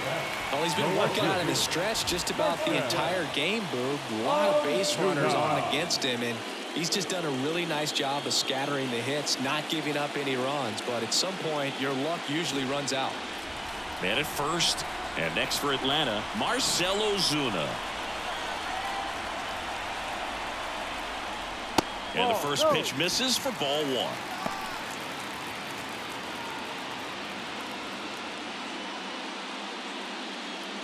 The Braves trailing by a run, last half of inning number 5.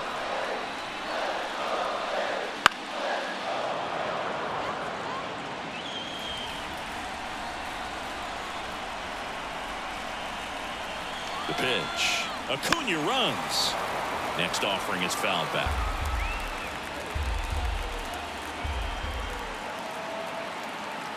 One-two now.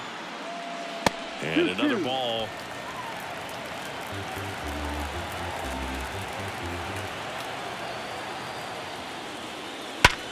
Ripped to third, but handled, and that'll end the inning.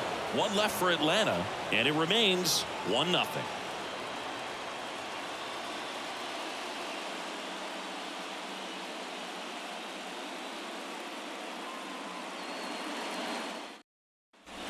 And we're back, all set for the top of the 6th. And now here's the speed threat, outfielder Johan Rojas. The pitch. Just missed.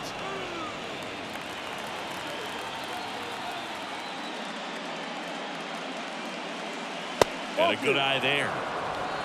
2 balls, no strike.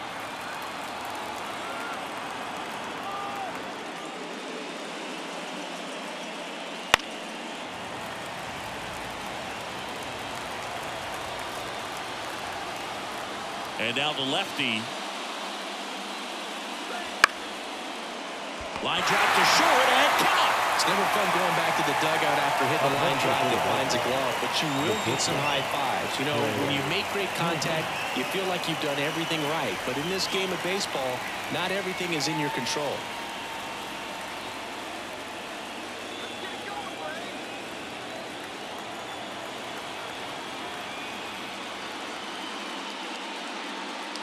Turner up to hit for the 3rd time as he lays off inside ball 1. Just off the inside edge. 2-0 to count. 1 down, base is empty. That misses, and that's ball 3.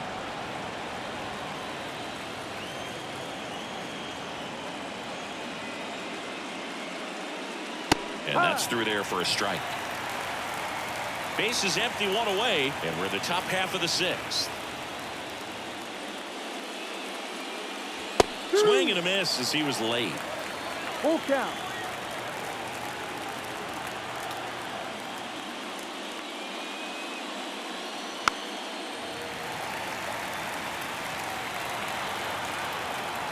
The line of the pitch. Struck him out looking.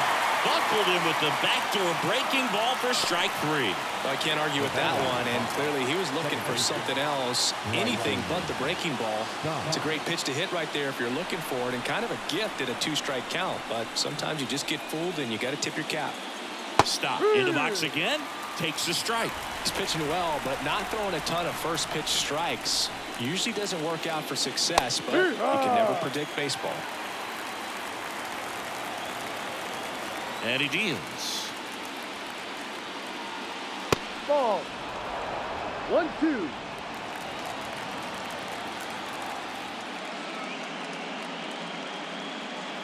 Wouldn't chase that time.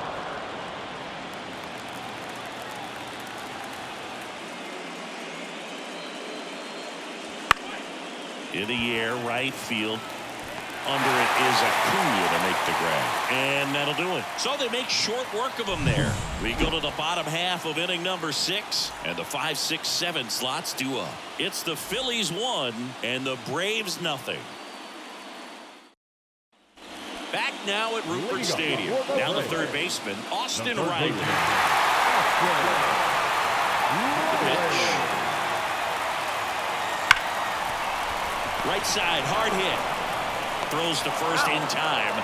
And that's one out as they get the leadoff hitter in the sixth. Here's Sean Murphy.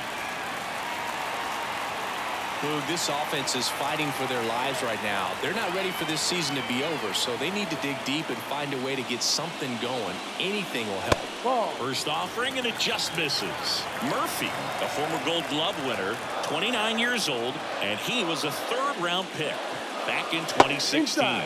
Just missed.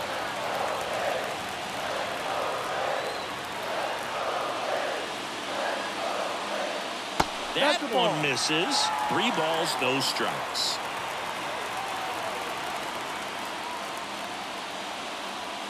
That clips the corner.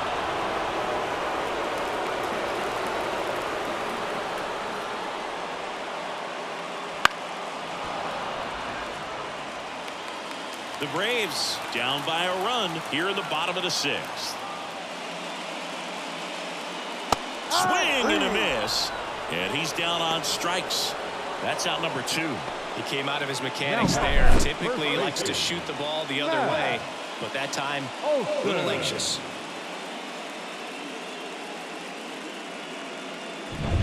Here's Matt Olson.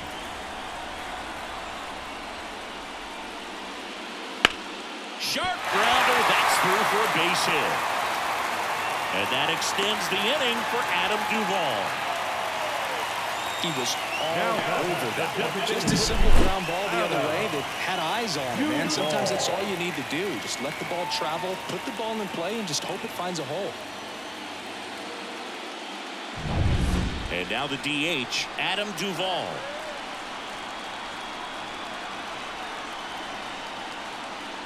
And he takes a strike.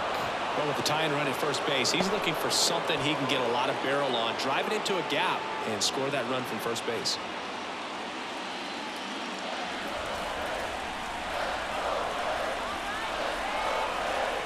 And a pitch. And the slider just misses. Backdoor breaking ball just missed right there, and boy, umpire didn't give him the call. I bet you if he throws it again, hitter knows he's going to have to swing it. Stop over to first in time. And that is the third out of the inning. Braves strand one, still behind by a count of 1-0.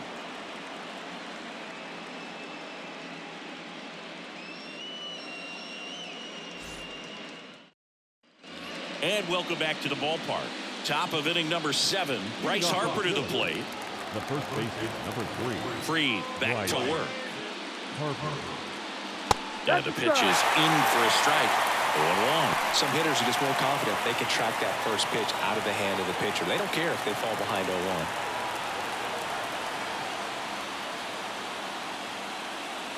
Just missed. 1-1.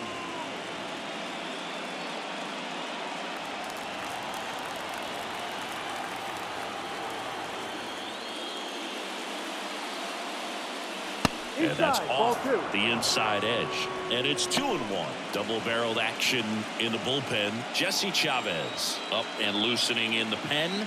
Lee getting cranked up as well.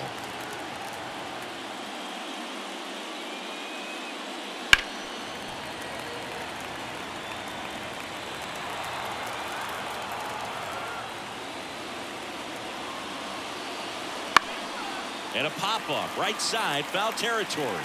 Drifts towards it. He makes the grab. And there's a 1-away. Good hard fastball up in the zone right there. They look really good coming in, but it's so hard to get on top of as a hitter. And next will be the cleanup hitter, Kyle Schwarber. He's 0 for 1.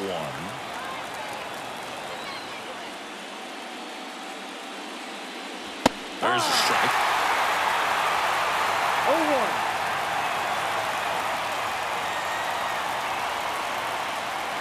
That clips the corner.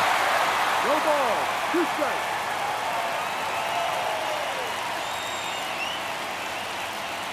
Not close with that one, and it's 1-2.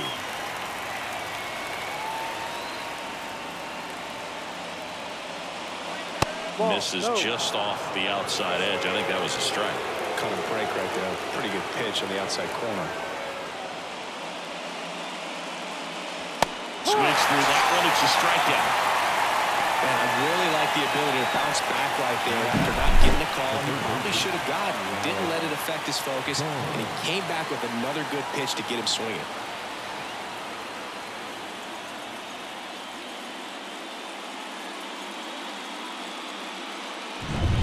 And now for the Phillies, Alec Bohm.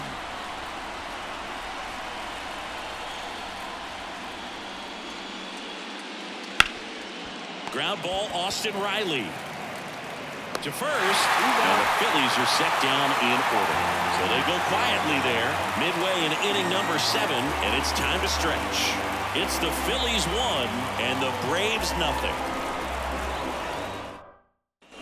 Welcome back to Rupert Stadium, and now the shortstop, David Fletcher. Leading up for the Braves, the shortstop, Here J.J. comes a pitch.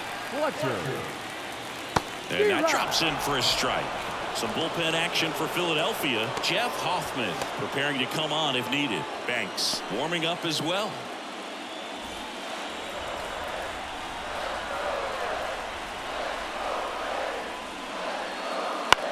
On the ground, right side. The flip to the pitcher covering, and one away in the bottom of the 7th. If you want to be a great defense, you have to deliver consistently. It doesn't matter how many highlight reel plays you make if you can't execute the small stuff, just like we saw. Back to the leadoff spot in the Braves lineup.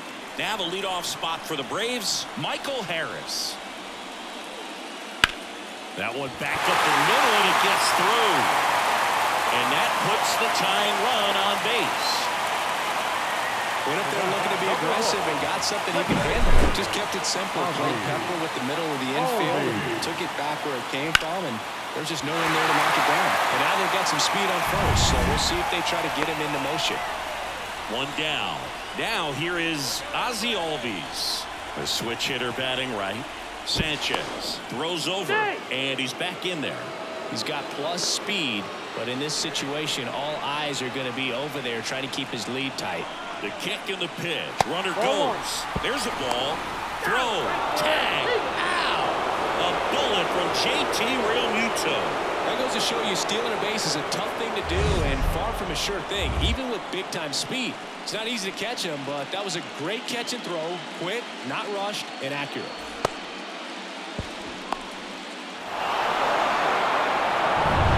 Holding on to a one-run lead late here in Game 4.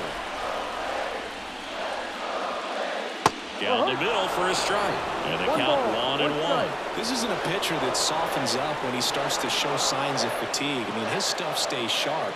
Makes these at-bats more difficult than they normally would be against other pitchers at this stage of the game.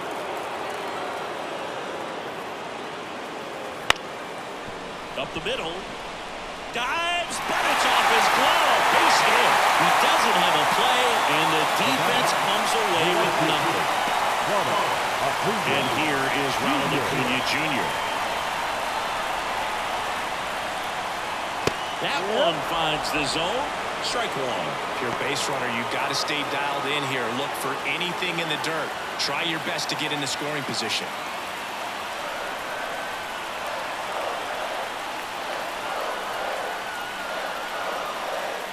Next offering is in for a strike.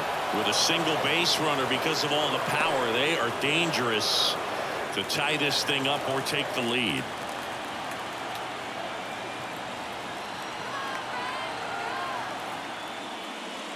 Slice to right. And that gets down for a base hit. Around second, on his way to third. The relay, not going to get him. He's in there. Well, that was an important at-bat in this game, so great job there stepping up to the challenge. Nice job of driving that pitch the other way on a line. You know, hitters, they take so many reps in the cages working on going to the opposite field, and it doesn't always translate into the game, but right there it did, and he did it perfectly. Chance now to even this game if they can put a ball in play, maybe an error, maybe a hit. Marcelo did a strategy here. They issue the intentional walk, and that'll set up a forced play at any base. These fans don't like to see that because they showed up to watch him swing the bat. This team does not want to let him beat him. Here comes the skipper, and we're going to see a pitching change in this spot. Christopher Sanchez out of the game. Pretty good effort, and he exits with a lead. We'll tell you about the new pitcher when we get back. Now on the bump, Ryan Kerkering. Well, the best relievers love the opportunity to come in and protect the tight lead late in the ball game. Some of them are just wired different, so we'll see what he's got here. Now in for the Braves, Austin Riley. And there's no doubt that they'll feed off the energy from this crowd, right? I mean, yeah, I'd say the intensity level has gone up a few notches for sure. Just missed. 1 ball, no strike.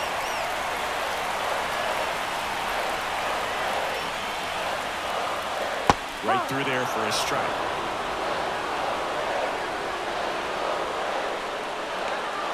Two outs. Line drive, and it goes just foul. And the right-hander deals. Now a high fly ball out to left center. Makes the catch, inning over. And the Braves will strand 3. They're down 1-0.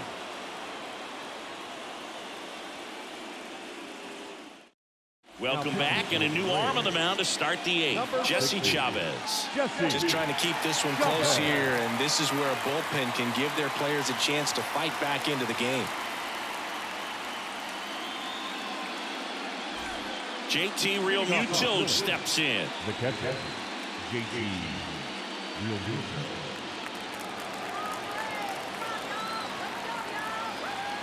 And the pitch. That's in there. That's strike 1.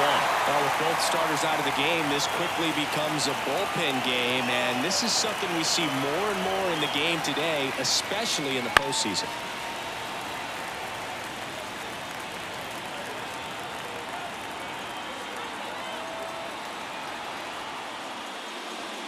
That one in the dirt. Ball 1. 1-2.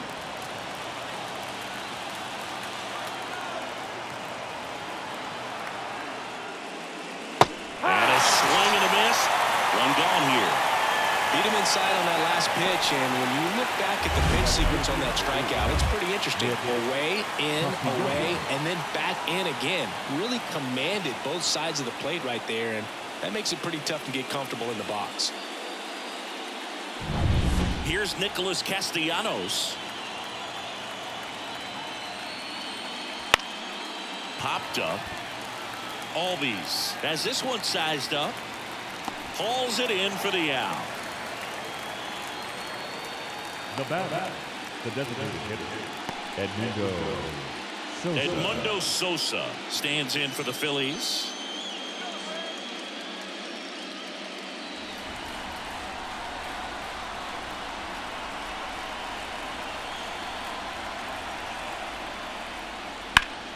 Foul ball. 2 down, nobody on, and we're in the top of the 8th.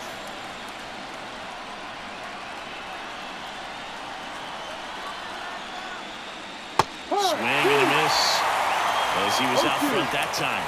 Movement in the Atlanta bullpen. Luke Jackson getting ready to come in for manager Brian Snitker.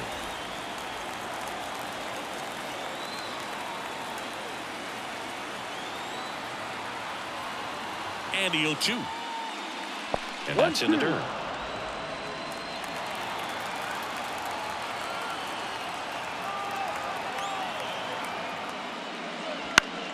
Fights it off. You'll see another.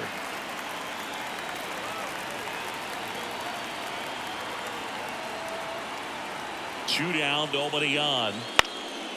Swing and a high fly ball out there towards left field. Ozuna puts it away, and that is that. Nothing doing for the offense that time. Last half of the 8th coming up. It's the Phillies 1 and the Braves nothing.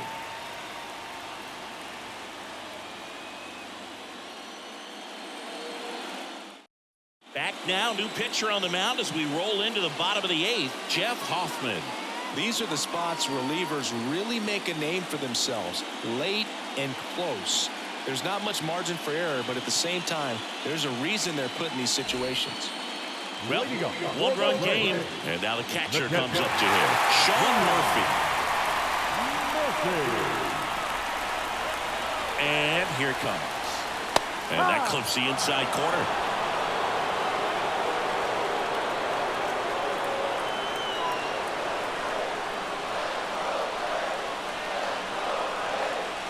Looking to get the tying run on base. Swing and a miss, and that one missed by a ton. Movement in the bullpen.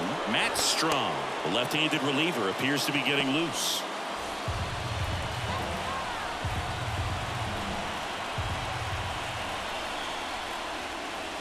Wouldn't chase that time. 1 ball, 2 strikes.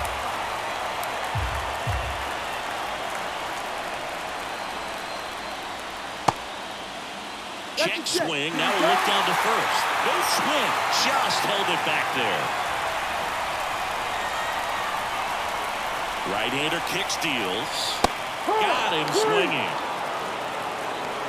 Pretty big strikeout right there to start this 8th inning. Down 1. Any leadoff base runner really makes this inning a bit more interesting. But now this offense has to switch from possibly trying to manufacture a run to needing to run into something or just try to string multiple hits together to get a run across the plate. Here is Matt Olson. Fastball in for a strike, and it's 0-1.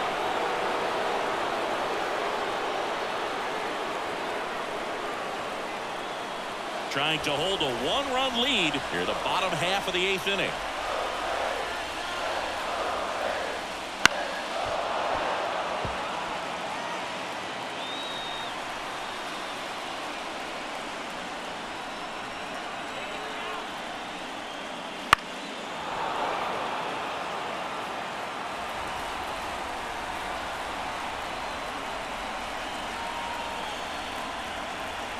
And the righty deals.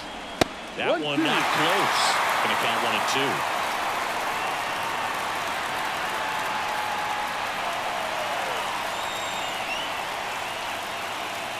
Got him. Now 2 out. Oh, really went aggressive in with that slider. Good 2-strike pitch right there. At worst case scenario, it's weak contact in play. Exactly where he and the catcher wanted it.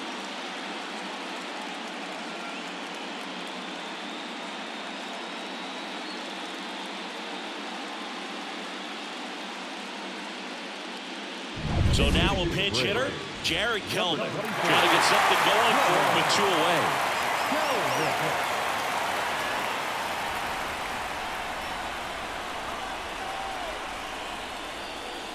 In for a strike, 0-1.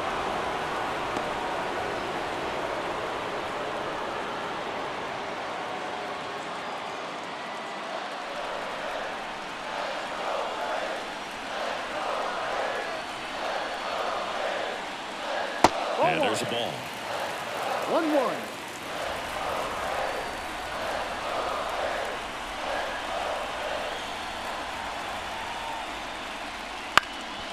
On the ground, into the outfield, base hit. And that keeps the inning going.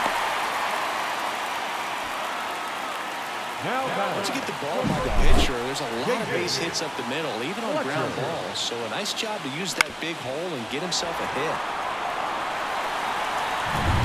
Runner at first with 2 away. David Fletcher will hit next.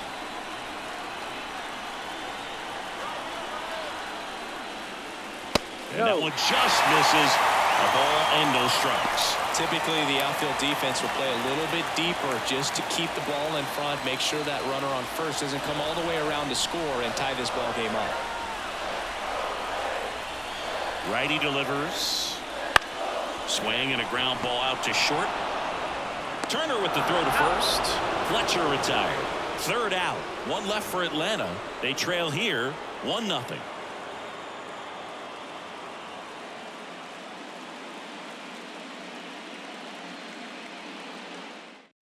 We're back. It's the top of the 9th, and there's a new pitcher on the mound, Luke Jackson. And we all know about his slider. It's just filthy, man. And one of the better ones in the game, I'd say. Spin rate's very high, and it just breaks a ton. Well, one-run game. Johan Rojas stands in for the Phillies.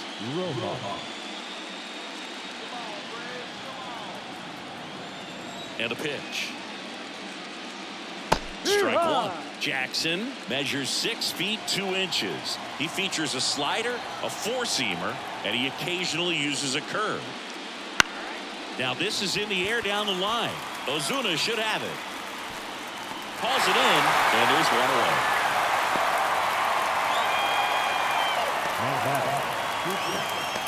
Back to the top of the lineup. Trey Turner at the plate. 0 for 3. A fly out, a ground out, and a strikeout.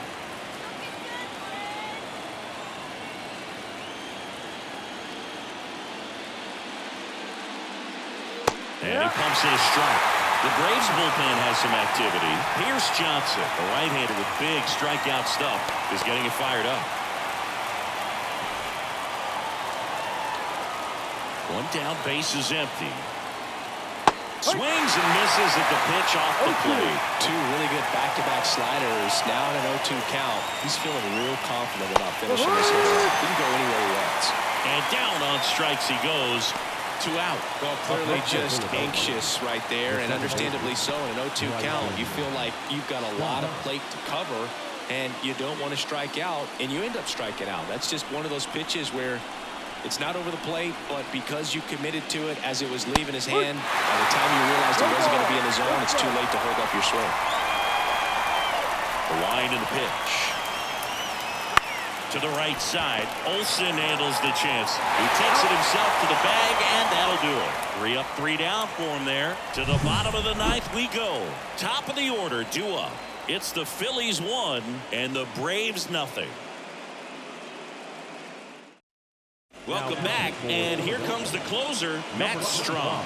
Save opportunity for him right here, and he's their guy. Time to lock this one down and get out of here with a W.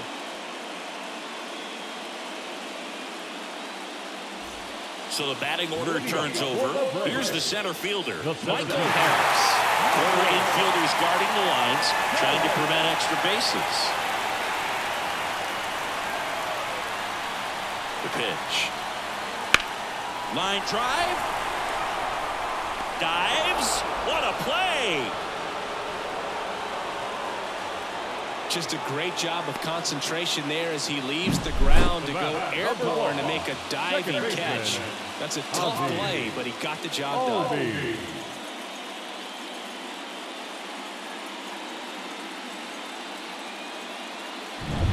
He's 2 outs away. Ozzie Albies next up for the Braves, known for his late inning heroics. And a breaking ball drops in for a strike.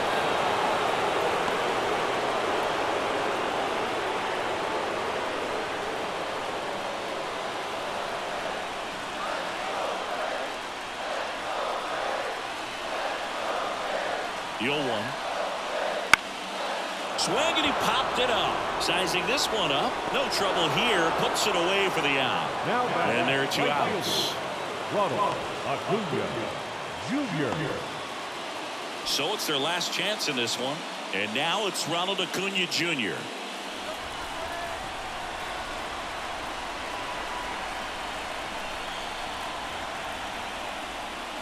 That one finds the zone, and that is strike 1. Late in the game, everyone gets a little tighter. Way to get ahead on a really good hitter right there.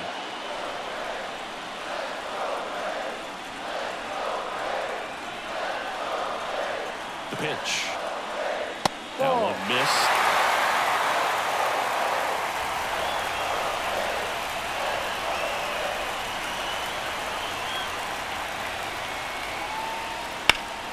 Sends it to center, and this should be it. And that's it. They're moving on to the National League Championship Series.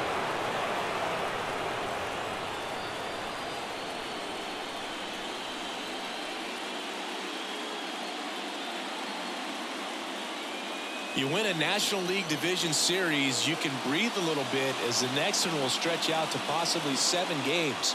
I'm sure they don't want to take it that far, but they're just going to be happy to get there. Congratulations.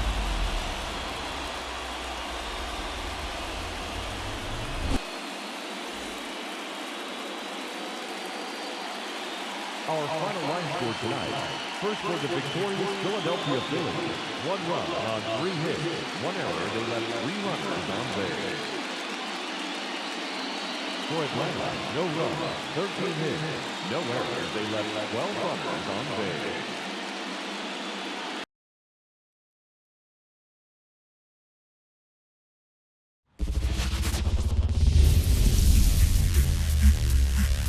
And welcome into the ballpark. Happy to have you with us. MLB The Show brings you the American League Division Series. It's the Minnesota Twins taking on the Seattle Mariners.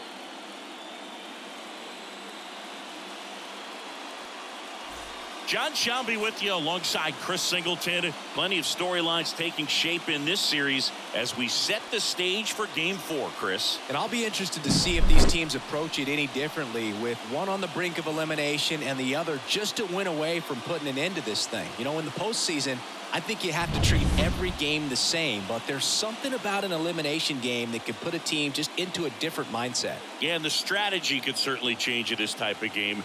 It's hard to manage the same way when in any given at-bat, it can impact everything you've been working for throughout the season. All right, we'll be back to get this one started after this.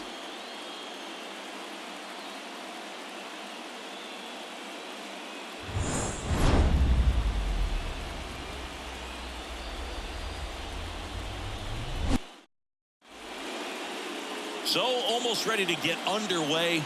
Our starter in this one, Luis Castillo. Well, I'm interested to see how he utilizes his sinker to this lineup, Boog. You know, it's not necessarily his go-to primary pitch, but he does mix it in when he needs it. He's just got to make sure that it's not flat. Otherwise, it's going to get hit hard. So look for him to throw it up there when he needs a big double play, a ground ball, something like that to get out of an inning, change it up for a hitter. Also, get those hitters looking down so that it opens up the top of the strike zone, especially late in an at-bat. There's a strike. If he doesn't get a knock right here, that pitch he just took is going to eat at him for a while. You might not see another pitch like that from a top-level guy like this.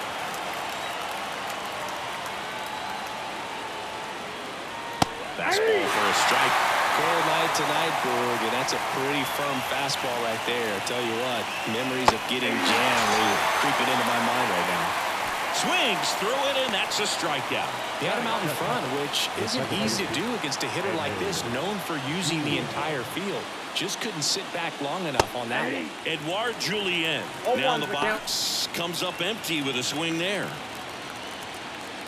He's a master at hitting fastballs. You need to be careful with location if you're going to throw them.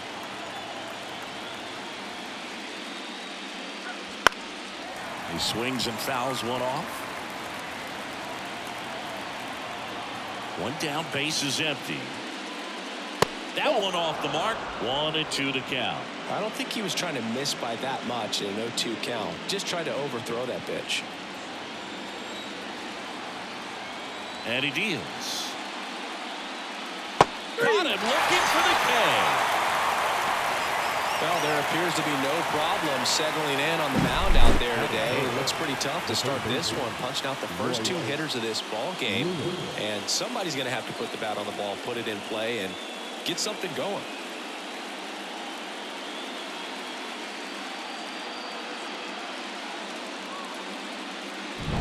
Here's Royce Lewis. In there at the knees for a strike.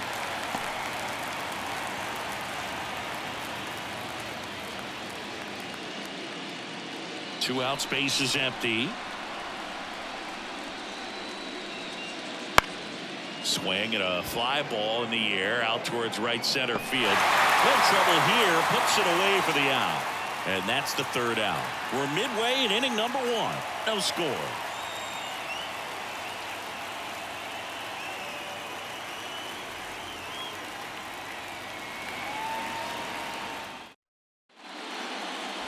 Welcome back to Greenleaf Field.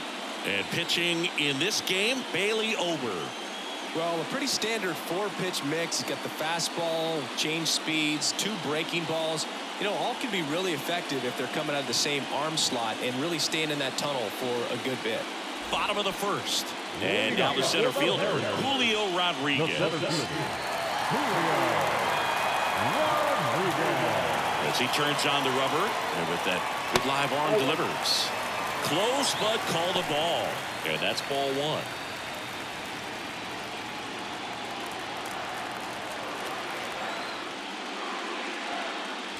Just missed. When you get ahead in the count, there's no doubt that the success rate goes up, and that's what he's been doing. It's made a big impact for him in recent games.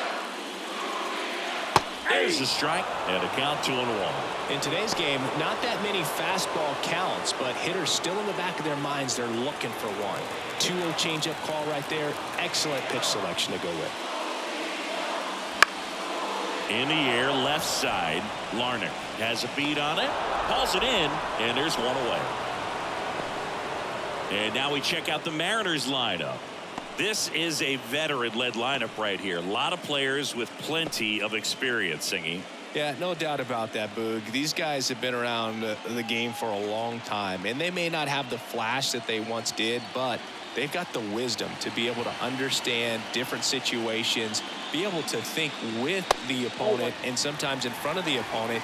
And you always seem to see a team like this. They come to the ballpark, they know how to get down to business, and they understand what the job is at hand. The pitch. Check swing. Did he go? Yes, he did. I got a ball, 1 strike.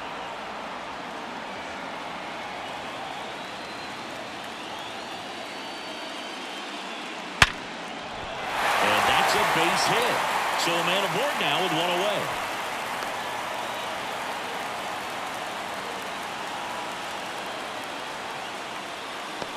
Here's Josh Rojas.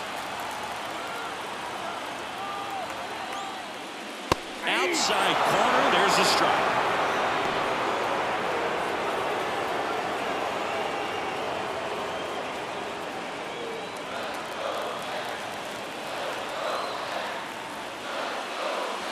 Pitch misses, and now it's even 1-1.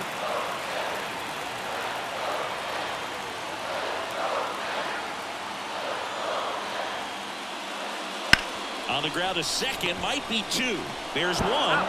And that's 2. First frame of the night behind us, and it's 0-0.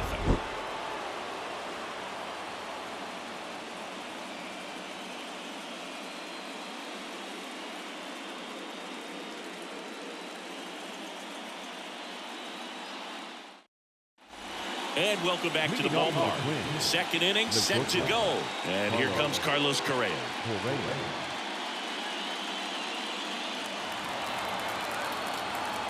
The pitch. That one ripped but foul.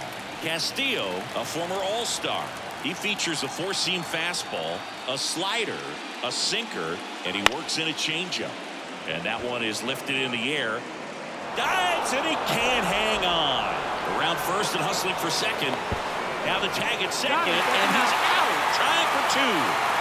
Max Kepler at the plate.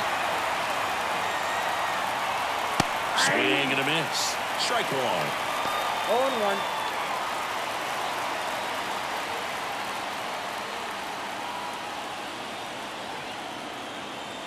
Right-hander kicks, deals. Lifted in the air now to left side. And that'll fall for a base hit. So they get a man aboard with a 1-out single. Well, maybe that will end up getting him going. Yeah, he really simplified there. Kept his shoulders square to the plate and wasn't trying to overswing. I think that's the key for him to have success through the rest of this series.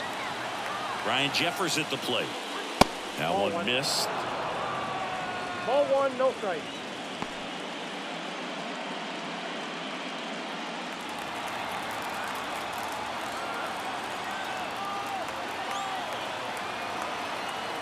The 1-0.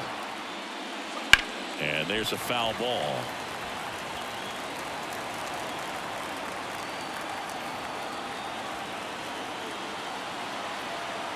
Here's a 1-1.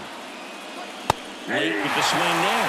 When you throw a fastball by a guy like that, I imagine it's got to feel incredible. Look for him to throw it again at some point.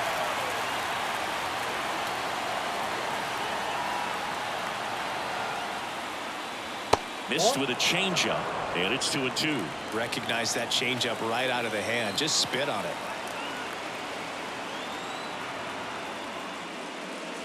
And there's a ball.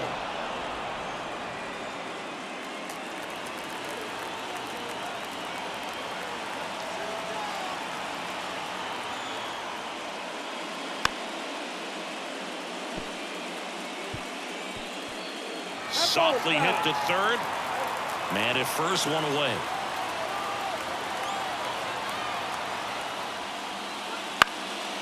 Swing and a ball lifted left field. Rayleigh makes the grab. 2 away now. Just pulled off of it a little bit right there. That front shoulder coming open instead of staying closed. If he does that, he's going to be able to go up the middle the other way with some authority instead of a fly out to left. Here's Trevor Larnach.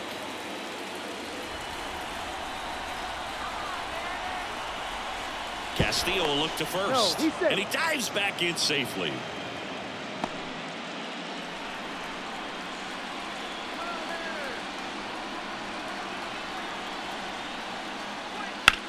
On the ground to the left.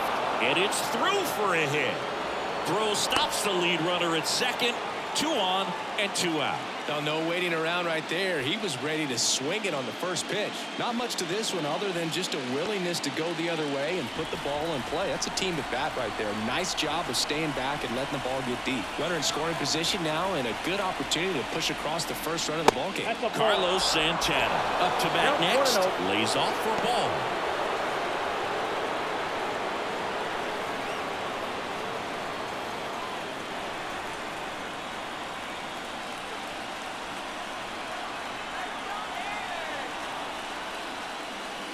Bounce to the left side. Sneaks through. Base hit. Headed for the plate. He scores and they have the lead. 1-0. Back-to-back base hits. Just found a way to slap that ball down the third baseline. That's really excellent bat control. And it kind of goes back to all those drills you see hitters do off the tee where it's placed in different spots. That was just nice. Here's Byron Buxton.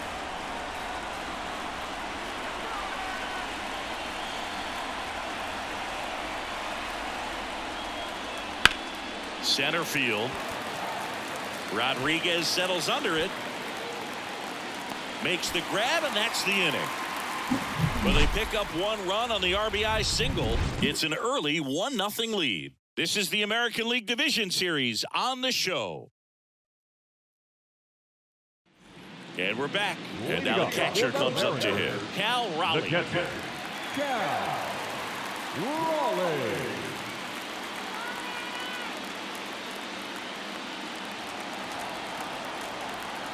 Ober back to work. In there at the knees. 0-1 for count. Missed with a changeup. And 1-1. Eric Summersgill with home plate duty in this one. Kind of known for being generous with the corners, Chris. You know, I think that used to be a lot bigger deal in past eras where pitchers were working more in and out with their pitches. But, yeah, we'll see if those corners come into play in this one. Hey, no pitcher's going to argue at all. Right through there for a strike.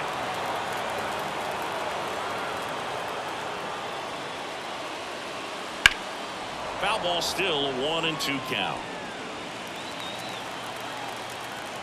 The wind of the pitch. Got him looking, and he did not like the call. And stepping in for the Mariners, Luke Rayleigh. First pitch, and he just misses.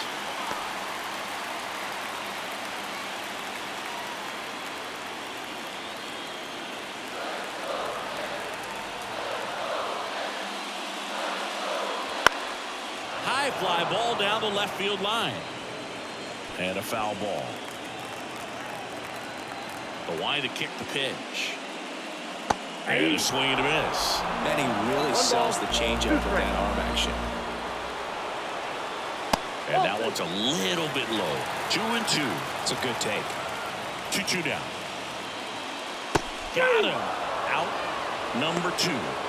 Stood absolutely no chance on that slider right there. And I don't mean to laugh, but that's a tough one. I mean, pretty much a perfect strikeout pitch. I mean, it looks like a fastball middle in, kind of has cutter action, and it just bunches you up to where you can't get your hands through and the barrel to it. And not much you can do unless you recognize the spin early and you spit on it. Justin Turner, the batter now, as he swings and misses for strike one.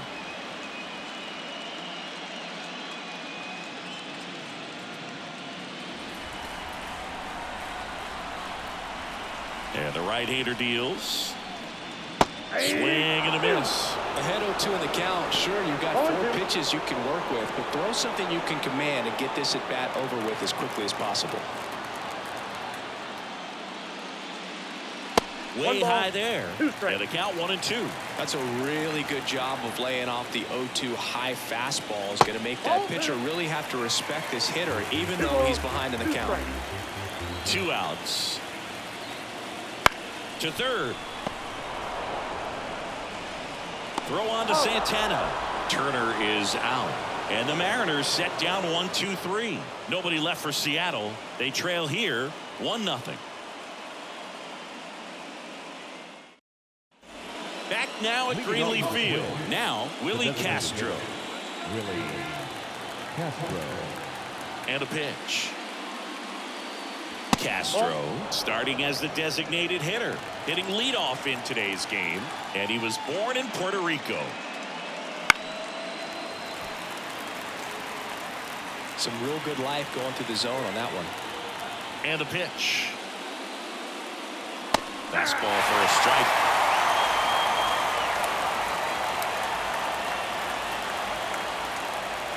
On the ground. Rojas on the run, sends it over to first. Leadoff hitter gone in the third. Now the second baseman, Edward Julien. Now it's the second baseman, Edouard Julien. He's 0 for 1.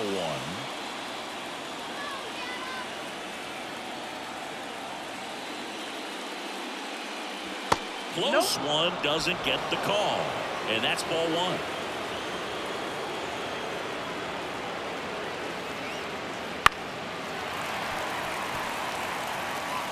One out, base is empty.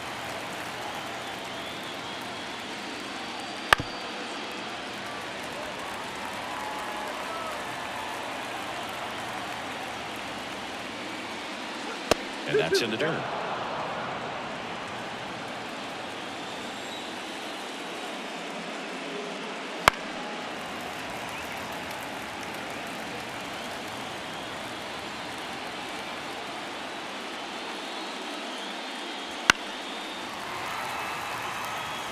Now he's desperately looking for that swing and miss. He's going to have to just change speeds a little bit, try to move it around, create just a little bit of illusion at the end.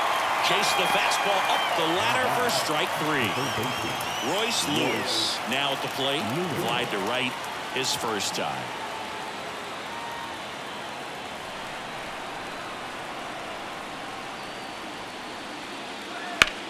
Now a screamer into the outfield. Rodriguez makes the catch, inning over. 3 up, 3 down for him there. We head now to the home half of inning number 3. It's the Twins 1 and the Mariners 0.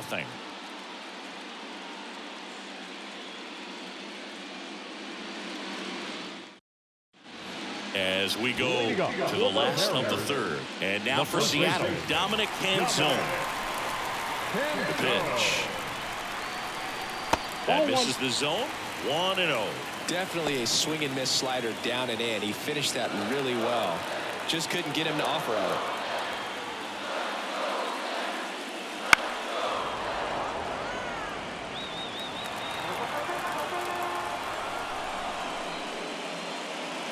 The 1-1 is fouled off.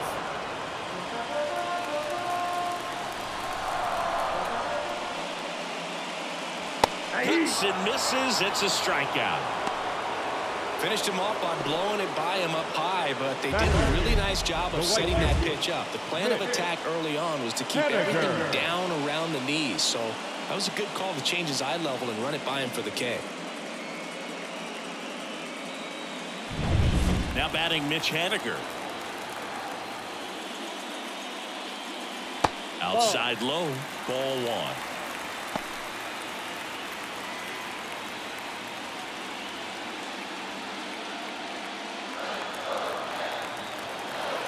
One down, base is empty. Well, we call that keyhole. Even though it's right there and looks pretty good, if he doesn't love it, he's not going to swing that early in the count.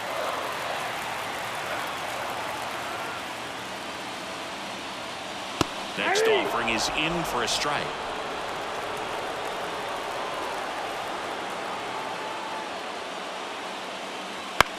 In the air, left field. Larner makes the grab, and there's two gone. Batting ninth, the second baseman, J.P. And up next for Seattle, J.P. Crawford.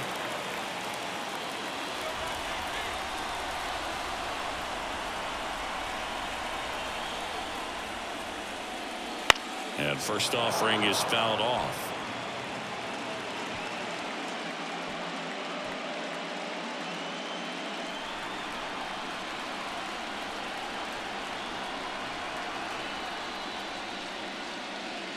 And delivers outside.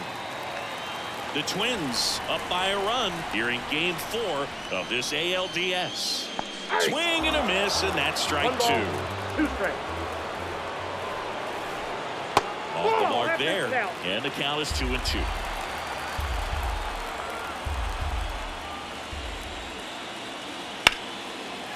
Line drive, base hit. And that extends the inning. Well, they call that an advantage count for a reason. You're so much more likely to get something you can handle. Everything was on time and fluid in that swing. Got a pitch you could get the barrel on and lined it into center for the knock. Those always feel good. Rodriguez batting for the second time, and that's strike one.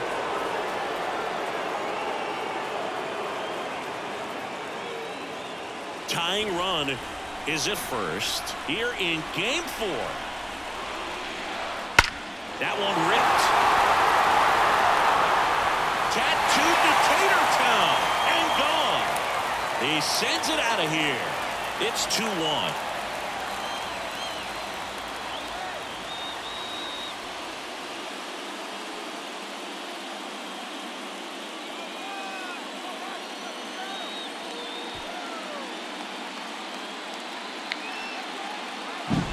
The great pitchers are able to tease the outside part of the zone with the breaking ball. That means that it looks like it's going to be a strike, but finishes off the plate. Well, that one finished on the outer half, but caught just too much of the plate and hit for a home run.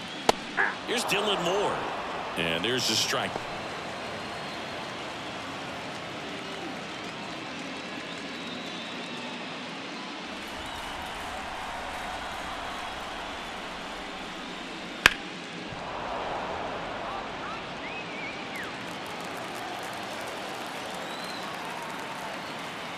Oh, and 2 now. Bounce to the right. Slings to first. An acrobatic play to end the inning. 2 come in on this Seattle homer. And this is now a 2-1 ball game. You're watching the American League Division Series on the show.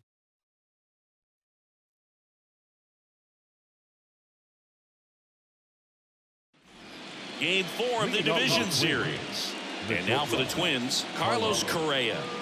This guy makes great contact, one of the best in the game at putting bat on ball. He's got such quick hands, and he's gaining pitch recognition. That keeps him square to the plate. There's a good chance that his bat stays in the zone a long time, and that produces solid contact consistently. Well, these Twins just lacking discipline at the plate in this ball game. So many of their outs have come from weak contact on pitches they're chasing outside of the strike zone.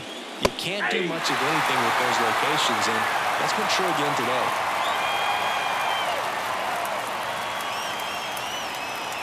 And as a pitcher, when the hitters are swinging at everything, you feel no need to challenge inside the zone. You just keep working the corners and expanding that strike zone and beyond, and they just keep eating right out of your hand. 2 balls, 2 strikes. The line of the pitch. Drilled out towards left center field. That's well struck. And it's a one-hopper off the wall. Should be extra bases. Safe at second with nobody out, and he represents the tying run. Wasting no time. He's 2 for 2 now on the night, and just a triple and home run away from the cycle. Seriously, we're starting with this already.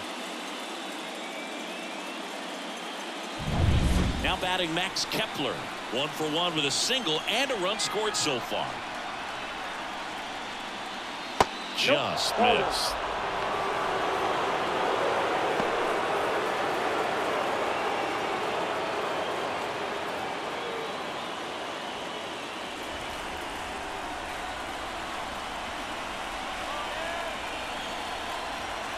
Righty to the plate. And that one fouled off.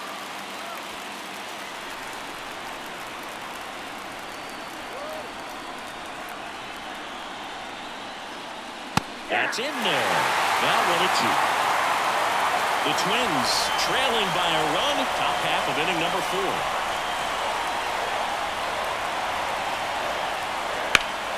That one back up the middle, and it gets through. Runner around third. Now a long throw home. It's off the mark, and he scores. It's 2-2. Now Ryan Jeffers.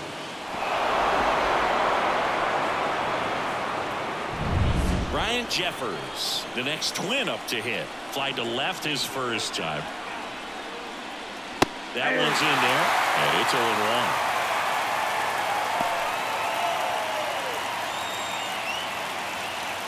Kepler on at first, nobody out. And that's down and away.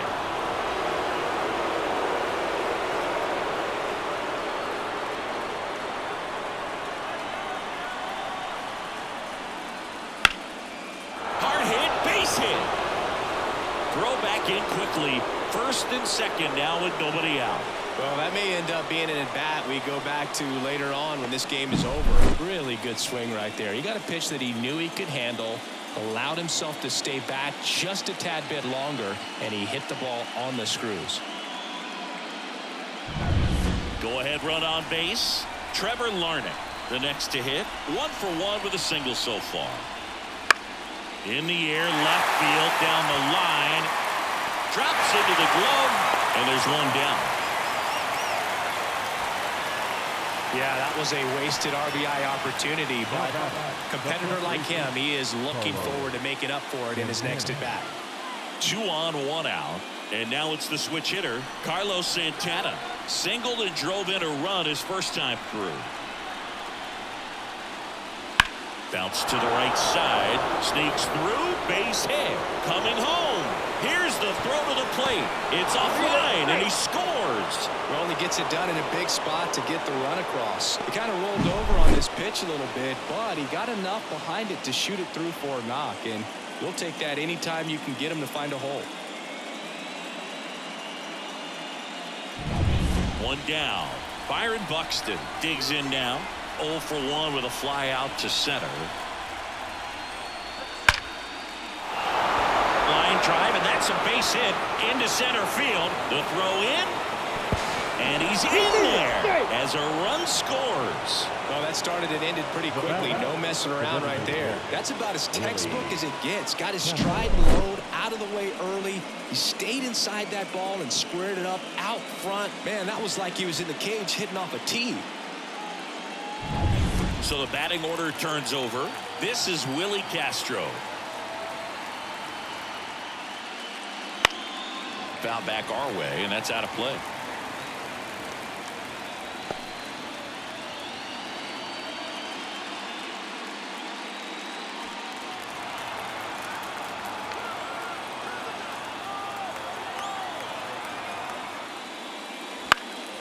Fouled off. He was late.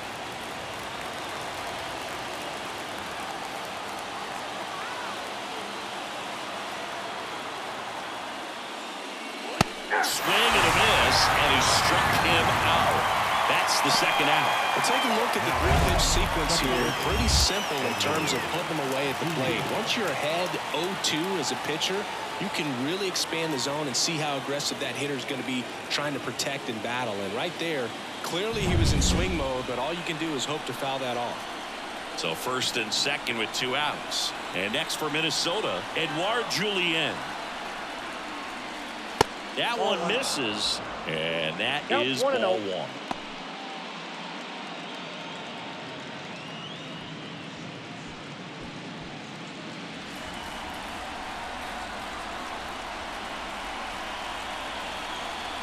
Two on, 2 outs.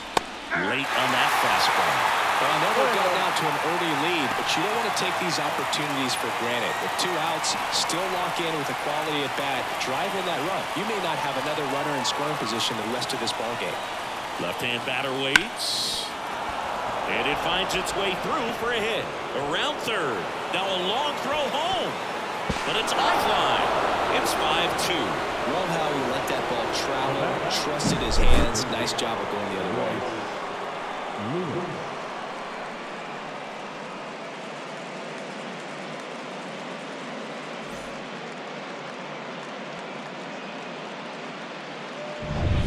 First and second, 2 down.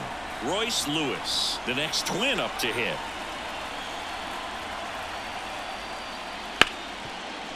Lays out, but he can't squeeze it. To first, and he beats it. Everyone's safe. Didn't take long to get a result for that at bat. Now the bases loaded. Big opportunity for them to break this game over.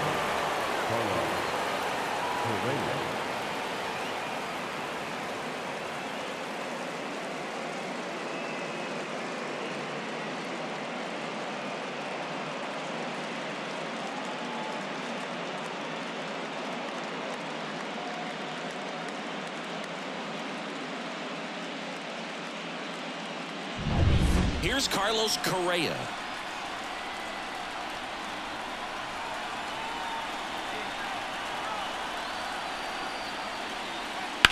Out to short, Moore. In plenty of time to first. That takes care of Correa.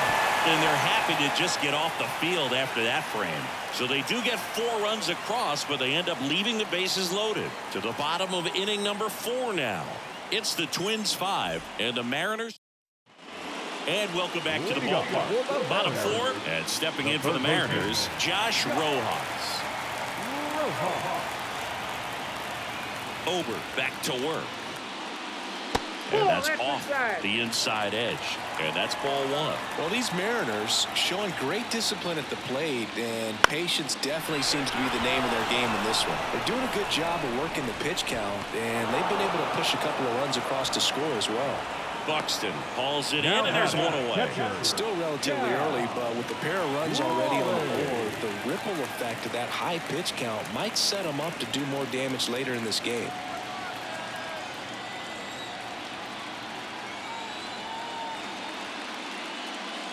Rowland stands in now and watches strike 1.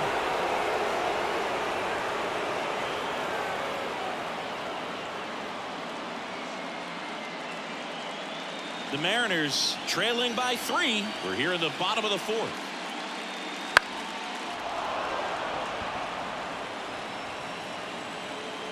That's out number 2.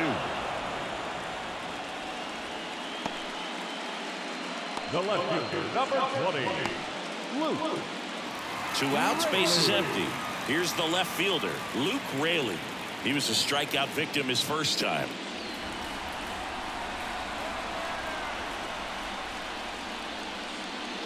Breaking ball inside, and that's ball 1.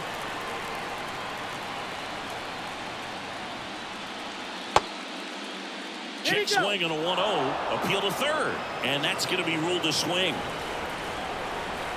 And a 1-1. Missed inside with the curve. Clearly didn't come out of his hand the right way. Left that curveball way up.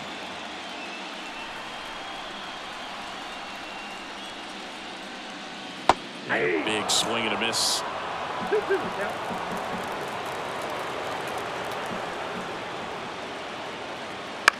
In the air, left field. Larnach sizes this one up. No trouble here. Puts it away for the out.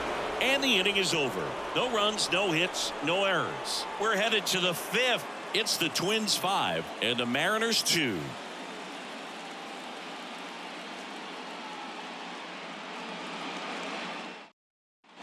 Welcome back to Greenleaf Field. Top 5, John Shambi with Chris Singleton.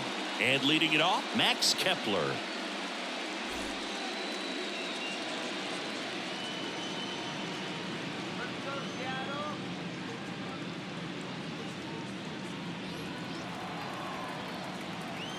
And a pitch. Lifted in the air, right center field. Haniger sizing this one up. Corrals it. One up, one down.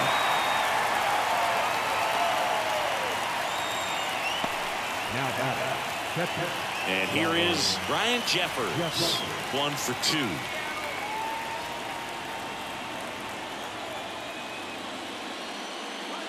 And there's a strike. Good heater at 98. Action in the pen down there. Trent Thornton getting loose out there. Saucedo, a left-hander, also throwing.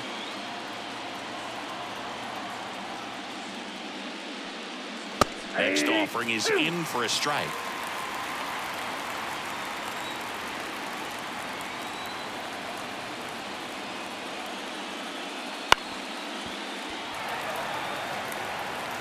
Base is empty, 1 away, and we're at the top of the 5th. Missed with a changeup. Going to count 1 and 2. Well, the good thing so far is that he hasn't issued any free passes. Unfortunately, they're making pretty good contact, so not getting the swings and misses and making that defense work behind him. And another ball. He's trying to stay down in the zone, but the hitter just will not chase. Now back in a 2-2 count, he's going to have to go to something else to get him out.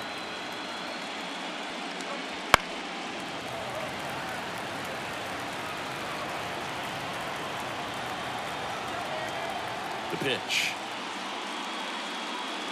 That's foul off to the right side. Keeps the AB going. 8th pitch of the at-bat coming up.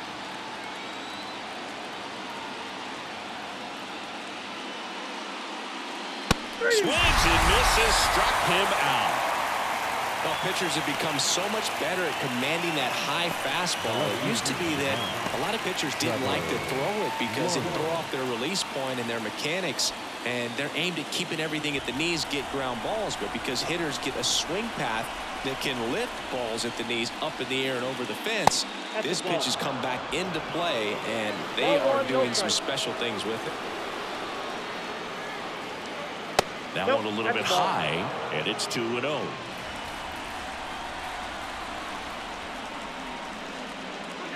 Swung on, belted.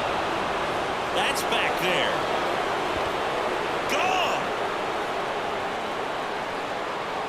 A solo shot. And they add a run. It's 6-2. And that shot makes their grip on the lead even tighter.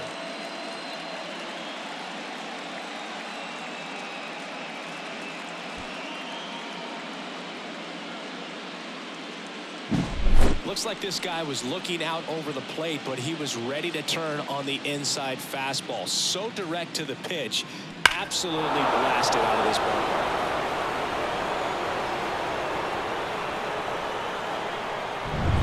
ball. 2 outs, nobody on. And now the first baseman, Carlos Santana. And that one pulled foul.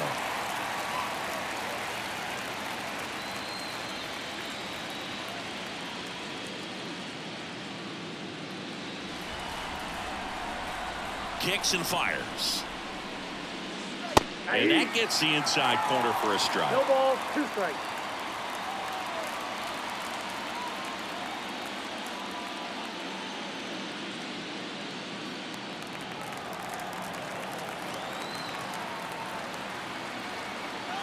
Two down, nobody on. In the air on the infield. Crawford under it. And makes the play, and that's out number 3. But the solo shot stretches their lead even further. Now a 6-2 ball game.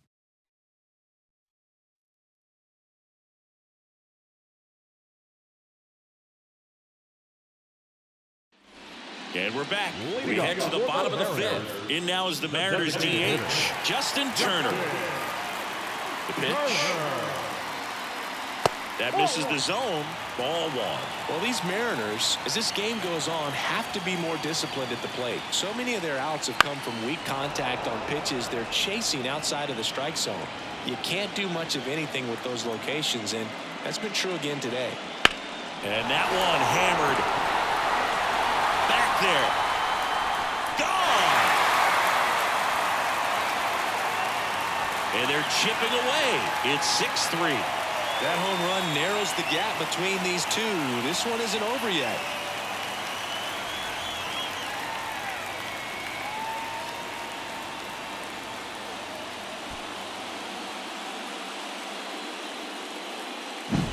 Looks like this guy was looking out over the plate, but he was ready to turn on the inside fastball. So direct to the pitch. Absolutely blasted out of this ballpark.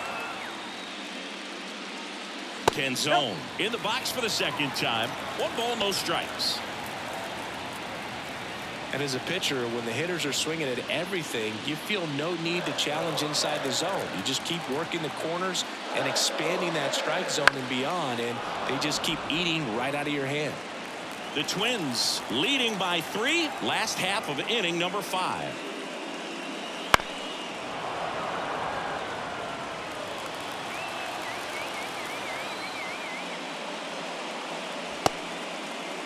Started after it. Appeal to third. Nope, he held back. And the righty deals. Spoils the 2-strike pitch, and he'll see another. Always exciting to see a leadoff home run in an inning. Kind of gets the offense fired up, and you start to expect a big inning. Up the middle, and that chance handled. The throw to first. 1 away. That ground ball may have him back on track after the homer. Up next is Seattle. The right fielder. And now the right fielder, Mitch Haniger.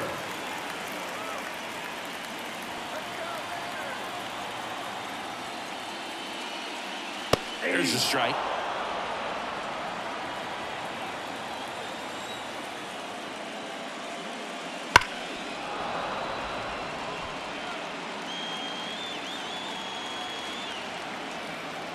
And the pitch.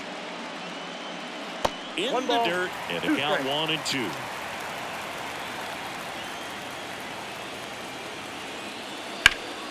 Line drive, caught. The batter, number 3, second baseman, J.P. Crawford gets a chance to hit. Singled and scored his first time.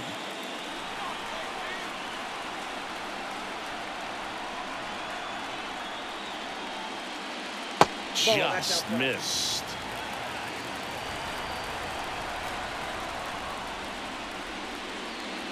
On the ground, right side. He takes it himself to the bag, and that'll do it. Seattle gets a little closer on this solo homer. It's now 6-3.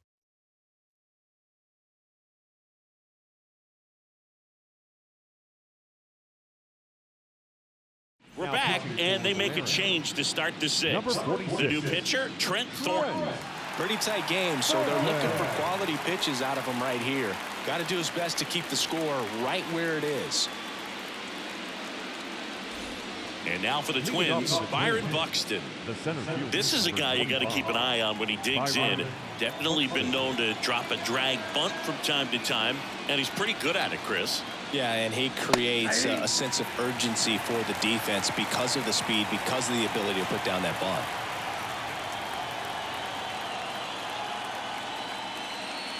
Swing and a miss, and it's 0-2.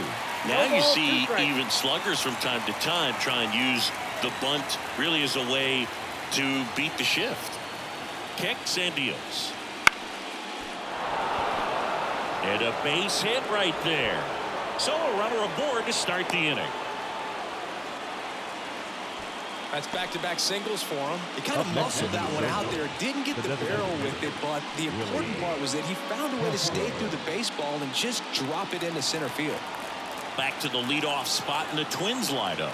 And now the Minnesota designated hitter, Willie Castro. Foul ball there.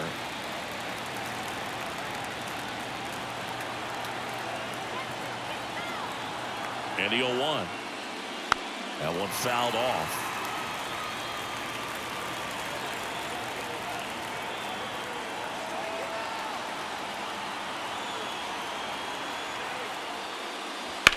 Swing and a high fly ball out there towards left field. Brings it in.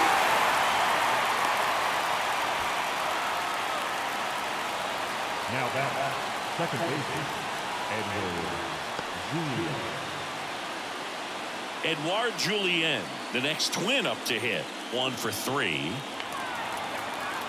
Julien, 24 years old, and he was born in Canada.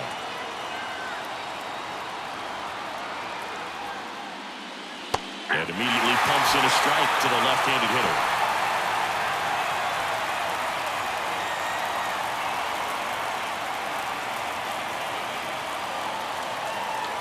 Buxton, the runner at first with 1 gone in the inning. Check on the runner. Back standing. He's in there safely.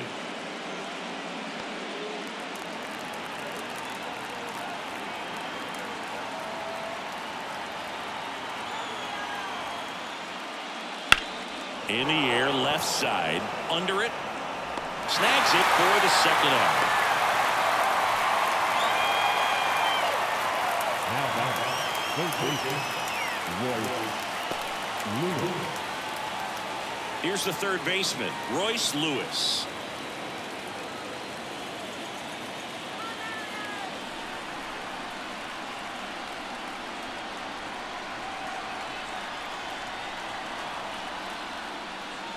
Foul ball.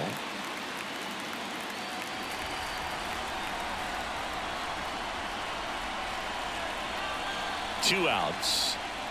And a foul ball.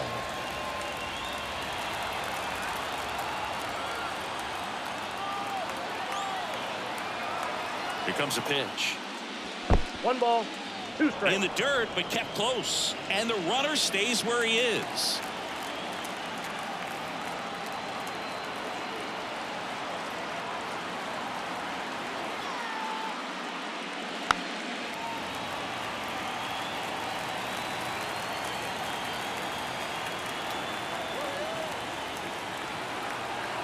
Here's a 1-2.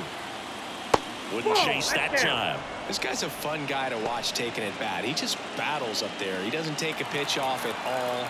Makes it so difficult on the pitchers out there. You can tell they get frustrated with how long it takes to put him away.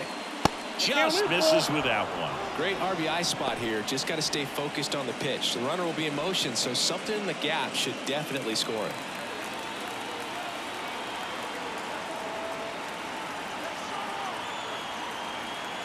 At the belt and fires. Up the middle. Nice grab. From his knees, the throw to first, and he beats it. Everyone's sick. Wow, he did everything he could on that play with the throw from his knee, but the hustle down the line was enough to earn him the infield knock, and that's a great baseball play all the way around.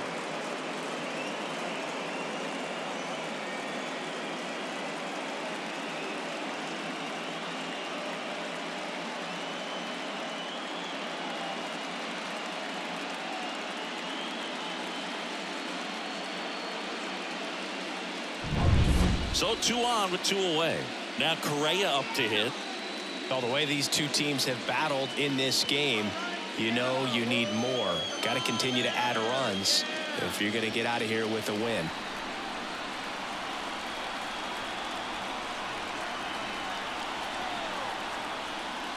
And that's in for a strike. Some hitters are just very confident they can track that first pitch out of the hand of the pitcher. They don't care if they fall behind 0-1.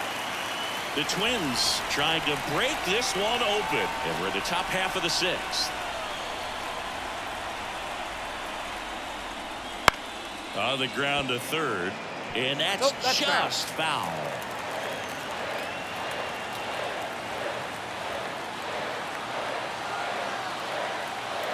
And here it comes.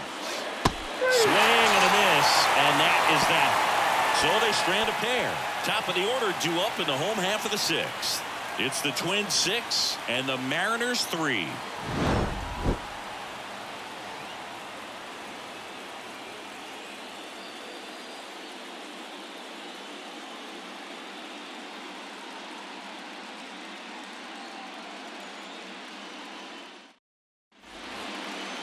Leading off for the Mariners.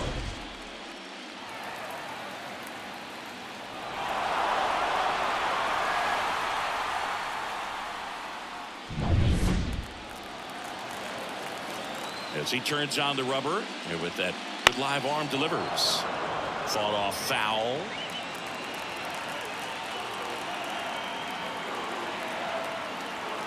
And he deals. Swing and a miss. That's strike 2. To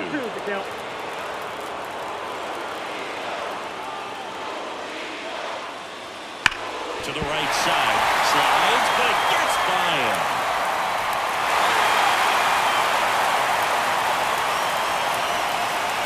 Seems like he got exactly what he was looking for right there. I know it was a ground ball, but it was absolutely hammered through the infield. That's not one you're excited to get in front of if you're an infielder. You know they used to say, charge it.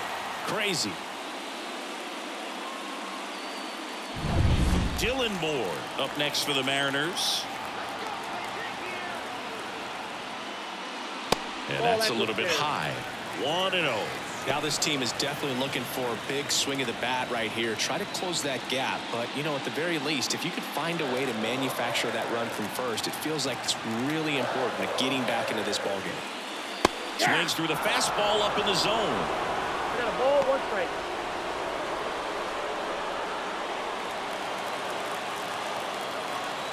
Ball to strike.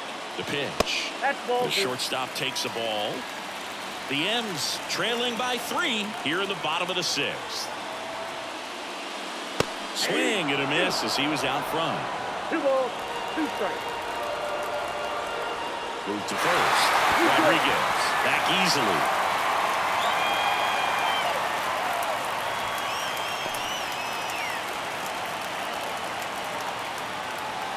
Righty delivers. Spoils that one, and it remains 2-2. Runner on the go. Swing and a miss. Bro, and they got him. Right there trying to avoid that ground ball double play. Send the runner in that situation. Hope that maybe somebody moves out of position and your hitter puts the ball in play and you get a first and third situation. But unfortunately, strikeout, throw out, double play. Good job by the defense. And now for Seattle, Josh Rojas. Off the mark there. And it's 1-0.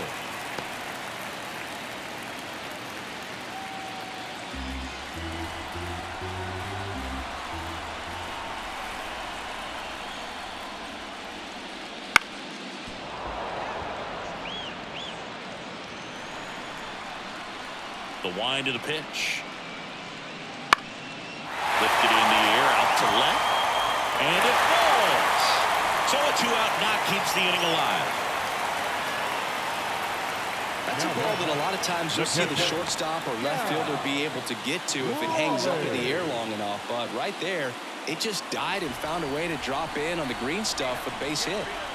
2 outs, runner at first. And now the switch hitting catcher, Cal Raleigh.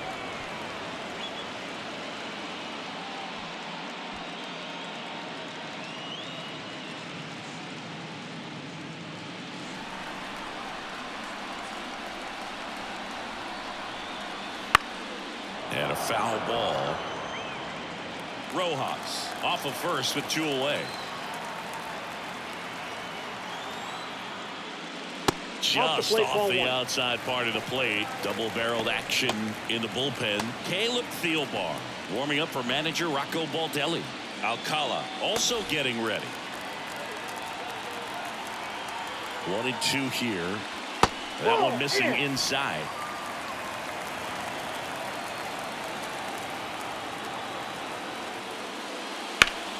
Up the middle, Julian. Throw is high and over his head. And this ball's going to wind up out of play. That was a throw that just shouldn't have been made. They scored a single and an error, so the official scorer doesn't believe a good throw would have gotten an out, and neither do I. We can't hear it from up here, but I wonder if anyone was telling him just to eat the throw. You know, that's where communication on the infield can sometimes help out a ton. And that will end the inning. 2 left on. Game 4 heads to the 7th inning now. It's the Twins 6 and the Mariners 3.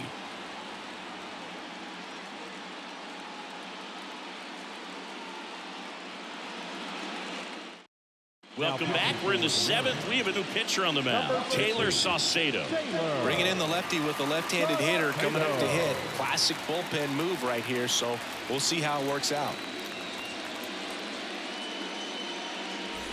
So digging in, Max Kepler.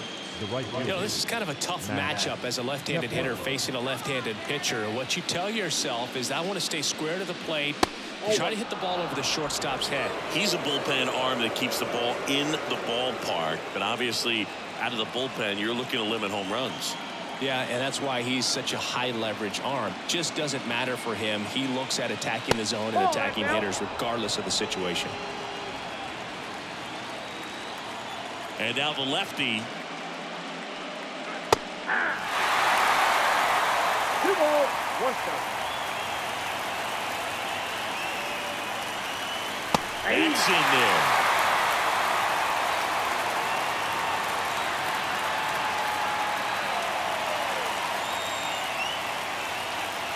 And now it's 3-2.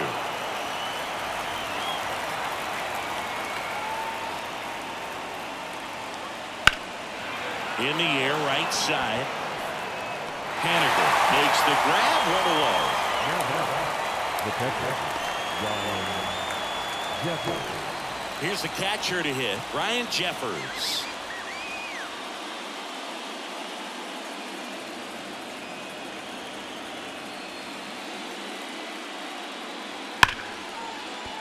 And base hit. Well, that'll make you feel good as a hitter right there. Nice line drive to the pull side, met it out front, but just stayed through it nice enough and ripped it into the outfield. Man at first, Trevor Larnach, the next Twin up to hit. He's already homered in this game. Runner on the go, swing and a miss. The throw, tag, and he's out. Not a fast runner on the base path, so this kind of looks like it was a hit and run call from the dugout. Got to make contact some way or somehow, because that guy's not going to be able to steal second base and be safe.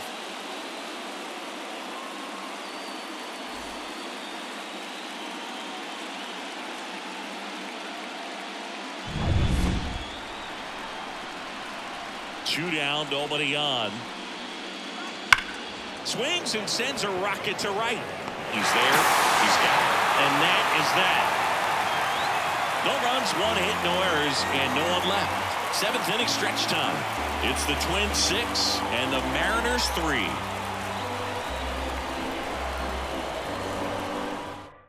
We're back in a new pitcher here to start the bottom of the 7th. Steven Okert.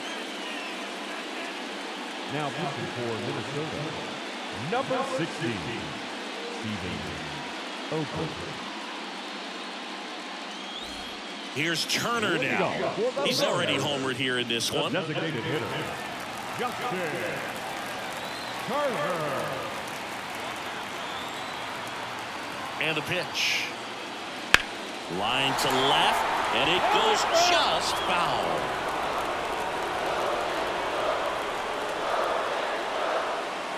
That's to third. Into the outfield, base hit. So a man on base to start the inning.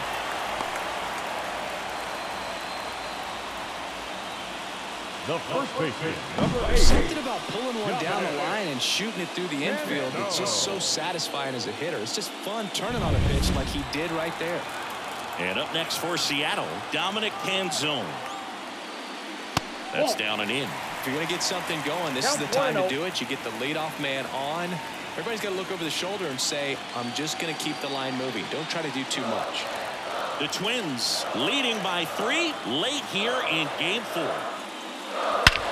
That one is absolutely belted. Buxton going back.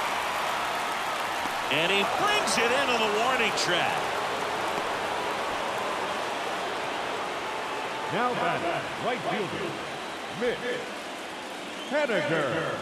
Now it's the right fielder, Mitch Haniger.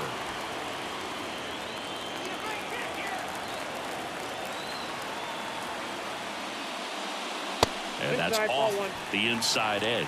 Ball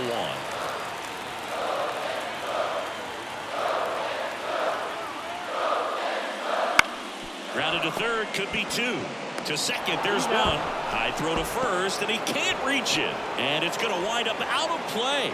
Well, no trouble getting the double play started, but clearly some trouble on that return throw to first. I'm not sure if the runner going into second had a part in that or if it was something like a bad transfer. Either way, could have been 2 outs, but instead, they got to work around a runner in scoring position now.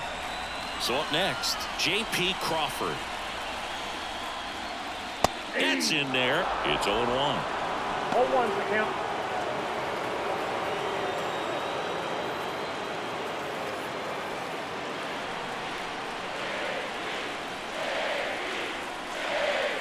The pitch. Just off the outside edge. 1-1.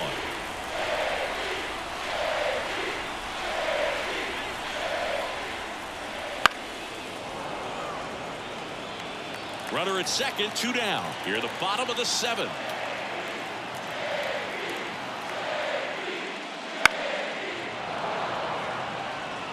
You could see he was trying to stay back long enough to handle the off-speed pitch, but just a little tardy on the fastball. And at second. And that's a fair ball. Here's Haniger on his way to the plate. He'll score easily, and it's now a 2-run game. Well done. Narrows the deficit with the RBI there. Hooked around that pitch on the outside, but he was still able to square it up pretty nicely, and that takes quick, strong wrist to pull that off. Here's a new pitcher from the pen, Jorge Number Alcala. 66, Jorge Alcala.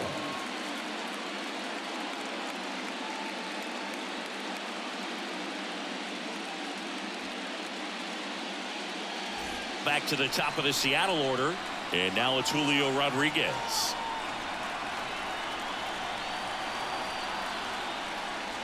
Outside low, and that's ball 1.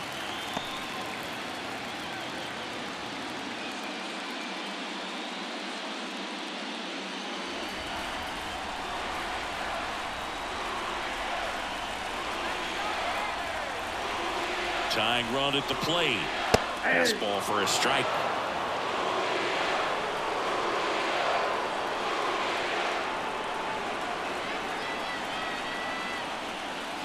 Swing and a high fly ball deep left field. That's back there. Gone. Another homer. His second home run of the game. It's 6-6. He just sent a jolt of electricity into this stadium with that swing.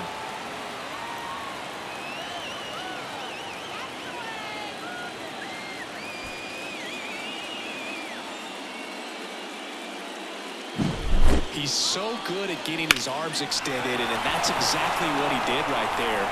You don't typically want to pull a pitch in that part of the plate, but he doesn't allow his wrist to roll over, stays through the ball, gets the loft, and gets the home run. Moore in the box with 2 gone, and takes a look at a called strike.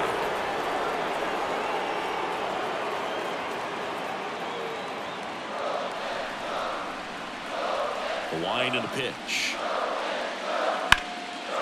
Line drive, base hit. And that keeps the inning going. Stringing them together, that's 3 hits in a row. Solid swing from start to end, on time with everything. Really good balance, nice extension, and he met it out front for the line drive knock.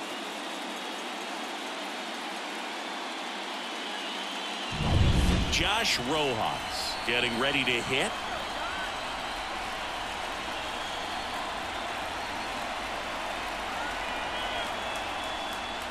First pitch doesn't find the zone.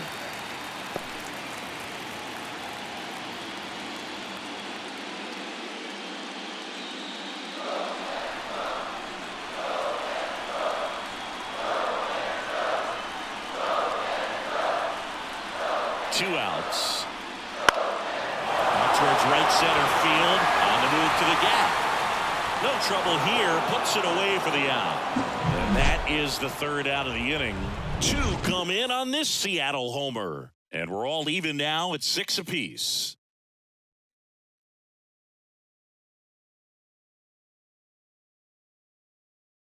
Welcome back, and a new arm on the mound to start the 8th. Gregory Santos.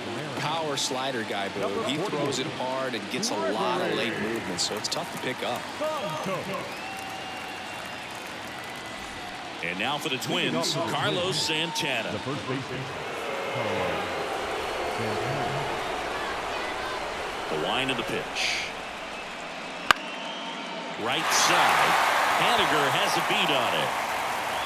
And there's one down. Maybe caught that one off the end just a little bit. Couldn't quite barrel it up enough to really drive it. The center field, number 25. Byron Buxton, the next Twin up to hit.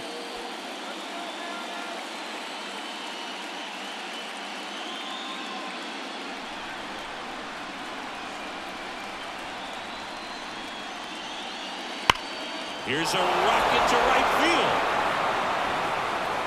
High bounce takes it over the fence. That's an automatic double. Well, there's something really nice about getting yourself an automatic double like that. You get to stroll into second base without having to worry about a throw or getting your uniform dirty. And now you're just looking for the next hitter to kind of do the same thing. Maybe put one in the gap so you can jog home as well. Now here is Willie Castro. Outside low, and that's ball one.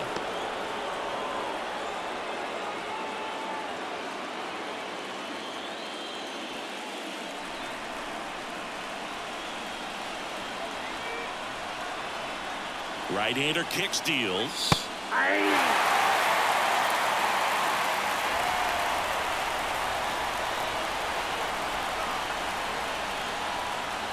That one way inside. Straighten him up a little bit. One strike.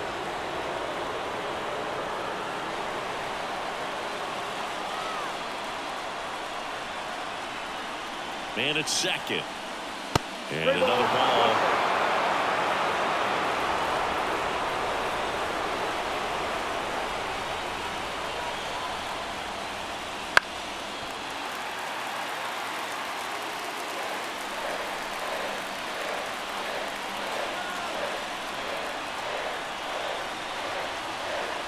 And ball four to a board.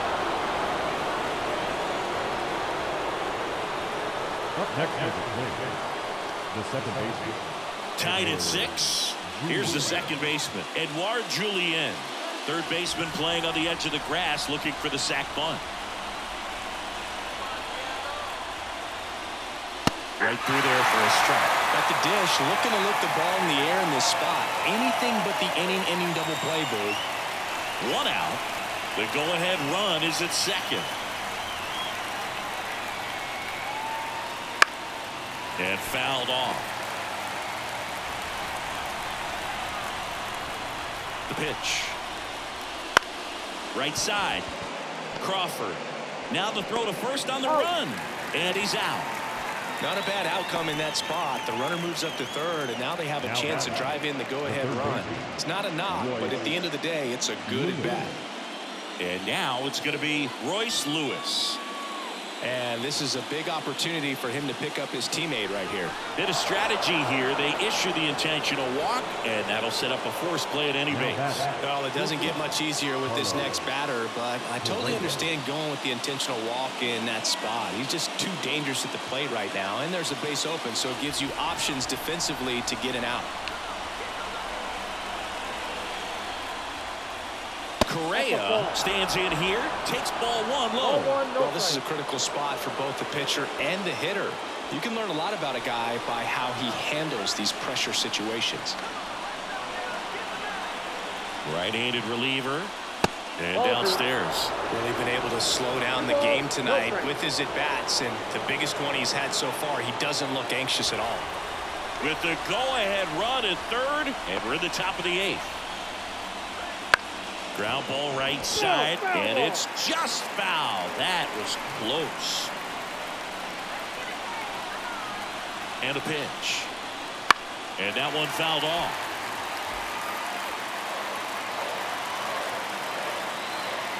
Two outs.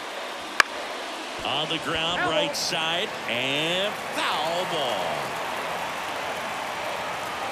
2-2 on the way. And down on strikes he goes. Huge strikeout there. Sometimes he wears the emotion on the sleeve, but that's okay as long as he's getting results. And right there, thrilled with the punch out to get out of a jam.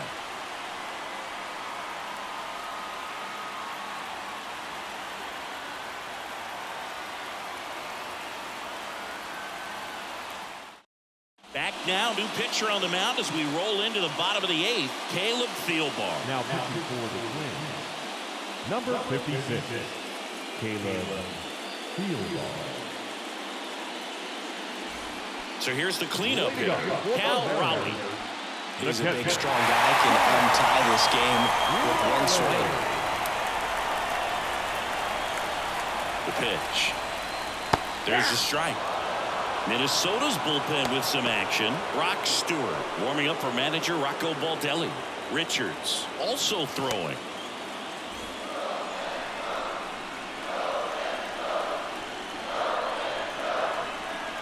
Now the 0-1. And that's in for a strike.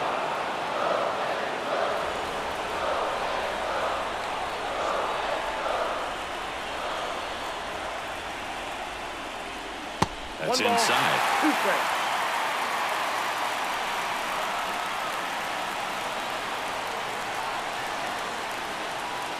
Wouldn't chase that time.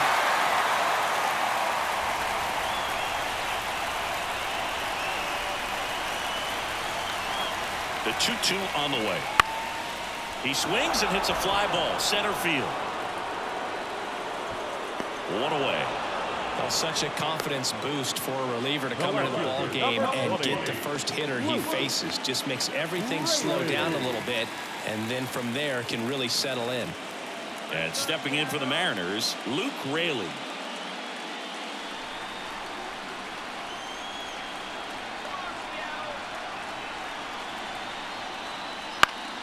Down the line. And no one can get to it. It's a foul ball. The 0-1. And that one fouled off. All tied up here, the bottom half of the 8th inning. Just missing there. And the count is 1-2. Man, oh man, I don't know how you take that pitch. That's as close as it gets.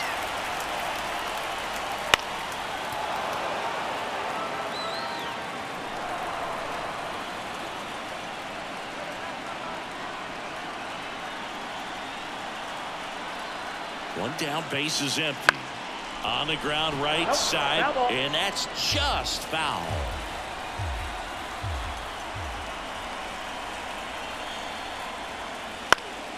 Swing and a high fly ball down the right field line. And that's a foul ball.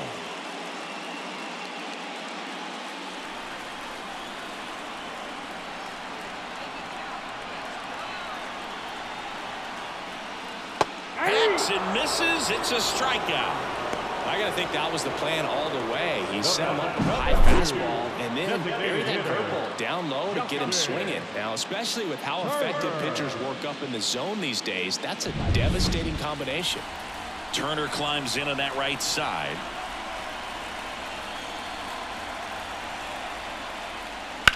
That one ripped right center field.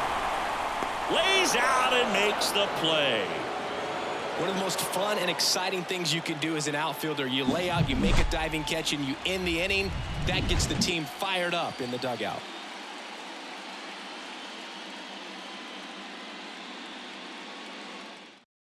We're back. It's the top of the 9th, and there's a new pitcher on the mound, Gabe Spire. And they felt it was time to bring on a left-handed reliever from the pen with the lefty hitter coming up. I think it's a good move. I know I never liked when opposing teams did that to me. And now for the Twins, Max Kepler. The right fielder, Max Kepler. As the lefty gets to work. Tapped at the plate, but it's a foul ball.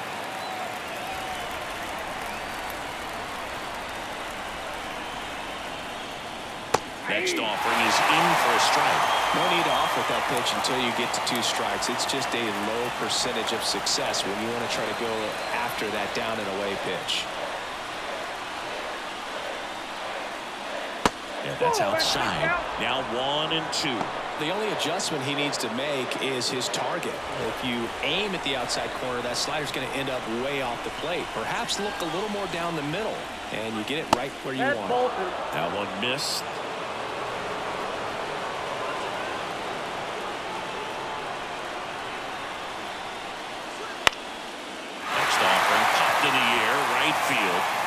puts it away for the out.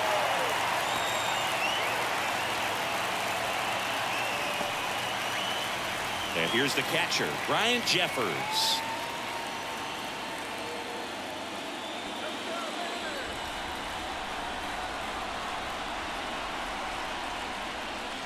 First pitch misses.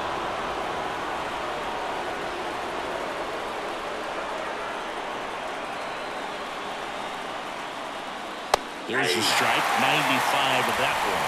Well, don't expect too many more high fastballs. This is a good sinker ball pitcher, and sometimes they can make mistakes trying to pitch up in the zone. Look for him to stay down around the knees to be effective. Rojas zips it across. Gets the catcher by a step. That's a huge defensive play in the late stages of the game. It might not be the most challenging we've seen today, but it needed to be made. That's helping your team.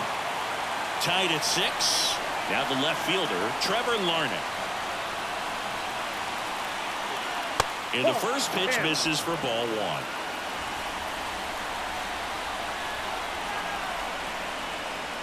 And that's in there at the knees.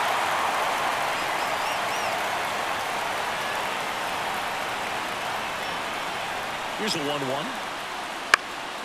And a foul ball.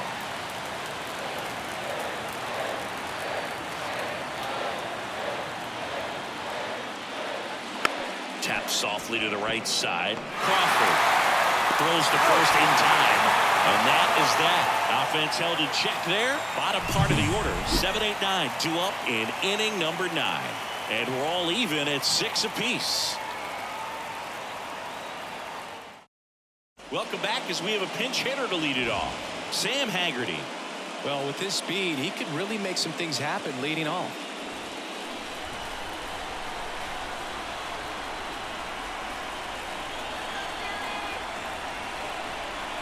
Here comes a pitch. Line drive. And it's off the wall. Buxton returns it to the infield as they hold the winning run at second base. One of the hardest things to do in the game, to stay mentally and physically ready for the big opportunity, and he came through for his club right there.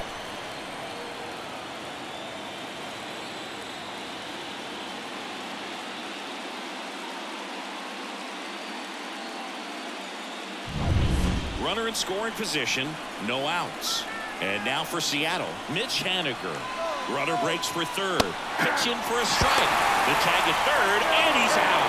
You know, I'm not really sure why he was even going for third right there, especially after getting a pretty bad jump from second. You've got to shut it down at that point if you don't get off to a good break. It didn't even take a good throw to get him at third.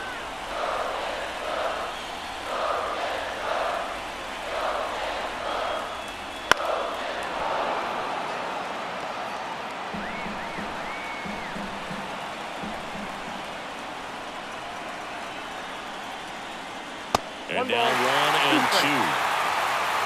Base is empty, 1 away. We're in the last half of the 9th inning.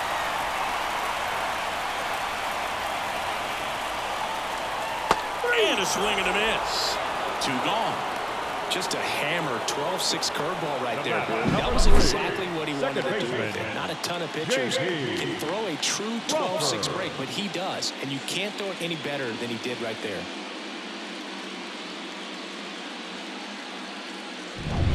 Now it's the second baseman, J.P. Crawford.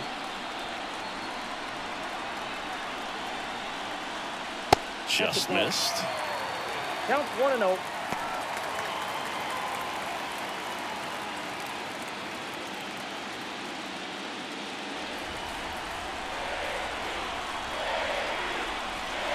Trying to send this to extra innings. Swing and a miss as he was late that time.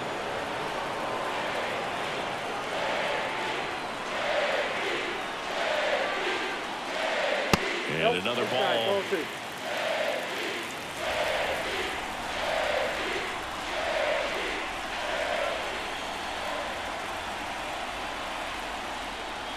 Foul ball there.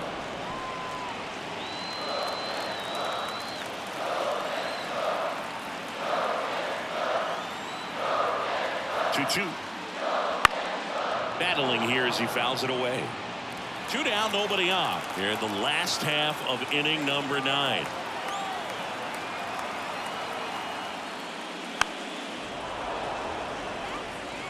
Well, he hasn't gotten the result yet, but he's got to feel pretty confident. 3 foul balls in a row. He's right on this guy. Ground ball left side, and that squirts through. And that turns the lineup over. The center fielder, number 34, Julio Rodriguez.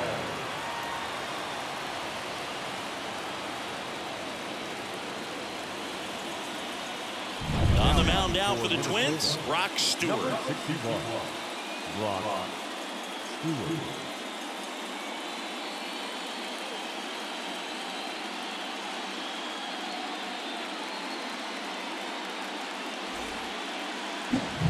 Here's the center fielder, Julio Rodriguez. He's got a couple homers already, so can he possibly do it again?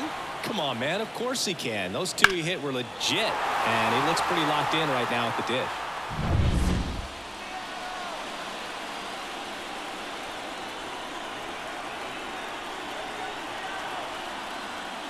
In for a strike, 0-1.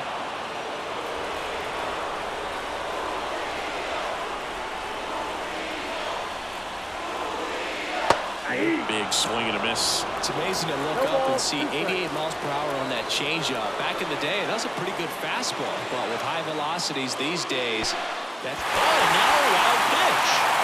On to first. That completes the strikeout, and that'll do it. So a wild pitch allows the runner to advance. 1 left for Seattle. This game remains tied at 6.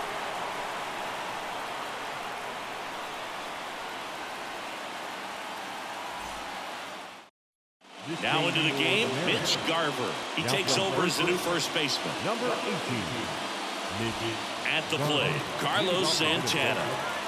Well, he came out clutch earlier in this ball game and really just needs to take the same approach. Think hard right back up the middle. And a pitch. That one's upstairs, ball 1. And that is ball 1.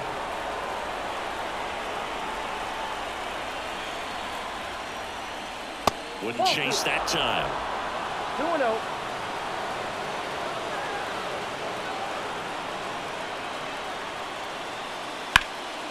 Swing and a high fly ball to left. Sizes this one up. Squeezes it. And there's one down. the center fielder, number 25. Byron Buxton now at the plate. Maybe expecting a bunt here. Third baseman playing in on the edge of the grass.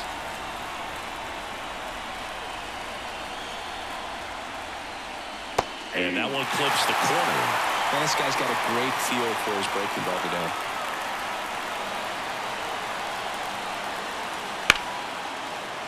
Oh, can't pick it up cleanly. Throw to first. Gets him. Good job to stay with it there for the second out. Back to the top of the lineup. Now it's the Twins DH, Willie Castro.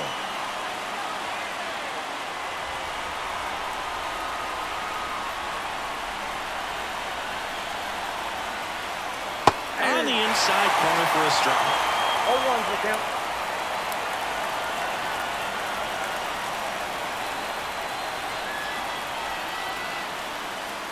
Next offering is in for a strike. This guy's not wasting any pitches. Hitters got to get in the swing mode. This is a good time to expand the zone. Throw something maybe down in the dirt. Base hit. So the go-ahead run is on base with a knock.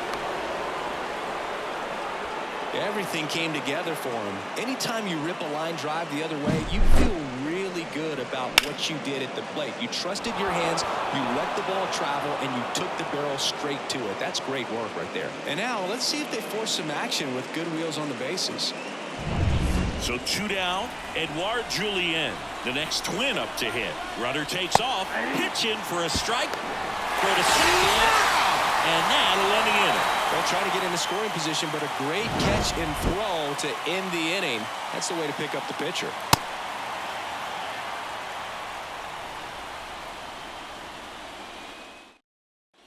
And welcome back to the ballpark.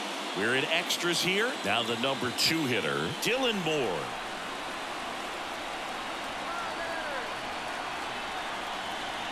And the pitch.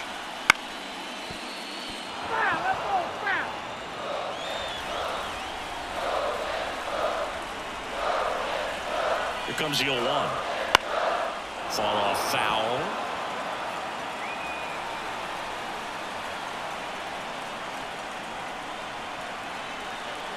The pitch. And a foul ball. He stays alive.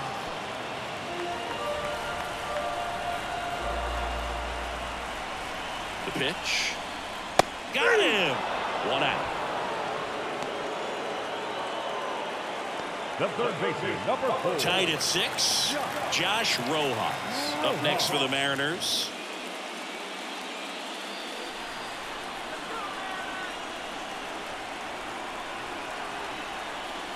Fastball for a strike. Base is empty, 1 away, and we're in the last half of the 10th.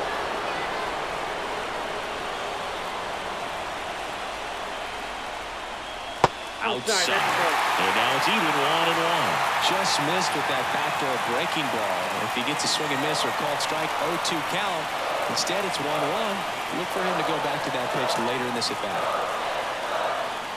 Swings through that one. 1 ball, 2 strikes.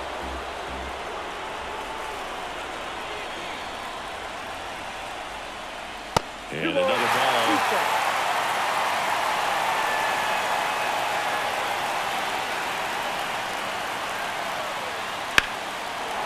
And it stays fair. Now it rolls down into the corner. Larnach hurries to get it back in. And the potential winning run moves into scoring position at second. There you go. Winning run is aboard with 1 down. That was a thing of beauty. He may have been a little behind the pitch, but by getting that barrel into the hitting zone early on in his swing, he was able to meet it and still shoot a line drive down the line and left. Now just 1 swing away from potentially walking this thing off.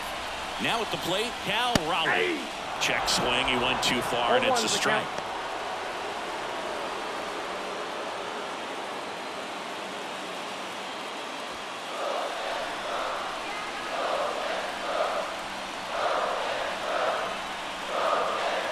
And that's outside, and it's 1-1.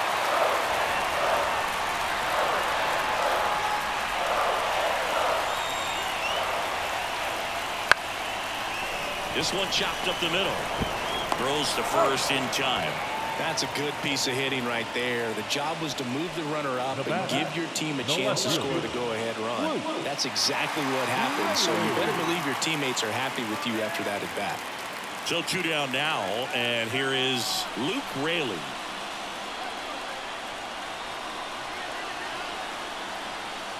Look out! And it hit him. These types of mistakes usually turn out to be costly this late in the ballgame. Things can really slip away in a hurry. So 2 outs with runners on the corners. Now it's the DH, Justin Turner. Pitch is in there, and that's strike 1. The winning run at third here in extra innings. And that's outside, and the count is 1-1.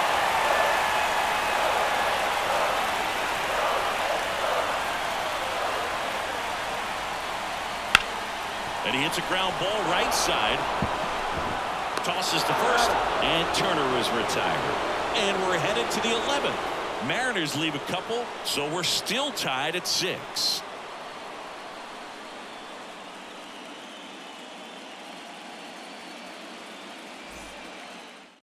Welcome back, and on the mound to start the 11th inning, Matt Brash. He has a great slider with tons of movement.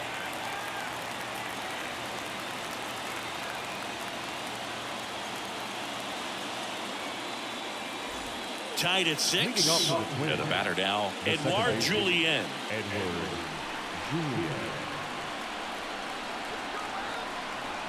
The pitch. Bottom of the zone and a called strike. 0-1.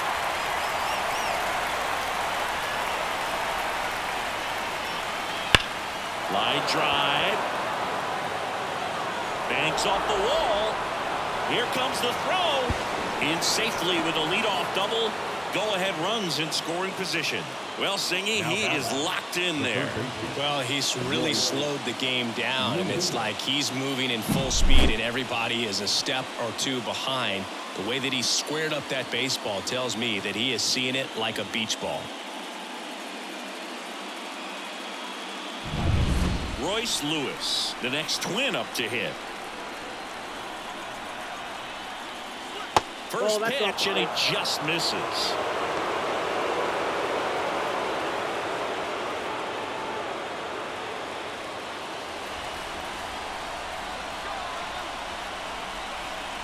Righty to the plate. And fouled off.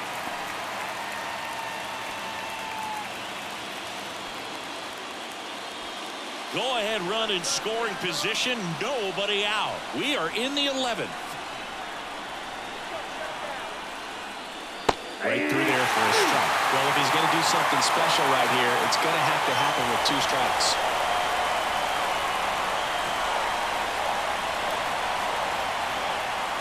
Slider misses outside.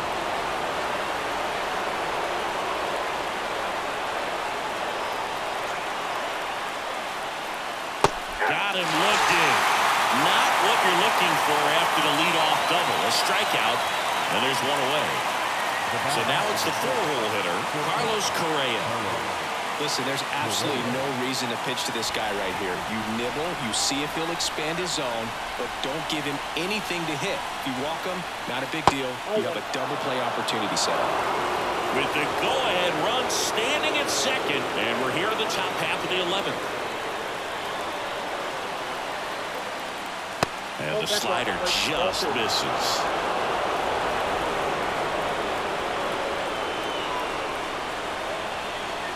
Inside move to second. Julien dives back in safely.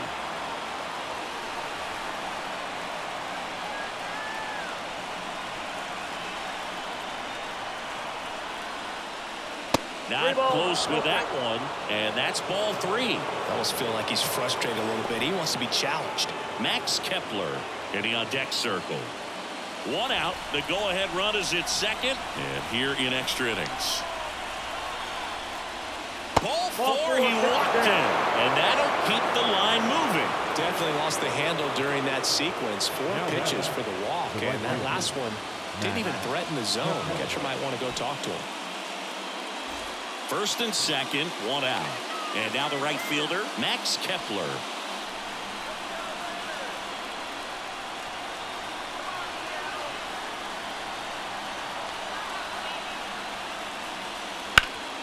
Ground ball, Garver. There's one. What a double play that was. Inning over.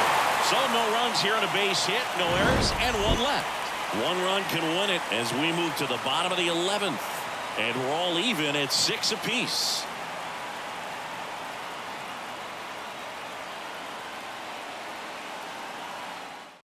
Back here in extras, and a new pitcher on the mound in the bottom half of the inning, Trevor Richards. Now into the ball game on defense, Kyle Farmer. He's in at shortstop. Number 12, Kyle. Mitch Garver up to hit here. The first baseman, Mitch Garver. And a pitch. That misses, and it's 1-0.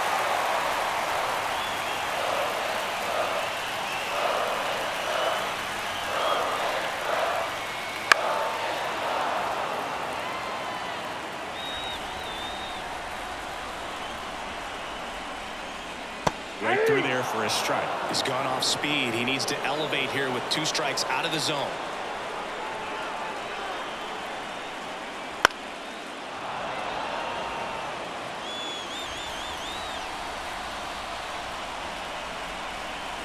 And a 1-2. Swings through it, and that's a strikeout. Now it's the right fielder, Mitch Haniger. Mitch Haniger.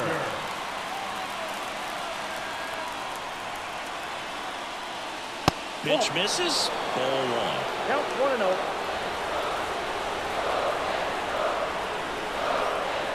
Wouldn't chase that time. 2-0.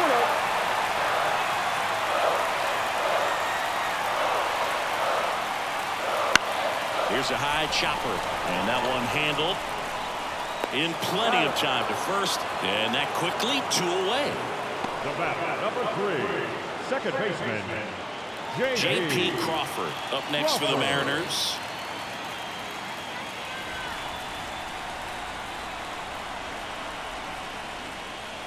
Outside corner for a strike.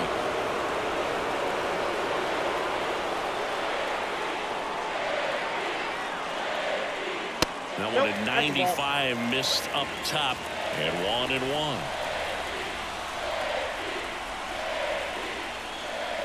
And another ball.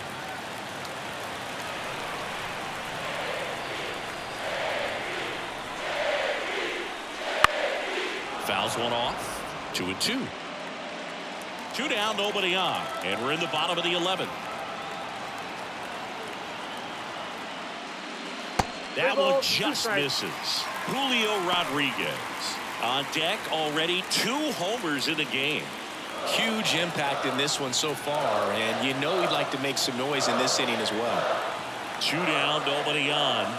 To the right side. Santana takes it himself. 3 up, 3 down, inning over. Nothing doing for the offense that time. 11 innings in the books now, and we're all even at 6 apiece.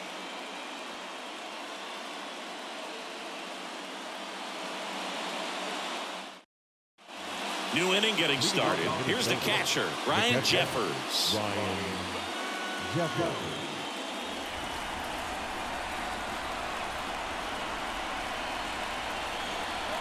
Brash back to work. On the ground right side. Throws to first in time. 1 up, 1 down.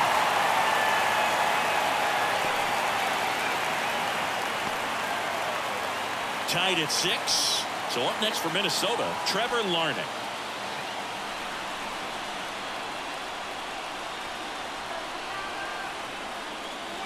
And the slider just misses. Bases empty, 1 away. You're deep into extra innings. That one in triple digits. I guess you throw it that hard, you can get away with locations like that right down the middle. But I still think it's a dangerous pitch. Don't want to do it again.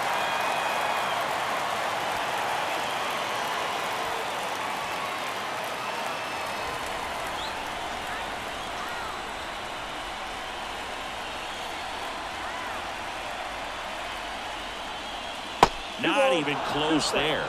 And that's ball 2.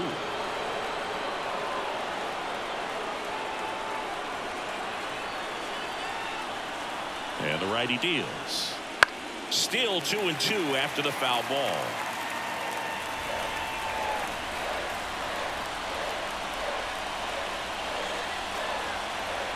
Left-hand batter waits. This one popped up. Gets there. He's under it. Pulls it down, and he makes the catch. 2 away. Now back, the first baseman, Carlos. And next for Minnesota, Carlos Santana.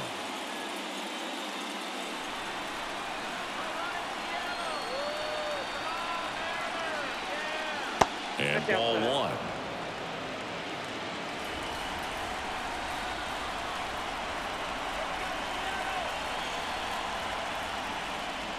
Next offering is in for a strike. That was absolute gas. Triple digits on the gun. It's just a different experience as a hitter watching that go by.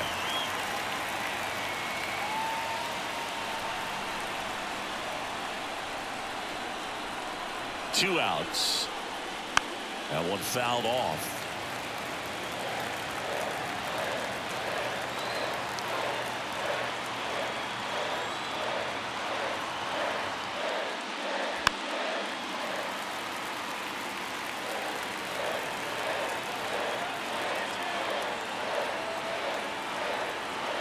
Kicks and deals. Now a fly ball to right center. Sizing this one up. Brings it in. And that is that.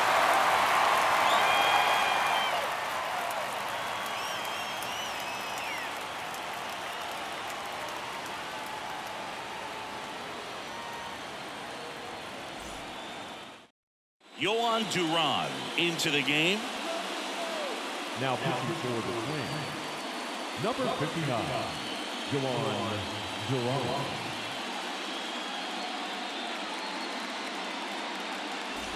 So the lineup flips over. And now the center fielder, Julio Rodriguez. As he turns on the rubber, and with that good live arm delivers.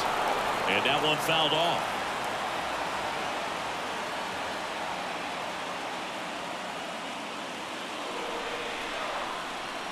And here it comes.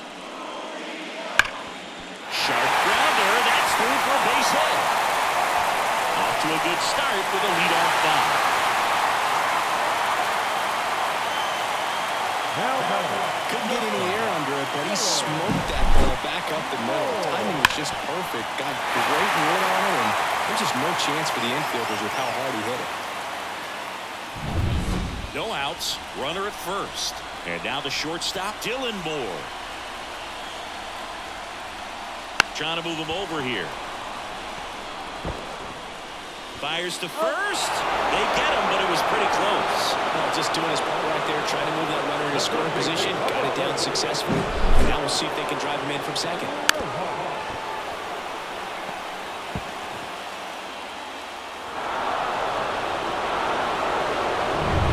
Josh Rojas up next for the Mariners.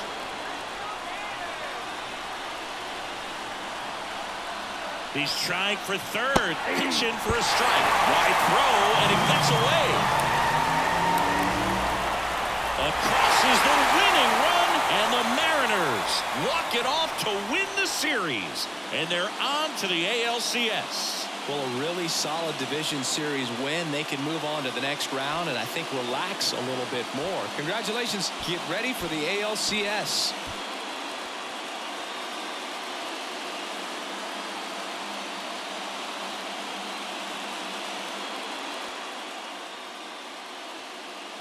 For Chris Singleton and our MLB The Show crew, I'm John Chomby. This has been the American League Division Series.